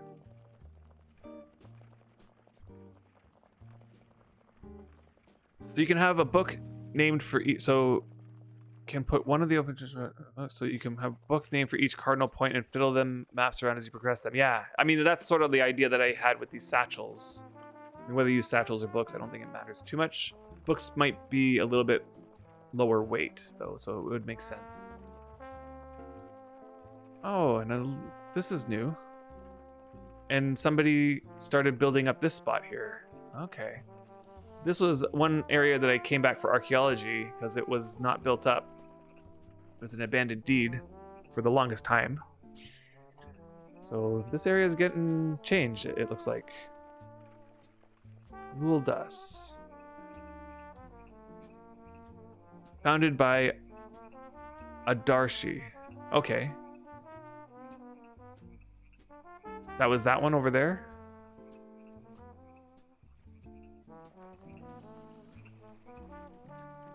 And this probably leads me over to the step. Okay, good. And books give no decay to maps, though. Don't know about the satchels.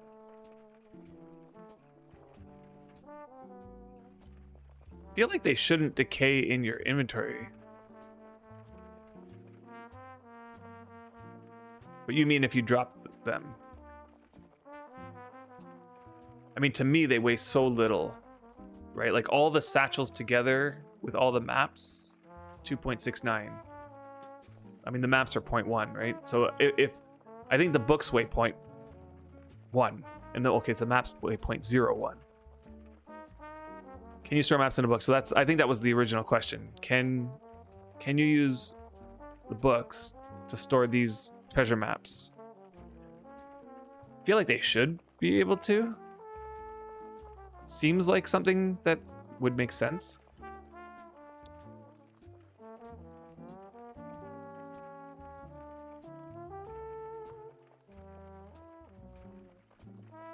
Okay, so and then the Rebo.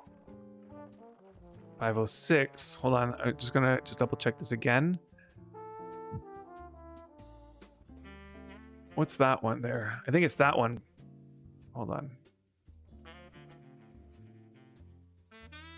Why is that one not giving me a name?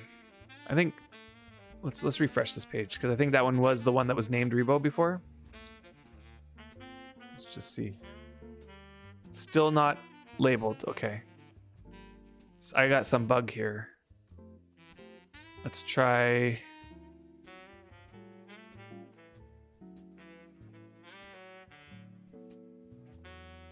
Let's try going back to the melody map and clicking the thing again. Although that would be the same thing as, and let's just like special places. Why isn't it labeled? Oh, there's Rebo over here. So why isn't that one labeled there? What is that one?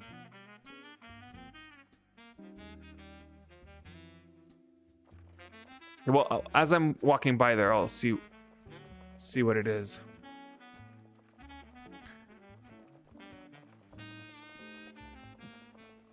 There was a new item, an atlas used to store maps. Right, so maybe in an atlas. Okay. Book's got quite some niche uses, can store things like wax paper for food and stuff like that. Right. I mean, currently I'm just putting that into the satchels, so yeah, books, I could probably just do that and put all my papers in books. And that'll clear up my satchels, which is a good idea. That tower identifies as a no name. Okay, let's peek at it as we're going by it. It's right near my treasure map. Whoa!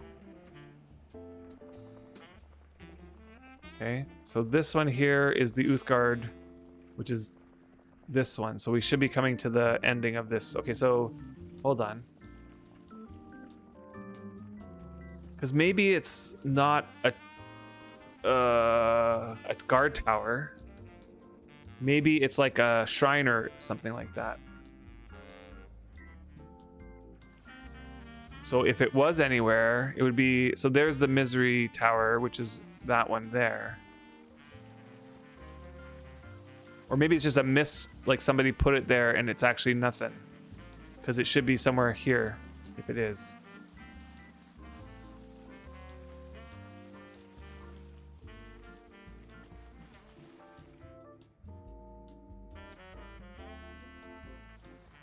Wow, local. Yeah. Oh yeah, this is like so up on the top here is, I'm not sure if that's where I'm seeing it, but there's an alliance here, Misery and Uthgard Davies. And yeah, they have, although it feels like it's more over there now. What is over there? It could be Ocean View. Could be Ocean View. Is a big active alliance there. Okay, so back to what I'm doing here. This is the map. The map is probably somewhere right here.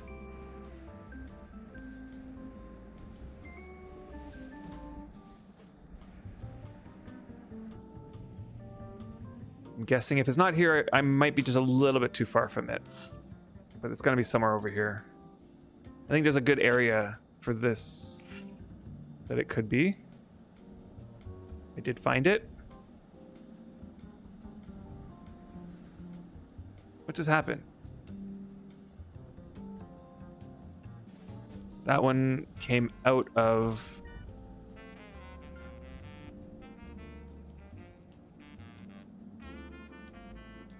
Okay, show hint. Okay, so that one's in the center area, so I'm just going to put that in central now.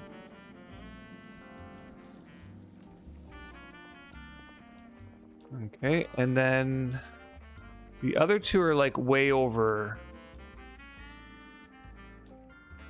I think I gotta go this way. This is Rebo, and the other one is what I'm looking for.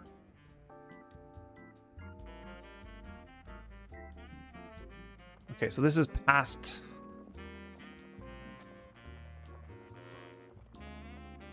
What is it called? Past the step. So it does look like sermons going on here.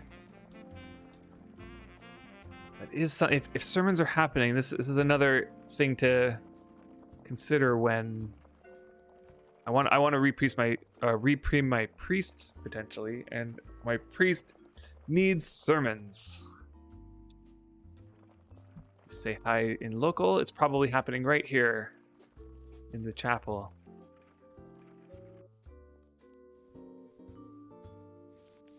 Let's go spy.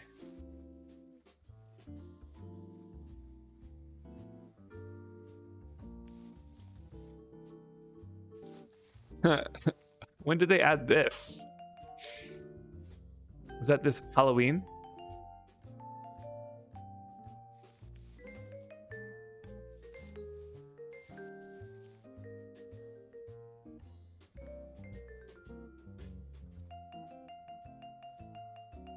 Can you dig for a map while mounted, at least from a horse, or maybe you could disembark? Oh, you can dig from the... Okay, I did not know that. Someone died staring through the window. Make the hellies eat all the scrawn priests. Yeah.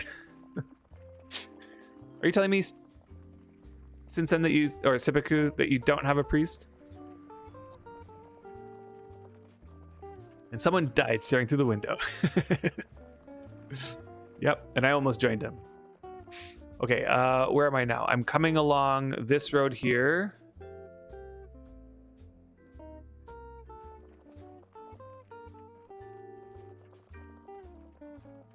And by the map, it looks like I should hang a right when I can. Oh no, I already went too far. I gotta go back and hang a left now. You have all 4 of them now. I don't want to talk about it. Yep. Yep. Wurm is just that kind of game. Look at this graveyard that somebody put here. What does that sign say? Cemetery Hill.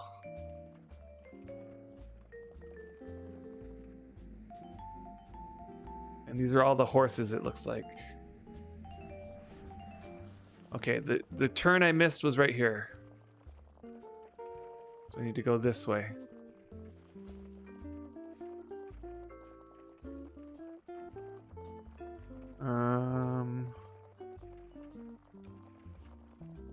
Yeah.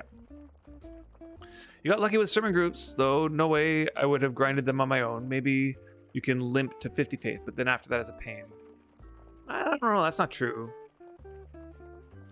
I did some sermons. I think I did a total of 12 sermons, and all of them were relatively small ticks, you know, like 0.15 kind of ticks.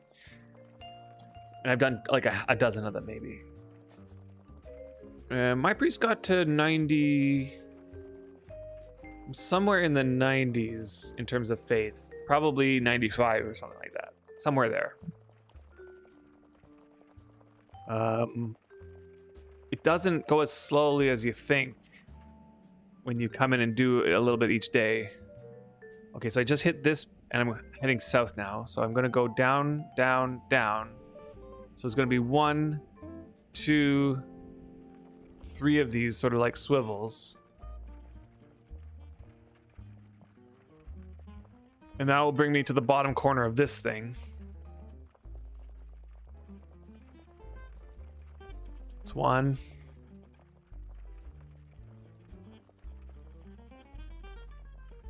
I got it in a circle and ground it out. Yeah. I mean, I totally can do this. It's just a matter of doing it. And it seems like the Misery has started out her sermon group again. Because that's where I got some of my sermons in. I might have done 2 or 3 or 4, I can't remember, with Misery and her group. It looks like they're at it again. So maybe that's a reason to get my priest back premium so he can get to 100 faith. It's not that far, actually. I do feel like I'm at 95 or above or something like that. Okay, so this is this corner, I think. It's either this corner or that corner. I don't know. Let's see, is there water here?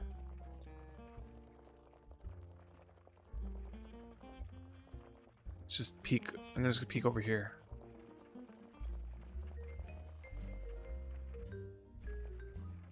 Can't 100% tell.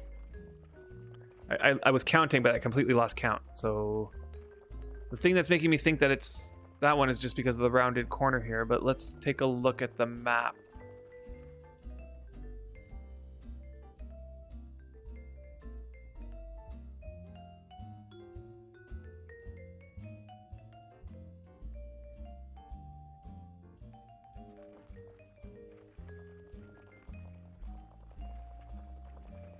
Another thing I can do, the map didn't help, so I can go this way, and if I have to turn left over here, then I know that that's where I'm at. It does feel like it. Let's see if this is a left or right turn. Oh goodness, it's a T.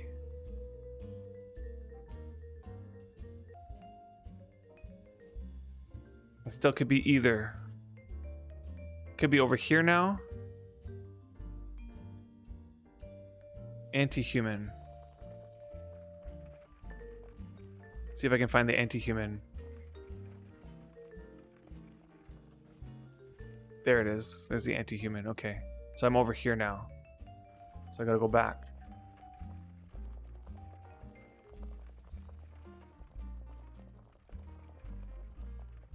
Yeah, the big gain at sermon groups is being able to pop your reset prayers. That's the bulk of the gain, even if the sermon tick is not big, but just enough to reset.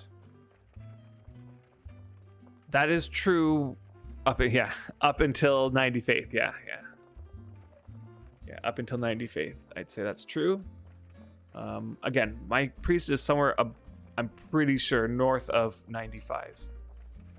Which means that the prayer is not really helping all that much anymore. So now it's all about the sermon. The sermon numbers. So there's the Rebo, which I need to go to anyway, and this map here is almost the same spot. So let's just go to the Rebo. You got into a big sermon group that had strict schedules, really well organized. See, that's the thing I'm worried about, is I can't really do strict schedules, you know? Yeah, your style of sermoning once or twice a year at an implong won't get you to 100 soon, I know. Well, you know, on my first priest, that strategy worked in the sense that I prayed and prayed and prayed and prayed and prayed and prayed and prayed. Then went to one implong to just get the last couple faith. You know, like I think I did three sermons at the implong, I got to 100. And all the rest was done by praying. So I feel like that's about the same as Xander. Okay, Rebo should be right here somewhere.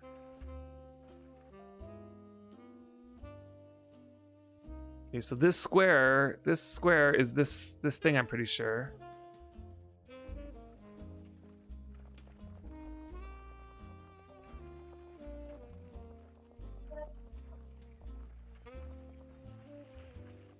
There it is.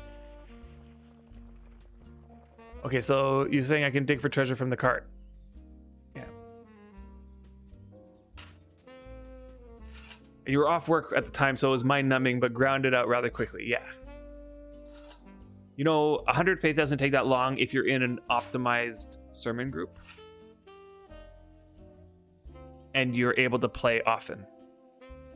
So if you're able to be there and every 3 hours you're getting a sermon, a tick. It really shouldn't take.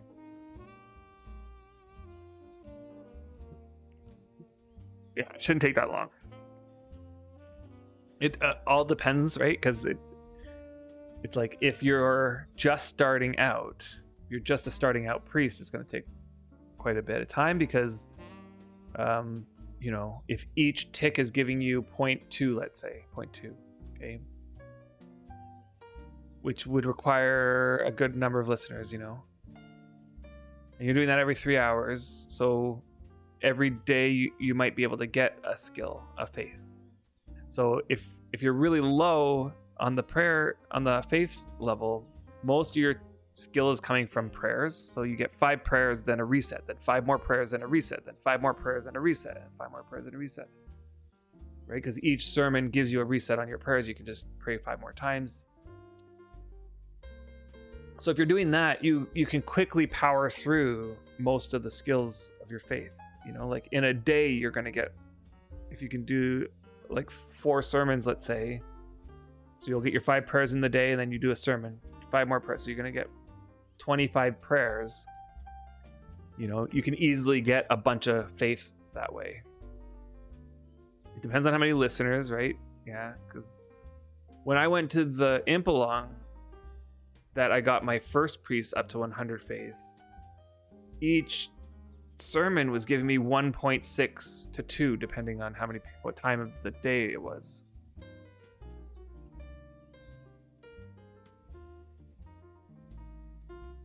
This one's right nearby.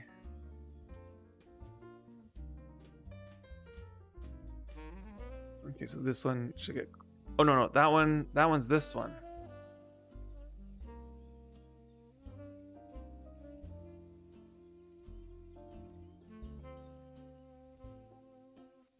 Yeah, people going to Stanley's slaying sermon to like 200 people. I know.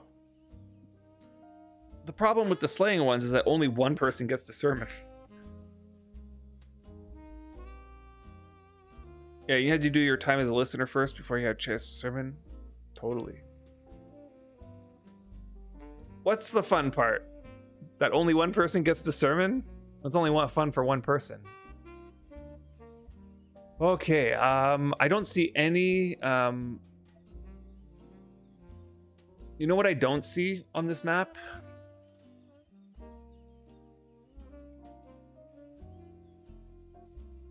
Is this peat patch, or this... Not peat, but...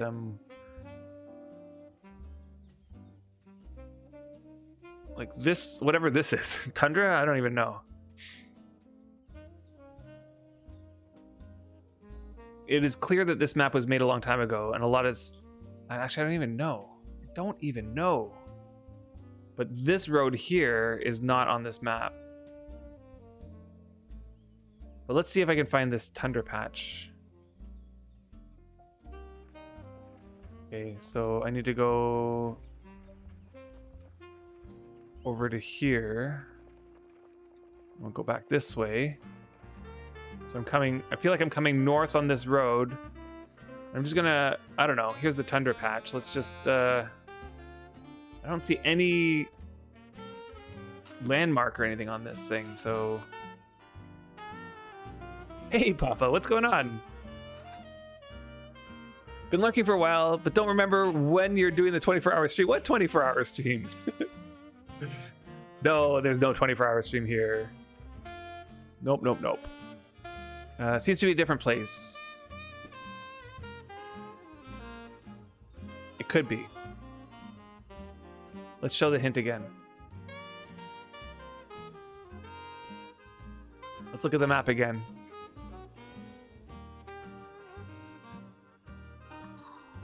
Ah. Yes, different place. Thanks for that, Timowi. What's the longest I've streamed? The longest is probably like 8 hours, maybe? You were telling Amethyst about my funny moment and couldn't remember what the context was. Was that on the... That was on the Mischief Maker? When I was doing Mischief Maker? Oh. When I was on your stream, it was because somebody had redeemed that you do 25 lunges.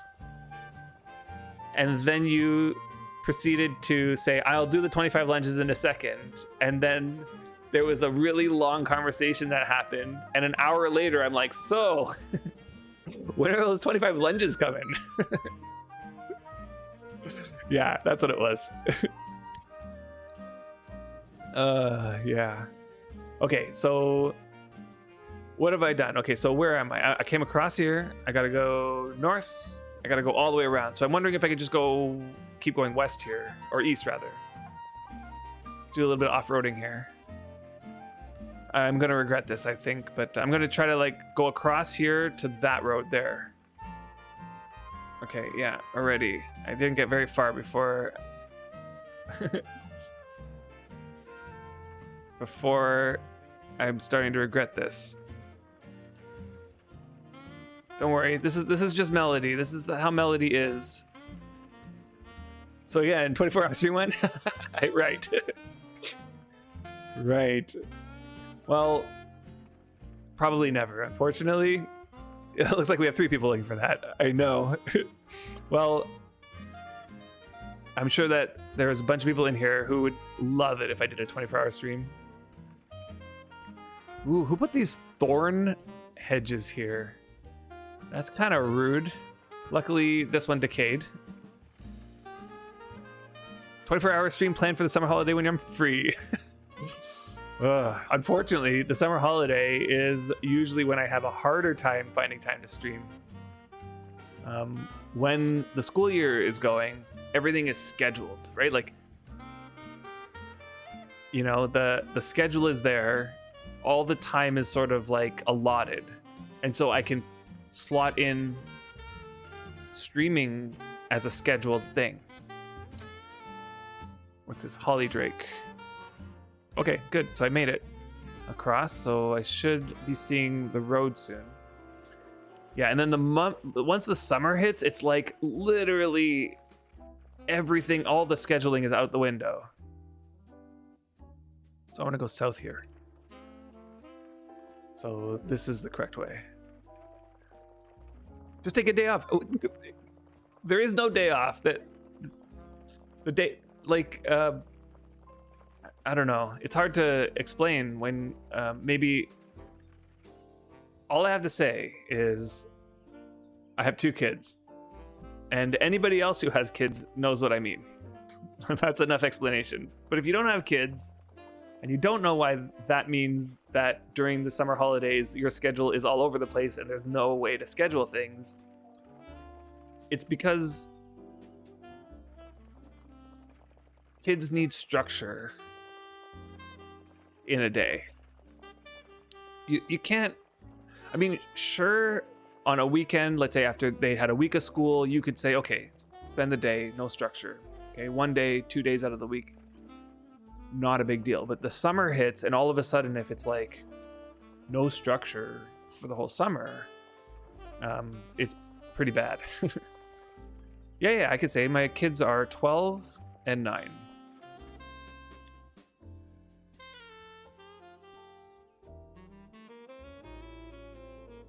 What did I do? I'm not paying attention. And I'm looking at a desert? What the heck? Why isn't this desert on the map? Or is it and I'm just blind?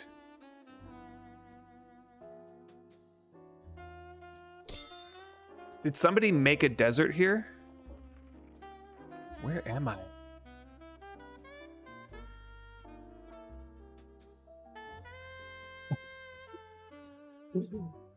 Oh, this is what happens when you don't pay attention to chat, to the game. You're just like conversing.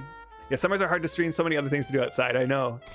Like right now, it's like 20 below 0 degrees Celsius, and it's So like going out is not really much of an. Like we can go out. We are going out actually in a bit, but we're doing a laser tag birthday party for my niece. Yeah, the issue is scheduling. Yeah, it's really hard to schedule because the thing is like, let's say I'd like to do a stream on Friday, let's say, or Saturday or whatever. Like I pick a day. The problem is that like the next day or the day before that day, the cousins call. We got tickets to the zoo. Like, do you guys want to come to the zoo with us? And my wife's like, for sure we're going to the zoo. Like, you got to cancel your stream. Like, or whatever it is, you know, like during the summer, things come up. And the reason is because the schedule's open. And at any moment, something pops up. And next thing you know, we're doing that thing. Right? So when the school is happening, every weekend is tightly scheduled, so we know exactly what's going to happen that weekend going into it, and I can say, okay, Friday evening I'm going to stream so my default these days is every Friday evening I stream, and that's like after school, after dinner. I turn on the stream. This week is different because this week my wife's birthday is coming up next week, and her friend who lives out of town was coming into town and asked to like go out with her or just to hang out with her, and so she's in town. So that was last night. She came over, hung out with my wife. They had their, and my job was to just keep the kids occupied, feed the kids, make sure they go to bed, etc., etc. So that was my night last night, and so I agreed to do that. And so we then rescheduled the stream to this morning. Right. So that's sort of like the way it is. You got to run. All right, Papa. Thanks for coming in and hanging out for a little bit. One of these days, I'm gonna have to tell you about this game. Yeah, they still need parental guidance. Yeah, mostly, exactly. Yeah. Yeah, that's where you are, so it's relatable. Yeah, send them to Bandcamp. I know. Okay, so what am I doing? How did I get to this desert? I don't understand. Let's see what this deed is here.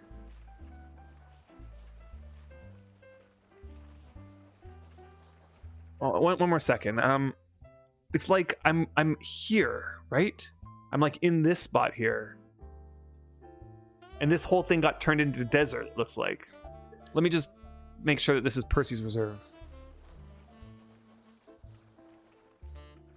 Oh. Yeah, good place to map. Yeah, totally. But let me just see here. Percy's Reserve. Yeah, okay. So I'm right here somewhere, and I'm standing in a desert that's not on the map. Okay, but that means that my map location, let's go back to the corner of the road over here.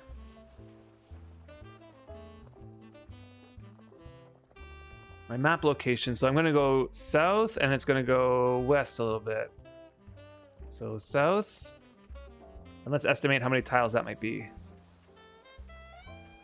Dun, dun, dun, dun, dun, something like over here. Yeah. Is this at Peanut's Desert? And he is. Yeah, okay. So this looks like Peanut made this desert. Well, I have been a part of a desert making project before, so I know what it's like. What's nice about making a desert is that it all of a sudden turns into a nice hunting grounds if you make it big enough. I did get it. So let's open that one and let's see what it looks like. Okay, so that one, I can either classify that one as central or east, but whoops. Let's see which side of the water it's on. The water's on the right side.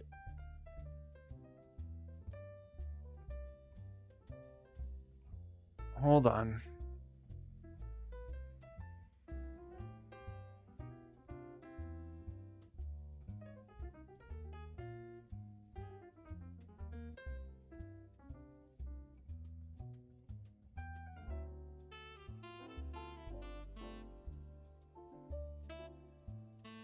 What the water's over here. The only thing I can see that's here is this little area here. So maybe it's along this road here.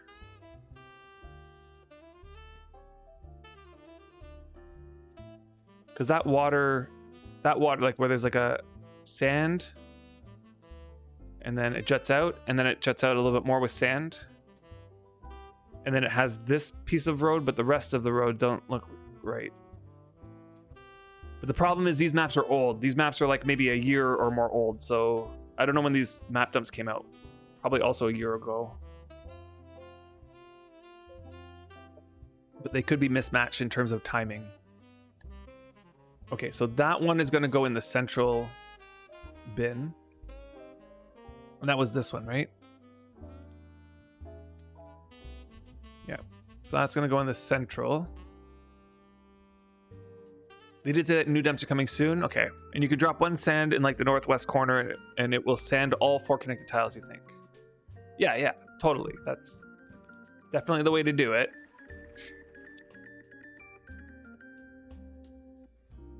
Okay, and this one.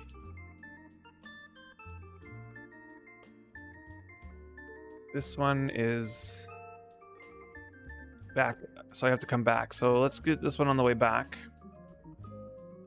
Or no, forward. What am I saying here? This one is, okay, so this is that lake.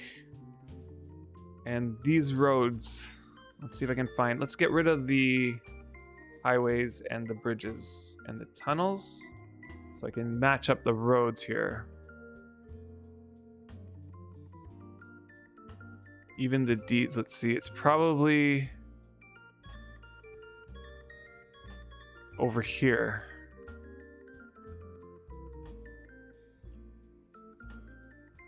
It's just possible that all this is different than the map shows. So somewhere in this spot here or over here or something, I don't know. Okay, and we are over here along this path here, so I can find where that was over here.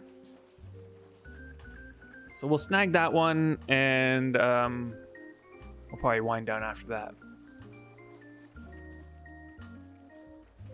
Yeah, so sorry, Cats, and I missed a bunch of stuff here that was happening here. So Cats, you're saying until you get to the stage I'm at, Griff, where your adult kids still live with you and have their sleep schedules just as messed up as you do. Right. Oh, well, in my mind, the ideal future would be the kids move out.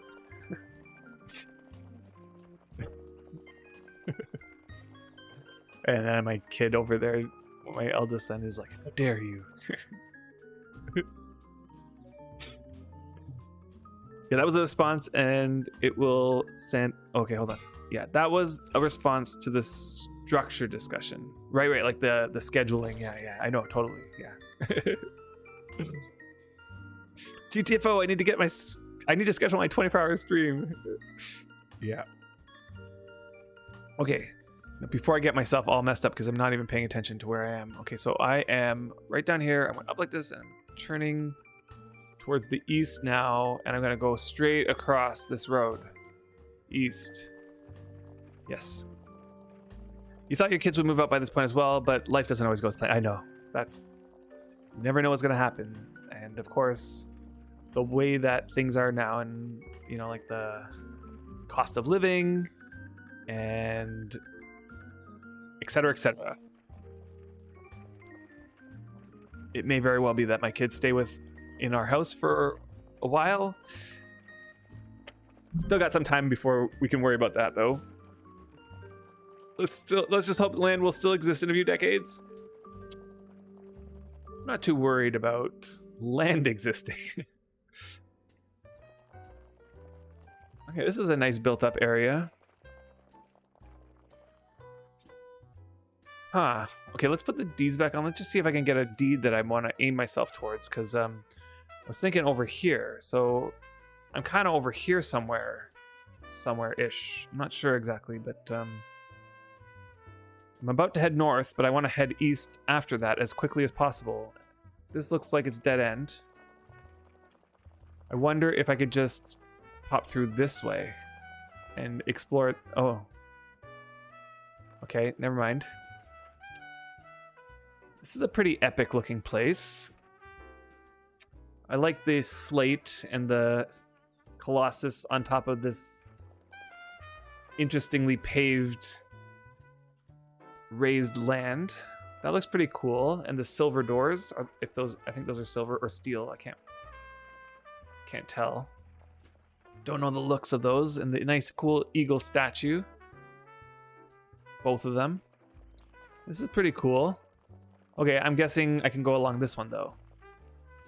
A little hitch there. Let's just hope... Oh, I read that. If not, we can use our worm rafting experience. And you have a different situation as well. You've got a wife, so once they grow up, they probably want them to leave the nest, so you and your wife can get back to living the couple life. In my case, it's actually kind of nice to have the company that my son gives, and he's paying for groceries, so he's pulling his weight financially as well. That's nice. Yeah.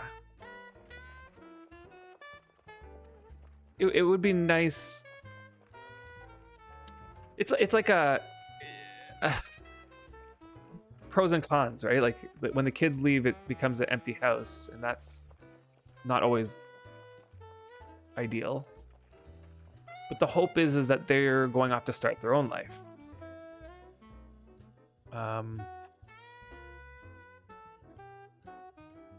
Where am I now?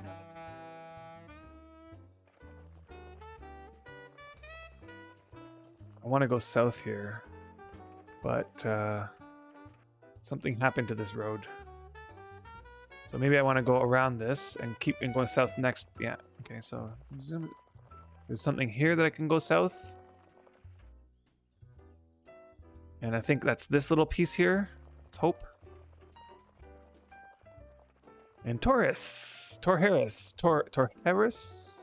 Welcome on in. Raxi. So this is where I am, right here. 802, yeah. Okay, so I'm actually right in the spot. So from here, I want to go east into this forest. And Taurus finished by any chance? Checking rules. Tatakai. That's it. Yeah, telling you, man, the towers on the community maps are a savings grace nowadays. 100%. Whoever is putting in the effort to put the towers on the maps, amazing. Just amazing. And Pythias was in local, it looks like. Tatakai means of course.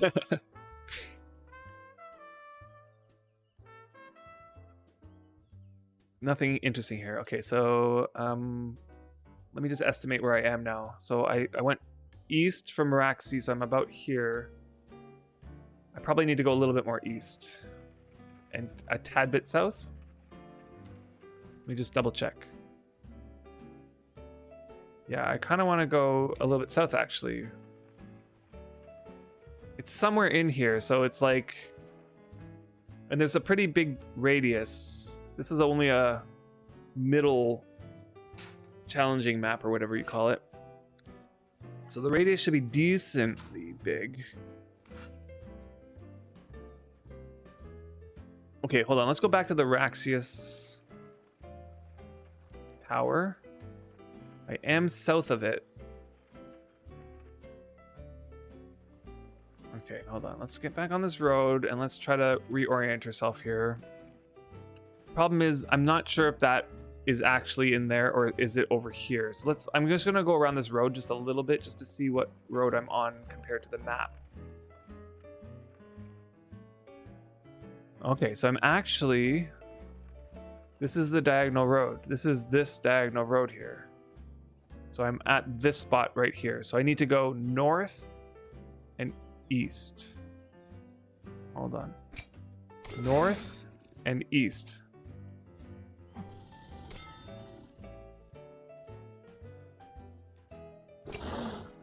We had a neighbor who bashed off old towers marked in community maps and rebuilt them with their own names. Ugh, so annoying. For what? For why? And nice Taurus, I'm Canadian who's living in Finland for decades now. Yeah. Yeah, we do have some Finns in here. So Taurus, do you play Wurm?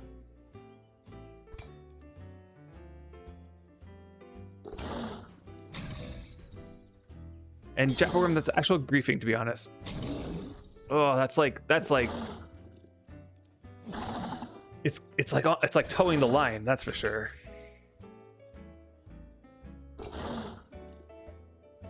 Because they are replacing the guard towers, so it's not removing the tower functionality, but it is messing up the treasure maps. I'm not sure though if they would count that as griefing. Okay, so I'm kind of like on this corner here. So if I go north, I need to go about halfway and then east a whole bunch. Here's the Raxius. So that's on the map. It's misplaced, I think. It's actually the Raxius Tower is on the left side of... Oh, no, it's actually... So it's actually closer to down here is the Raxius. And there's now a road that goes through here. Okay, and then I want to...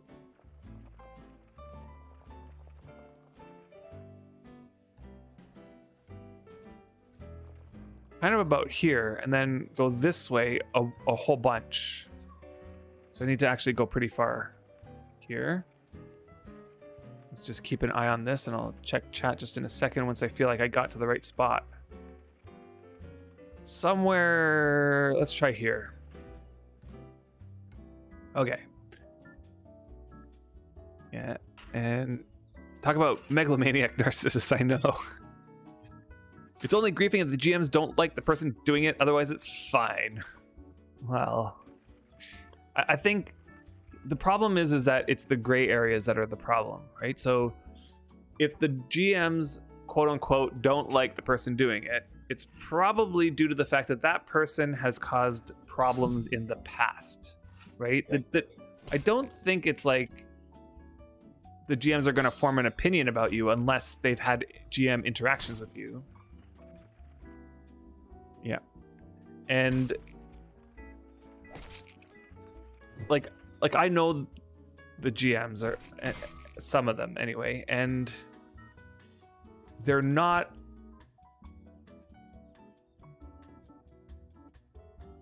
There are players in Wurm that just keep towing that line, right? Like they do something and it causes an issue and the GMs don't do anything about it because they didn't fully break a rule 100%. They're kind of just being annoying, right? So they'll let it go. And then that might happen again because of the person who's doing it is just like that kind of person who, wherever they go, just drama follows them, right? And if that person keeps building up that kind of reputation of being that kind of person who is just towing that line over and over and over and over again, and then they do something like this, and it's like, really?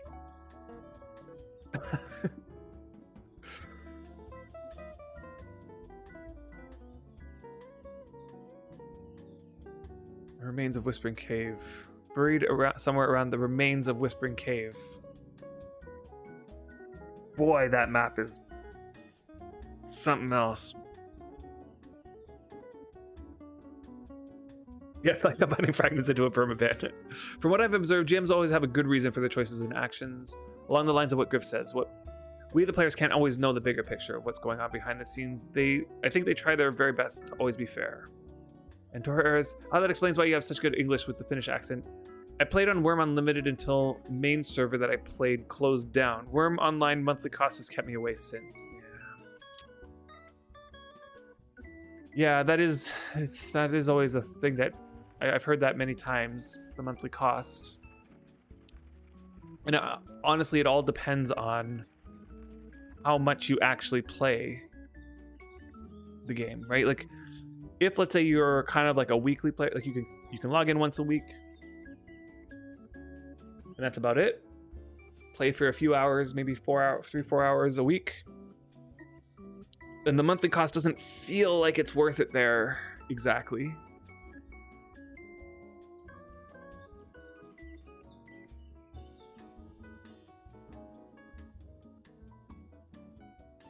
You've only seen GMs do the absolute best. They need to go between upset people, and the majority of the times they just need to navigate between only bad outcomes. Huge respect for their efforts. Yeah, that's often the situation, right? Like, they have to make a decision. There's two options that they could make. Both of them are going to cause somebody to be upset. That's usually the situation they're in. Torres, the cool thing about Wurm, though, is that there's nothing stopping you from getting to the point where you can pay for the game with the money that you make in the game. Yes. So this is another benefit of playing online instead of unlimited, is that there are good amounts of ways of making money, especially on the new servers. If you're on the new servers, the economy is still such that there is lots of opportunity to make lots of money. And then you can use in-game currency to pay for premium. So there's that. So Katsu's saying, so for instance, I've been paying my premium in deeds with the horses I sell for years. Exactly. So like horse breeding is one way. Just making enchanted tools or something like that is another way. Making bulk materials, which isn't always the most fun, but is actually feasible once you get decent skill. Like, for example, I was saying earlier on the stream that mortar is still selling for 4 silver per 1,000. Mortar. Like, 4 silver is an insane amount because I think 5 silver will give you half a month's upkeep. And making 1,000 mortar, like, my skill is 67 or whatever. So it's not even a top skill masonry. And making 1,000 mortar, I pump out 1,000 in a sitting, right? So it's like, yeah, totally. People get sick of making mortar, so then you switch to concrete, and you can make even more money off of or you can. People make mine supports is another thing that sells pretty good. Obviously, bulk materials is only something you go into if that's something that you enjoy doing. But there are all sorts of other things that people enjoy doing, and you can make money doing those things. I mean, I personally pay money for my Wurm premium. I'm still riding on the sales that they had for Black Friday. This Black Friday that just passed, I completely missed it. I actually had plans to go in and buy stuff, and I log in and it's like it was over by the time that I went to go do it. So there is going to come a point where I'm going to have to put some premium on all my tunes. And I'll probably do that by paying. I don't really make all that much money from streaming. But the little money that I do make, that's what I use to pay all my stuff. So that's how I sort of work it out. For instance, Griff makes his money from blacksmithing and leatherworking. Yep. So I make money in game doing that. Blacksmithing and enchanting is mostly, I'd say. The leatherworking was something that was done early on, and that was because tool belts were selling like hotcakes at the beginning, and so Brian leveled up his leatherworking like really early and was making boatloads of money on selling tool belts.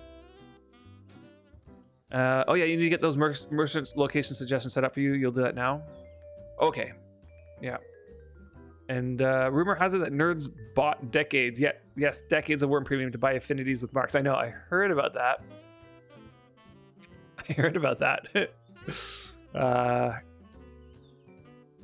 I wonder if they realize that the affinities don't do anything unless you grind the skill. like getting the affinity isn't the end of it. That's just the beginning. Like you actually have to go grind the skill to like make it worth the while to have those affinities in the first place. Oh, that's so funny. Decades. Boy, what a waste of marks. Okay, this is the time. I do wish I could keep streaming forever and ever and ever. And boy, we have 44 people in the stream. That is huge. You guys are amazing for coming out and hanging out with me. It's if I've always said, don't go, don't go. Hey Mac, welcome on in. Yeah. You know, Wurm is always waiting, 100%. I know. If I could stream unlimitedly, I probably would. Wurm is one of my favorite things to stream. Unfortunately, I do need breaks from it from time to time, and so we're coming off a break from this game, but I've sort of like I've been playing consistently the last couple weeks, I'd say, and I'm getting back into it, and it feels like this is going to be the big push for the Citadel. Yeah, don't go. Yeah, I wish I could keep streaming. However, my niece does have a birthday party, and it starts at 2:30, and it's 2 o'clock right now. So I got to get off and get ready and just go. It's not that far from here, but I do need to get going.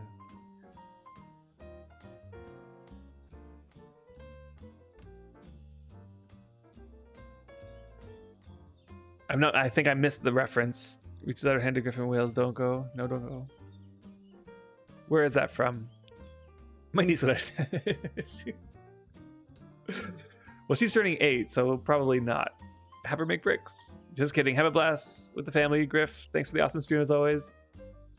No worries. Thank you so much for coming and hanging out. Yeah, push for the Citadel. Oh, I see. Yes.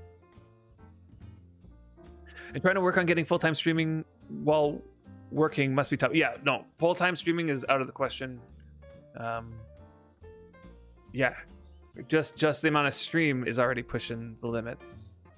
Yeah, have a motor making party. Hey, Regan Nation.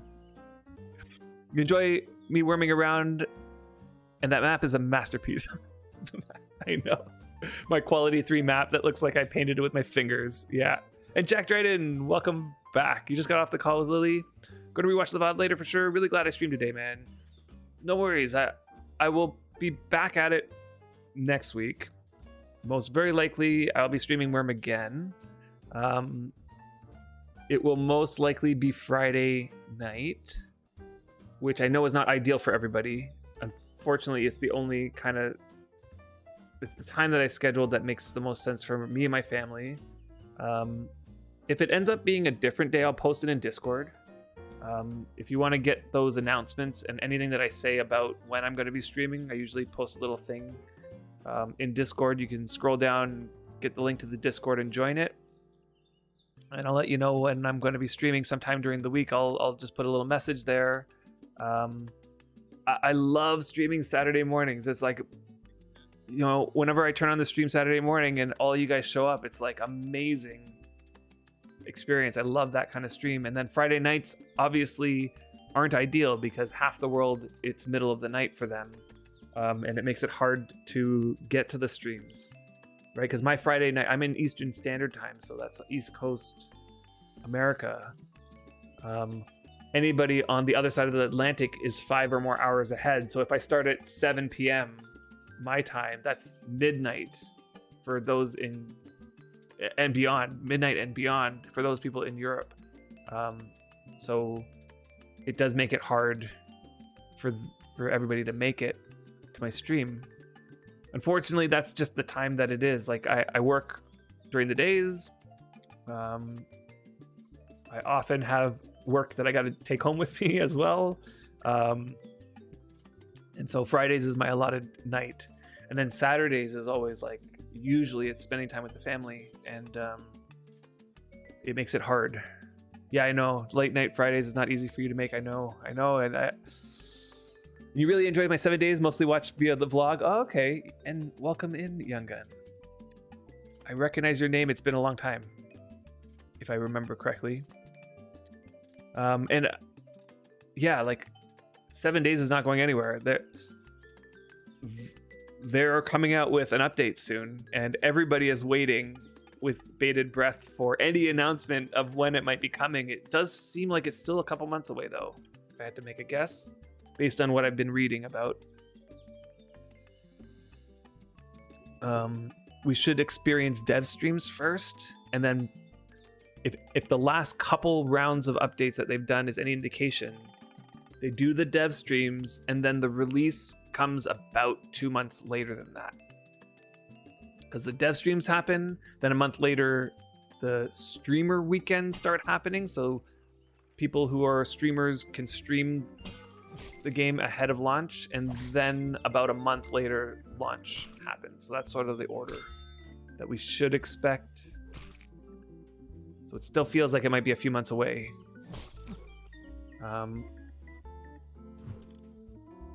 Yeah, it's how it is. I know. Like I'll see what I can do. Like, again, I love the Saturday morning streams. Everybody can make the Saturday morning streams. Not everybody. I shouldn't say everybody, because those who are in Australia or New Zealand tend not to be able to make this time because they are 12 to 14 hours ahead, which means right now it's 2 a.m. to 4 a.m. for them right now. So these Saturday morning streams aren't great for Buddha, for example. So whenever I stream Wurm on a Friday night, Buddha is able to make that. And all the Aussie, Australian, and New Zealand players can watch. You're going to binge watch Factional Fight videos this weekend. This is my plan as I want to get up to scratch. Sure, totally. I'll tell you this. You go back to the beginning-ish area. There's some gems. We had a really interesting structure of video back then that was very different than it is now.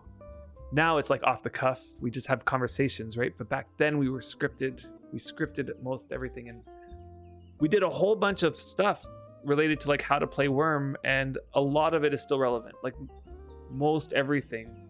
Wurm has always been the same game this whole time. They keep adding things and tweaking things, but for the most part, our conversations about things back then are very relevant to now. The priesthood episode is your favorite? Yeah, so that where Brian dressed up as a priest. Yeah. There's no binge watching them, it's 22 days of watching. Yeah. Wurm Emmy has tallied up the number of days worth of Factional Fight videos there are, and it turns out that if you watched one after the other, it would take you 22 days to finish them all. Well, I don't watch TV series or movies, so it's gonna be Factional Fight Marathon. Nice. I did make playlists back then, so if you want to like see them in sort of like a structured order, you can go back through the seasons of the playlists.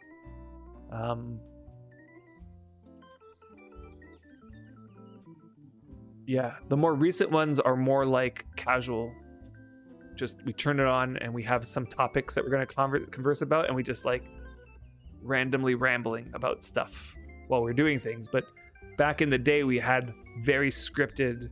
We're going to do this first, and for the first 10 minutes, it's going to look like this, and then the next 10 minutes, and we're going to say these things, and we have like, sometimes we even wrote out lines to say, like, but then we realized quickly that it didn't come off so naturally, so we started turning it into like very scripted topics, like not scripted, but very planned out conversations. And we threw in a lot of little things. Like when I look back at those things and I remember our thought process for adding in certain things, like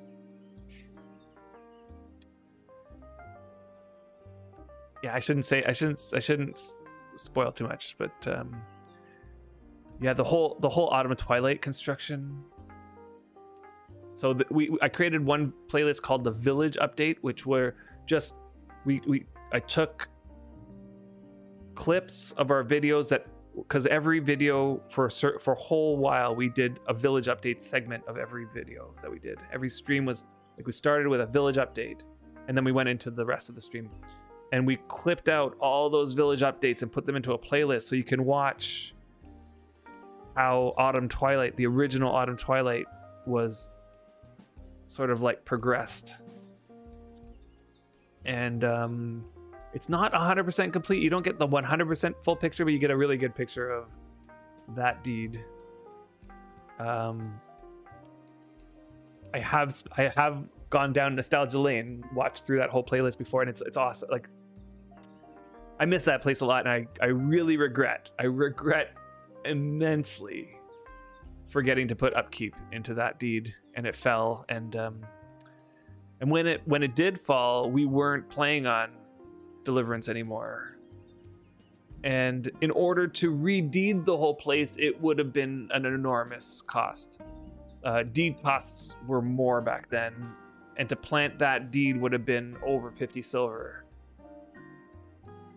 And if you remember back then, they had writs to the houses. Like every house that you made created a little paper in your inventory that was a writ, and that's how the permission was for it. You'd right click the writ and you could have all the permission on there.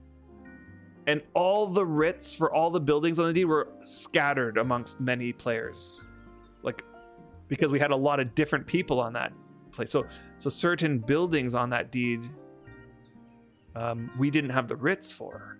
So, and if you want to redeed over that area, you have to have all the writs for all the buildings you're going to deed over. So it would have been this enormous task of going around and getting all the writs from all the different characters. Like even amongst ourselves, all of our alts, just the writs were just everywhere. And so we would have had to go around and collect them all.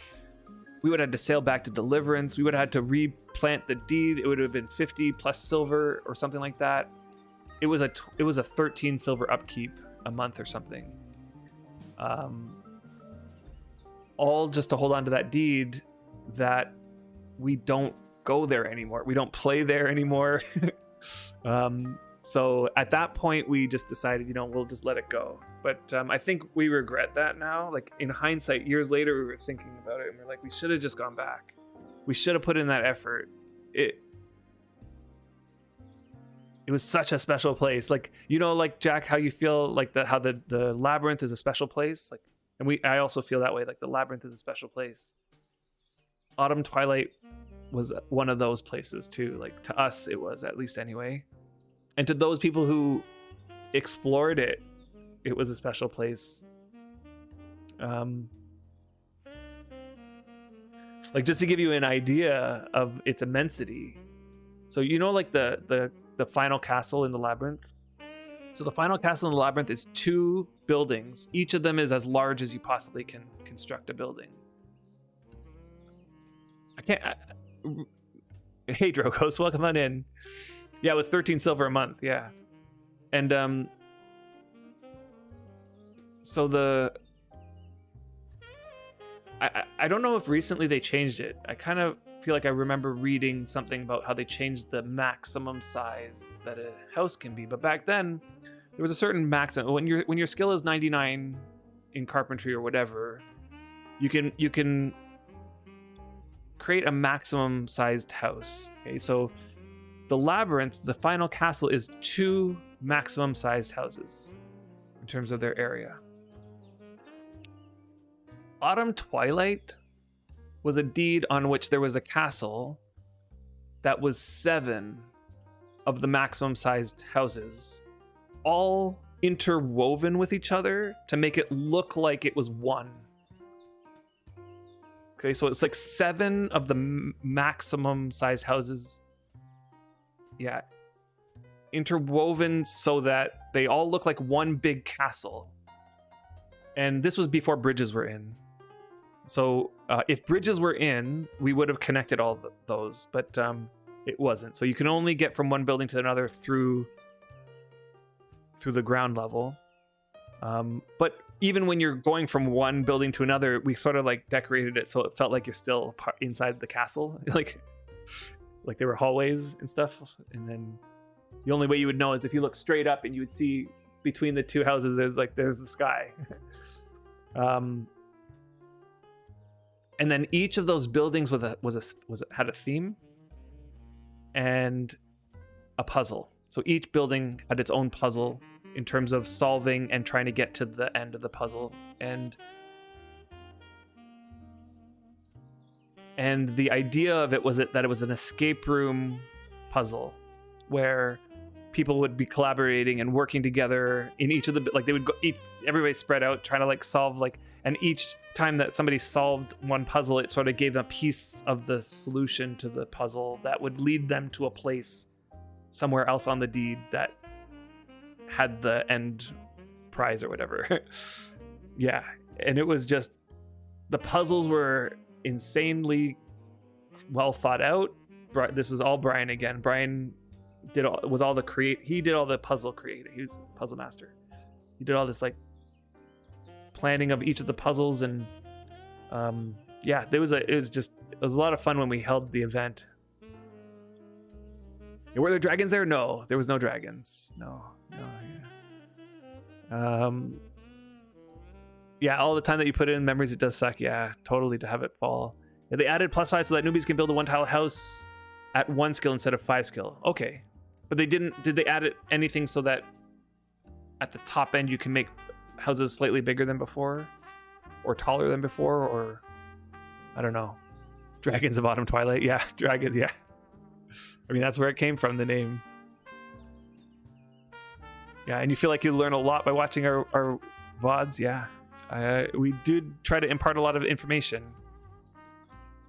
Yeah, the best part is that you can also worm while listening to them too. Yeah, exactly.